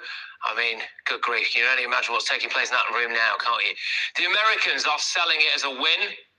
With respect to the 2-week ceasefire announced by President Trump last night, this is a victory for the United States of America that the president and our incredible military made happen. Their Minister of War said much the same. No other president has shown the courage and resolve of this commander-in-chief.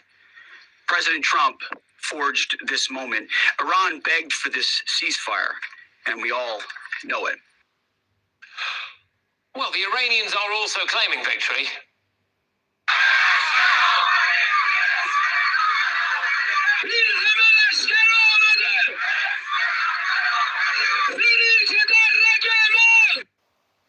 So, to summarise, there isn't really a ceasefire. The Strait of Hormuz may or may not be fully closed. The Americans say they've won. The Iranians think they've won. The Americans say Trump didn't agree to Iran's demands. The Iranians say he did agree to their demands. And Keir Starmer's acting like he won the whole thing.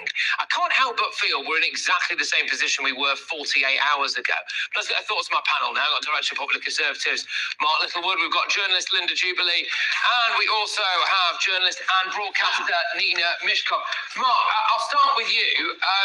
I mean, we are potentially going to be getting this press conference from Trump and Mark Rutte. The initial noises were that it was going to start at 8:30. It's now coming up to 9:10. What do you think we can read into that? This is pretty serious. Look, I mean, people now seem to be talking about the USA could leave NATO. I mean, it would be a strange time to make such a decision at a moment of international crisis. But let's be clear here, the USA leaving NATO would be the equivalent of John Lennon, Paul McCartney and George Harrison walking out on the Beatles and just leaving it to Ringo Starr, right? There's no serious organisation left if the US leaves. So, look, I don't know if that will be the conclusion. I suspect it will fall short of that. But I did listen to Caroline Leavitt's press conference earlier. Trump is utterly furious with NATO, and he might reflect what's NATO ever done for us. On this wider conflict of everybody claiming victory, well, you need to ask both Iran and the USA, what's your actual mission objective? And I'm a bit curious on both sides. I guess for Iran, it's just that the regime survives, sort of has done, although it's been degraded. But what's the US objective? Is it just to deplete Iranian military capacity to a certain level? Or is it to bring about regime change? Or is it to ensure that their nuclear capacity is set back 100 years? None of that has really been set out. So it's difficult to claim victory if you haven't really set out what the rules of victory and the definition of it is. Yeah, well, quite. One thing that was absolutely unequivocal from President Trump's statement yesterday when he announced that he was willing to have some kind of ceasefire, and I think we got that announcement at, roughly speaking, about 11:30 last night, our time, was that Iran would have to immediately reopen the Strait of Hormuz. And the breaking news you will be seeing at the bottom of your screen right now is that Iran has shut the Strait of Hormuz. So what's going on? I think what's happening at the moment is people are battling to win the battle of perception. What they want to be is perceived as the victors. Trump definitely wants that, and so do the Iranians. But it's early days, and no one really knows exactly who has won what at the moment. I would say that America wanted to decapitate the leadership in Iran, and they wanted to annihilate its capacity to build nuclear weapons. And it probably has achieved one, and certainly largely achieved the second one as well. But there are other aims that hasn't changed, and I don't think there has been regime change. And I think to suggest that that has happened is well short of reality. Yeah, Nina, I mean, this ceasefire, what ceasefire? You're looking at live shots over Beirut at the minute on your screens. There have been huge explosions in Beirut today.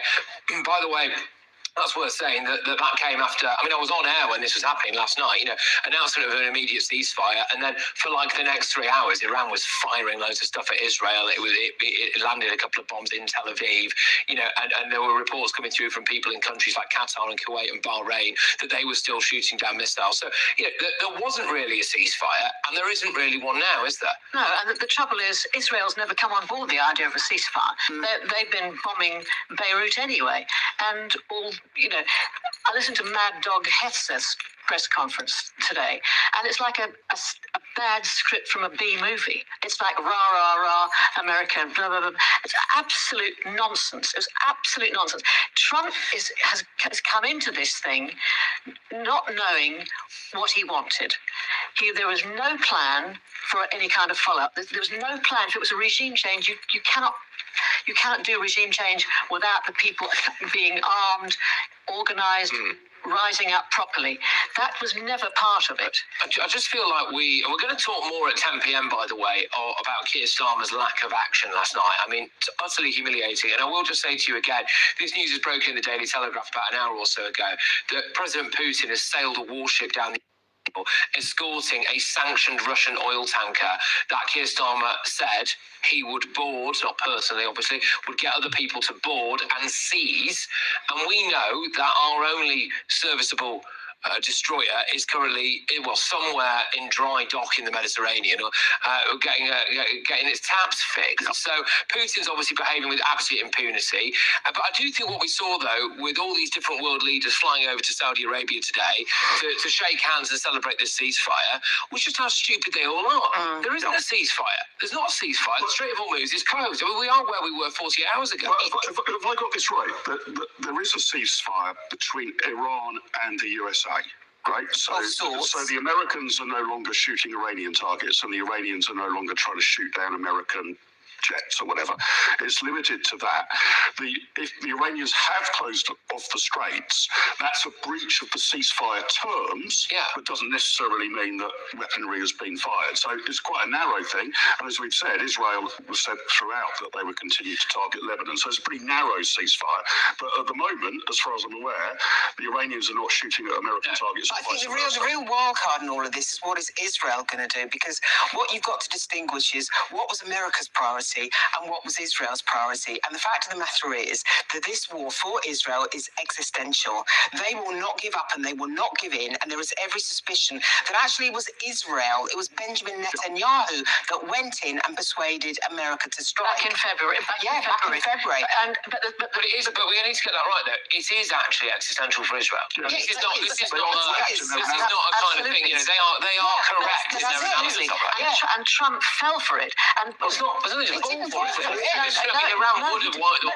Listen, this is like there were no weapons of mass destruction. There was no imminent. They could have planned it properly, and they did not. There imminent opportunity because they had the intelligence to take out Hamas. So just let me say this: no plan survives contact with the enemy. So you cannot build a plan that people will stick to exactly. But what I believe happened is that Israel had enough information to say, look, we can strike striker Al Khamenei and his family and leaders. We can do it at X time on X day. And then he said that to the American president, the window is open. What do you say? America said we're going in. And Trump thought it's going to be like Venezuela. We'll go in and we'll decapitate it. And he thought like Putin going into Ukraine. It wasn't like that. How absolutely stupid the Americans were. That was an opportunity that you could see was worth seizing. Just to kind of round us off here about who has won whatever the heck went on yesterday.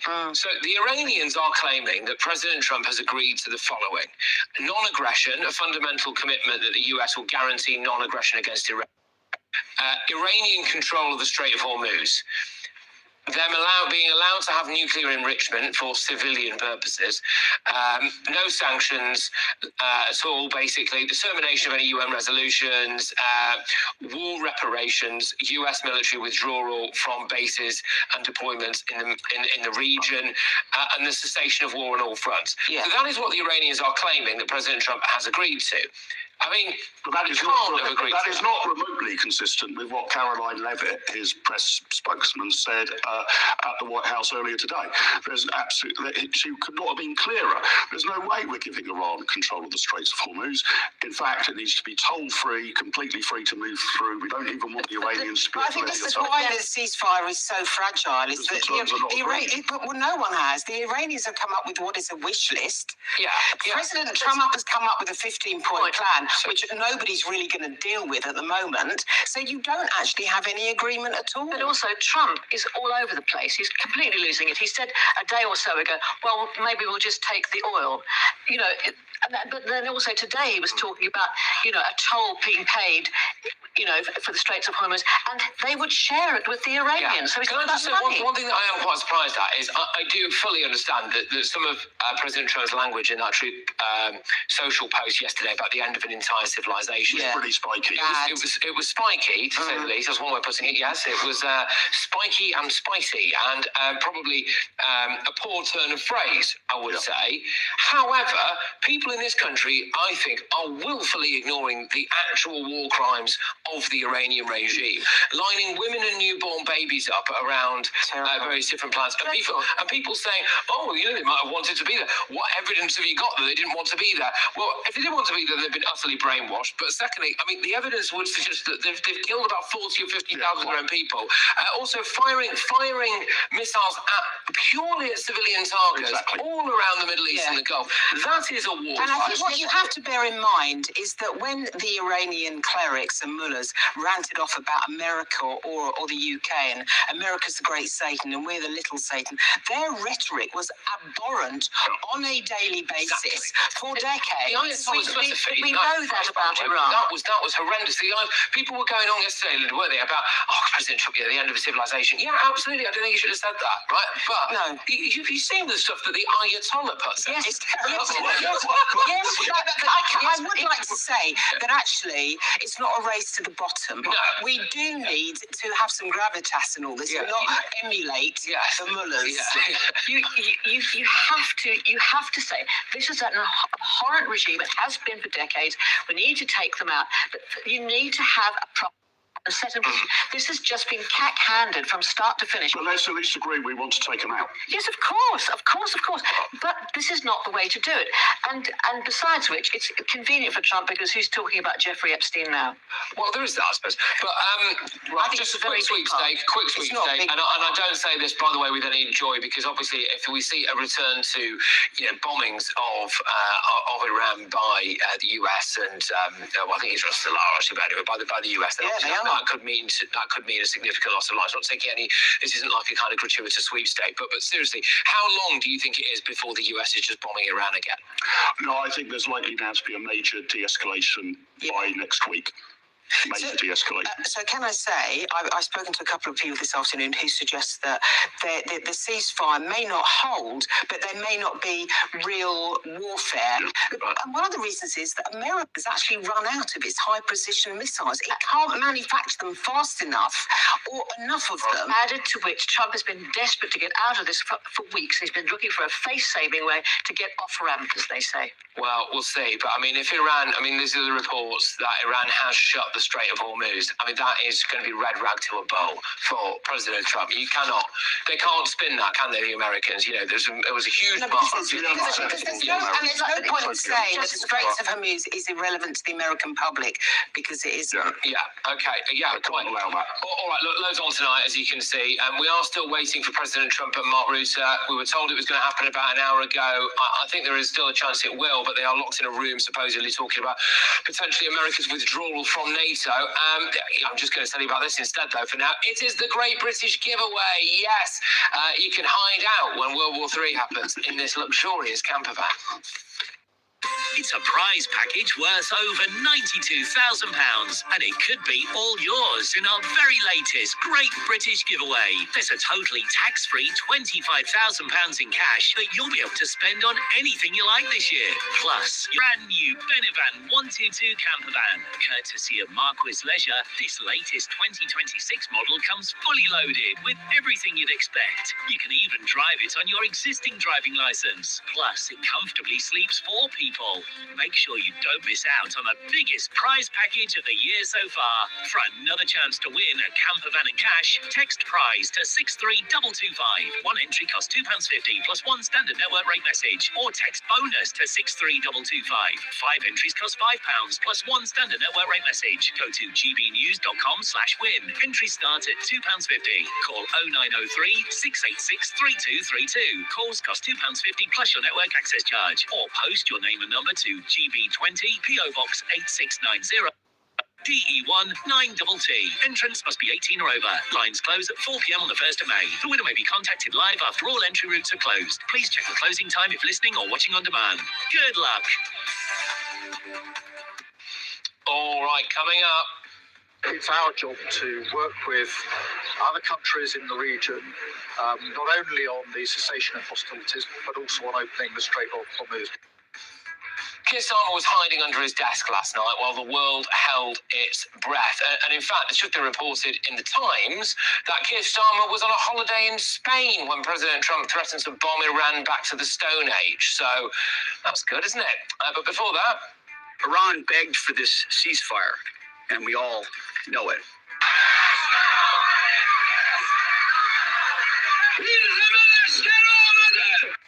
We are due to have what could well be the most important press conference of modern history, actually. President Trump and the leader of NATO, they're going to be talking, hopefully, in the next few minutes. But who won that battle last night, Trump or Iran? And where is Keir Starmer? That's next.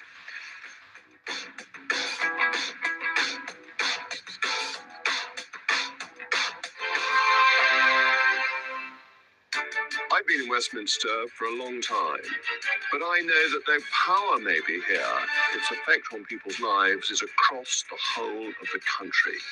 We may be where rules are made, but it's where they're implemented that matters.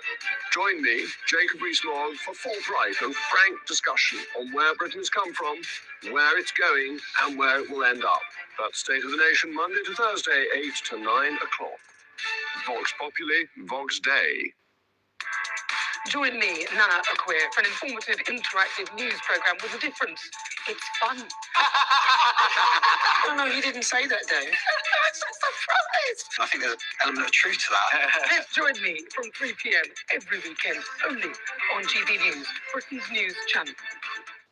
From cold mornings to warm family brunches, from football to tennis in the car, in the kitchen. GB News Breakfast is there with the stories you need and the conversations that matter. Anyway, let's talk business. Well, it has been a historic night in British politics. It's astonishing. We're here again to start your day just right. GB News Breakfast. Every morning from 6 a.m. Only on GB News, Britain's news channel.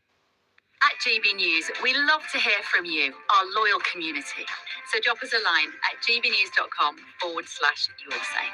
There, you can talk to each other and also to the presenters live on air.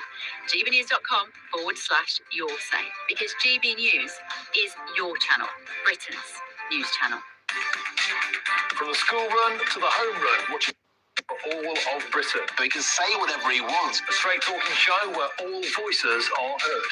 And you know, when are we going to stop talking about smashing the gangs and actually do it? The stories that matter from every part of our country. It's a bit of a crash landing there for your Chancellor. Bold, fearless, and standing up for you. That's me, Martin Dorby, 3 p.m. till 6 p.m. weekdays, here only on GB News, the People's Channel, Britain's news channel. Every week there are stories that shape the national conversation. Who's discussing that? On Saturday Morning Live, we break them down. Is that true? This is fascinating, isn't it? The politics, the headlines, the debates everyone's talking about. And the questions that you want answered. Do you think it was a legitimate attack for him to make? What led you to set up this fantastic movement? You know what? It's a great question, Olivia. So what are you waiting for? Your weekend starts here. Saturdays at 10 a.m. only on GB News. Breaking news, live updates, stories that matter. From the heart of the GB newsroom to every corner of Britain, with our team of dedicated journalists across the UK. GB News bulletins are there to deliver the latest news that matters to you. Bulletins on GB News, The People's Channel, Britain's news channel.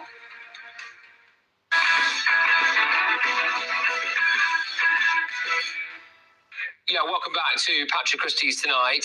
President Trump and the General Secretary of NATO, Mark Rutte, are currently locked in talks. The latest is that America is considering withdrawing from NATO. That would obviously be like just one of the biggest news stories of modern history if that happens.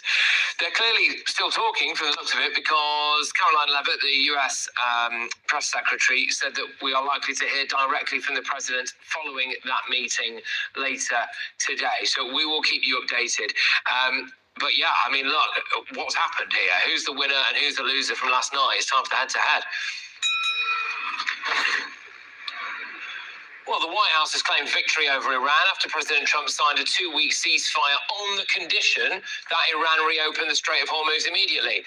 Although Iran has just shut the Strait of Hormuz again in the past few hours after Israel bombarded Lebanon with missile strikes, mostly because Iran kept bombarding Israel. But Secretary of War Pete Hegseth hailed Trump's leadership during a press conference earlier. No other president has shown the courage and resolve of this commander-in-chief. President Trump forged this moment. Iran begged for this ceasefire, and we all know it. It's worth noting that apparently he is also, like Pete Hegseth, is also meeting Mark Rutte as well. So I'm almost certain we will hear something about the outcome of that before the end of this show. But the Iranian regime, they have claimed victory, issuing a 10-point peace plan, which includes guarantees that Iran will not be attacked again. Look, tonight I'm asking, who's the winner and the loser in all of this? Going ahead on this, our columnist at the Washington Examiner, Tiana Dosha, and US Foreign and Security Policy Professor, Dr. David Dunn. Thank you very, very much. Okay, Tiana, I'll start with you. Who's the winner here, Trump or Iran? Unambiguously, it's President Trump who laid out 4 objectives at the start of this war: a complete destruction of Iran's navy, its ballistic missile capabilities, its nuclear weapons capabilities, and its ability to fund its terror proxies. And the fact is, the navy gone, ballistic missiles gone, the production completely decimated, the ability to fund those proxies. What economy does Iran have, so to speak of? And then finally, those nuclear weapons, a lot of that highly enriched uranium buried in the ground. That's the only one that's even still a bit of a question mark. Okay, all right. Just before I go to you, Dr. David, I've got some breaking news that's just in now. This is according to the Wall Street Journal. The Trump administration is considering a plan to punish members of NATO who were unhelpful to the US and Israel during the Iran war, and possibly moving US troops out of those countries and stationing them in countries that were more supportive. More on that as we get it. Dr. David, who won, Iran or Trump? Well, I think it's very clear that the Americans lost in a whole variety of ways as a consequence of this conflict. Trump very noticeably said that we're going to remove the regime and create the way for the people of Iran to rise up. The regime is still intact. The Islamic theocratic regime is still there. Okay, maybe different people in those seats, but fundamentally that regime, that control is still there, a failure. They said they would destroy the ballistic missiles. Iran has continually fired ballistic missiles. The reports are that 30% of them have been destroyed. They have not done that job there either. The Americans also said that they would seek to control the enriched uranium that went missing after the August bombing. That is unaccounted for, and that is still a problem. And to look at what the Iranians are now saying, that they've issued this 10-point plan, which Trump himself says is the workable basis for negotiations, and they are demanding the moon. They are demanding an end of primary and secondary sanctions. They are demanding compensation. They are demanding sovereignty over the strait, which they've just exercised and show their confidence in control by doing just that.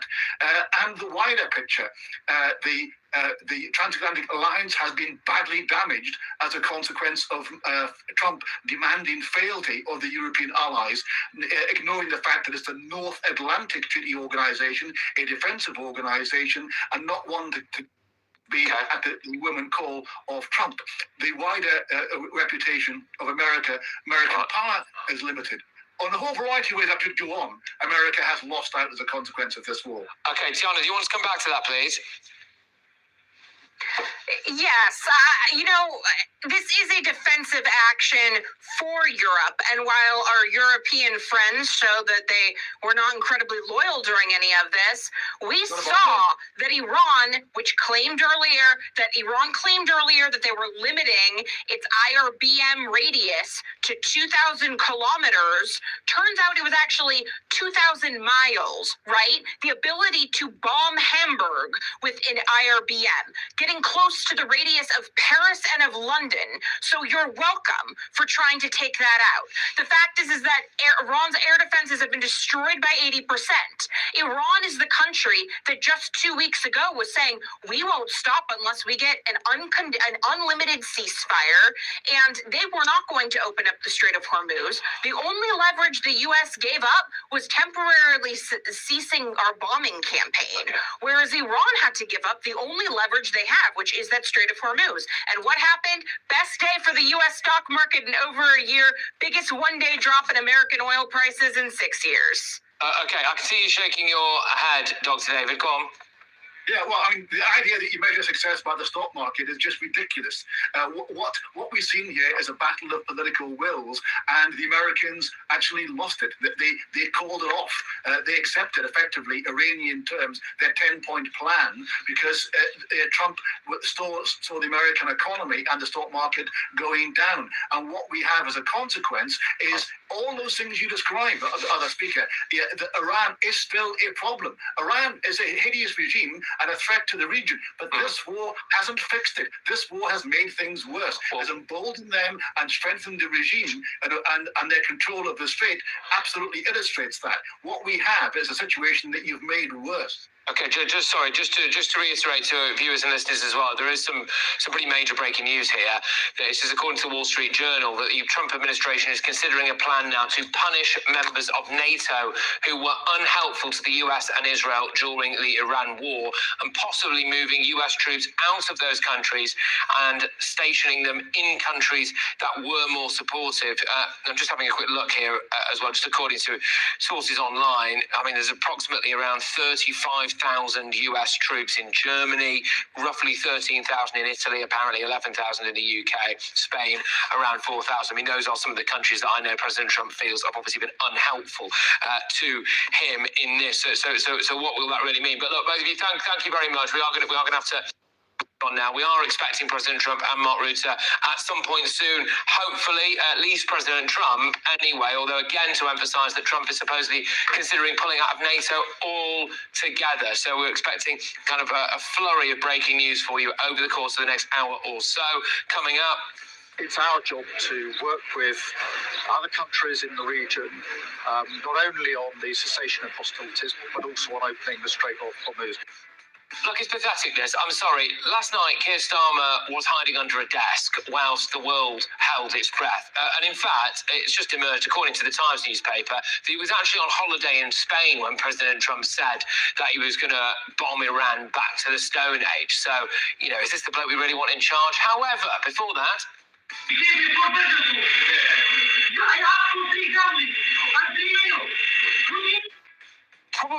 of the kind of worst and weirdest crimes of modern times. Thankfully for us, all caught on CCTV. A man pulled a gun on a chicken shop worker because he got the wrong source.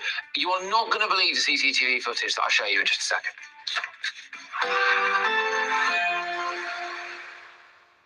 Be nice to escape the grey. Clear skies, here we come. As clear as our travel insurance. All Clear Travel Insurance sponsors GB News Travel Destinations Forecast.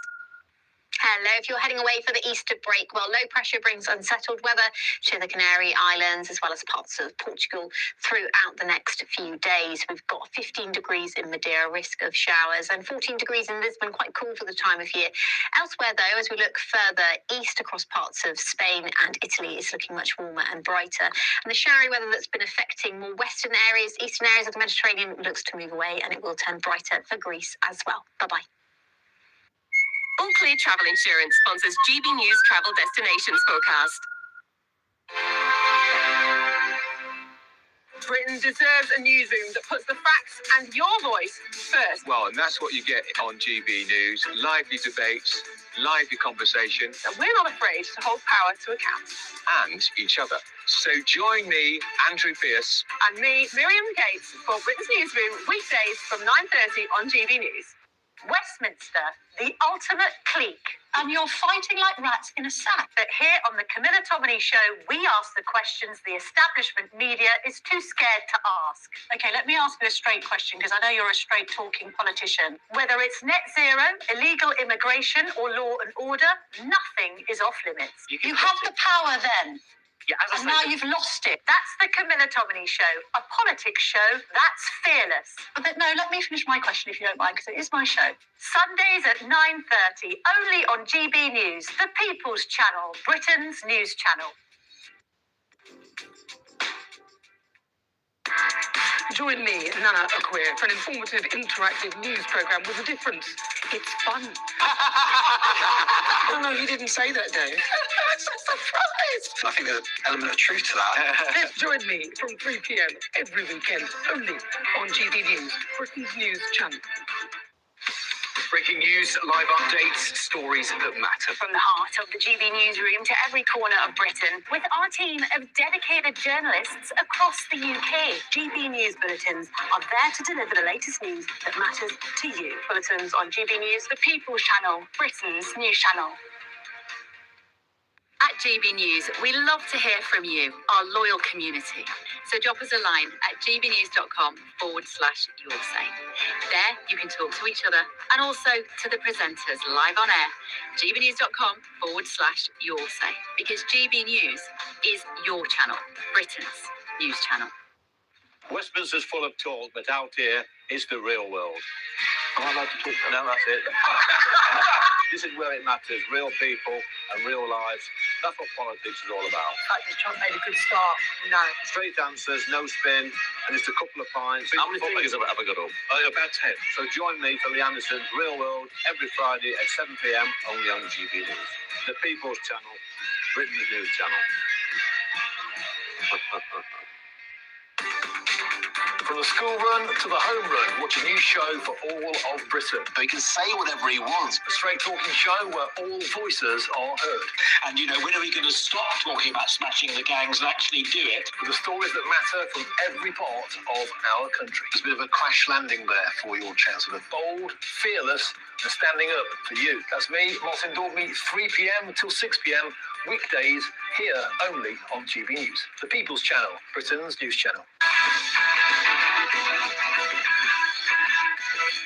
I have a direct quote from the President of the United States on NATO, and I will share it with all of you. They were tested, and they failed. And I would add, it's quite sad that NATO turned their backs on the American people over the course of the last 6 weeks, when it's the American people who have been funding their defense. All right, here's the latest. President Trump is apparently currently in the Oval Office with Mark Rutte, the leader of NATO. He is discussing the potential for the US to withdraw entirely from NATO, and he's considering punishing NATO members who did not support the US by withdrawing US troops from those nations. We will get more on this in the coming moments because that's always the way. But first, this is the horrifying moment. A customer pulled a gun on a chicken shop worker after he was given the wrong sources. I promise you've never seen CCTV TV like this before in your life. The dispute began when 18-year-old Marwan Kadir ordered some chicken legs and a drink from the South London chicken shop shortly before 9 p.m. on Christmas Eve 2025. How many garlic sauce did you put in the bag? Full garlic sauce. How many So he's talking there about how many garlic sauce. I need this amount of garlic sauce. Kadir then returned to his flat, which conveniently has CCTV in the living room, and I wonder why. It shows him rummaging through the bag of food and counting the number of dips that he'd been given. After discovering that he'd been given the wrong sauces, he then stormed back into the shop and attacked the worker with a replica gun.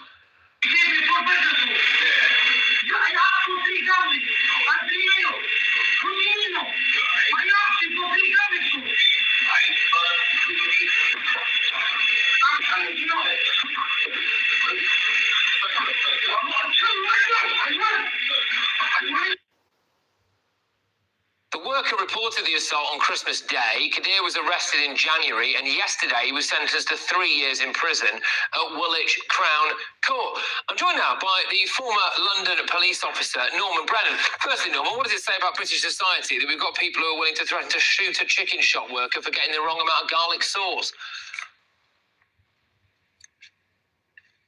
I'll be quite honest with you, Patrick, I've never seen anything like it. I've never heard anything like it. Normally, if you or me go to a Domino's or any other shop and we've been given the wrong sauce, we'd go back and politely ask if they could exchange it or buy another one. I'm getting a bit lost with society now. You've got to ask yourself, Pat, why has he got a firearm, although it be an imitation firearm? Apparently, he has imitation bullets as well. That's very rare that somebody has an imitation firearm, has imitation bullets, and goes back and instead of politely asking somebody who I'm sure would have mutually said, look, I'll swap them, you pull a gun out. So he's been nicked for possession of an imitation firearm, threats to kill, both of which carry life imprisonment, and also actual bodily harm. He actually attacked this individual and injured him. The incident lasted 2 minutes, and it must have been absolutely terrifying. And I can tell you, Patrick, dealing with victims, is that many of these people find it very difficult after such a very serious, harrowing incident to go home and sleep properly for weeks or months again. And it's always something they remember over a bloody garlic sauce. Yeah, well, quite. We'll come on to his sentence in a second. Why do you think there was CCTV in his living room? This seems to have been skirted over. I was doing a little cursory Google search of this earlier on, and there are some things like houses of multiple occupancy, secure housing, etc., where you CCTV in the living room. I mean, I haven't got CCTV in mine. What's gone on there, do you think? Well, I don't know. You're absolutely right. You open your programme by saying this is absolutely bizarre. And I agreed with you. I've never seen or heard anything like it. But you're absolutely right again to say what is happening to society. As I just said, you or me, Pat, and you're a good young lady, if you've got a takeaway on the way home and something's wrong, we probably go home and say, oh, damn, it's the wrong one. We'll leave it. We'll just make sure next time we ask for the right one. And if we did feel the need to go back, that we were so desperate for that little shot of garlic, we would have been polite. We've got a society, I'm afraid, that I've never seen so angry, so violent, and so belligerent. And everywhere we look, it's madness.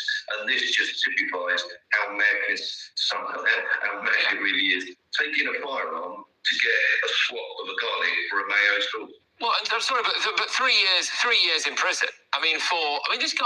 This guy's obviously nuts. And by the way, as well, I might get a bit of stick for this. I hope I don't, because it's described here as a man from Penge in South East London. I mean, anyone who will have heard that clip there, with absolute respect, look, he could have been born and raised in Penge. I don't know. He doesn't sound like it. I don't think that's a reasonable thing to say. I think that to me sounds like it's a foreign accent.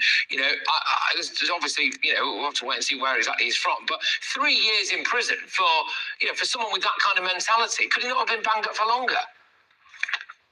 Like I just said, the first two offences carry a maximum of life imprisonment. ABH is the maximum of 5 years imprisonment. And why should we shy away from telling the truth?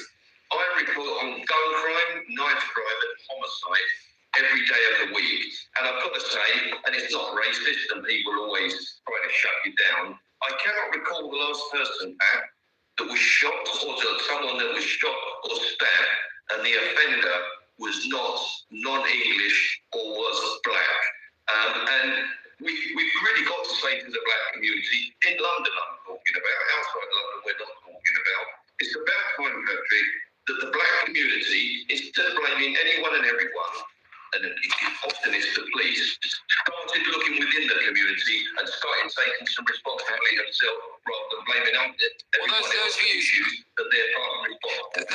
Those views, to be fair, Norman, are actually echoed by various different prominent members of the black community who, have spoken out recently and said, look, potentially a bit more needs to be done. I mean, Sadiq Khan's answer to this, by the way, is actually literally more youth clubs. It was a meme before, but now it's a reality. More youth clubs. And if only that chap had gone to a youth club. But Norman, thank you very, very much. Always a pleasure. Norman Brennan there. Right, look, coming up, we're going to be returning Starmer's, hiding under his desk, wasn't he? It's our job to work with other countries in the region, not only on the cessation of hostilities, but also on opening the Strait of Hormuz. Just laughable that Keir Starmer's trying to take any credit for this. There were pro-Iranian regime protesters outside Downing Street last night. We didn't hear anything from Keir Starmer, and today he's praising his role in the ceasefire. But before that, though, bosses could be arrested now if they don't comply with Angela Rayner's new workers' rights bill. Yep, seriously, have Labour just introduced the workplace Gestapo? That's next.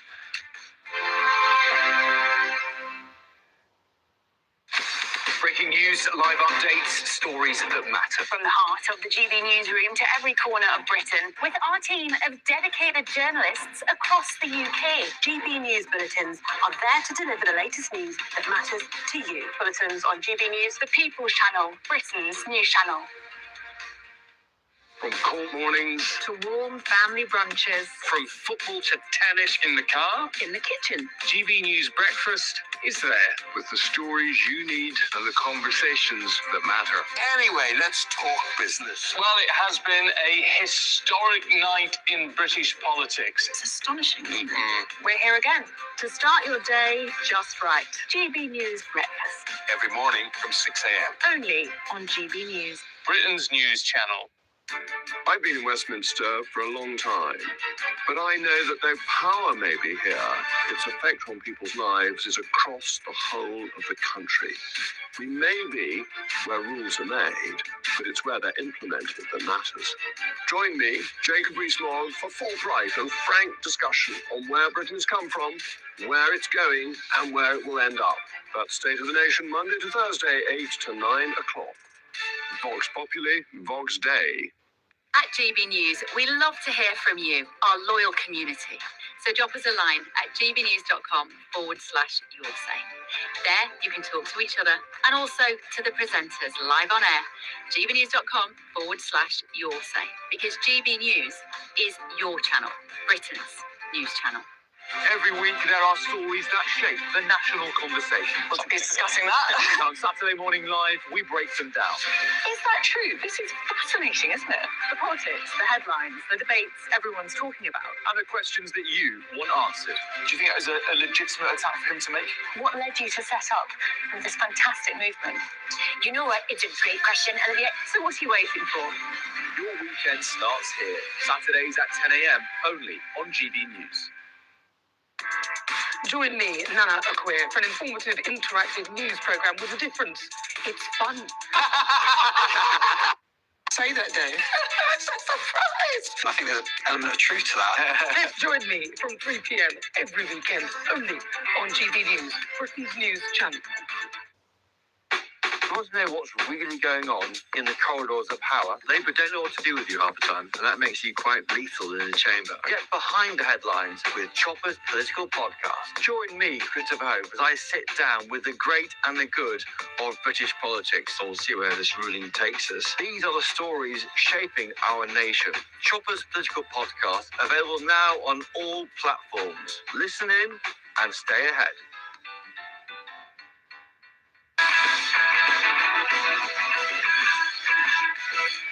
I have a direct quote from the President of the United States on NATO, and I will share it with all of you. They were tested and they failed. And I would add, it's quite sad that NATO turned their backs on the American people over the course of the last 6 weeks, when it's the American people who have been defunding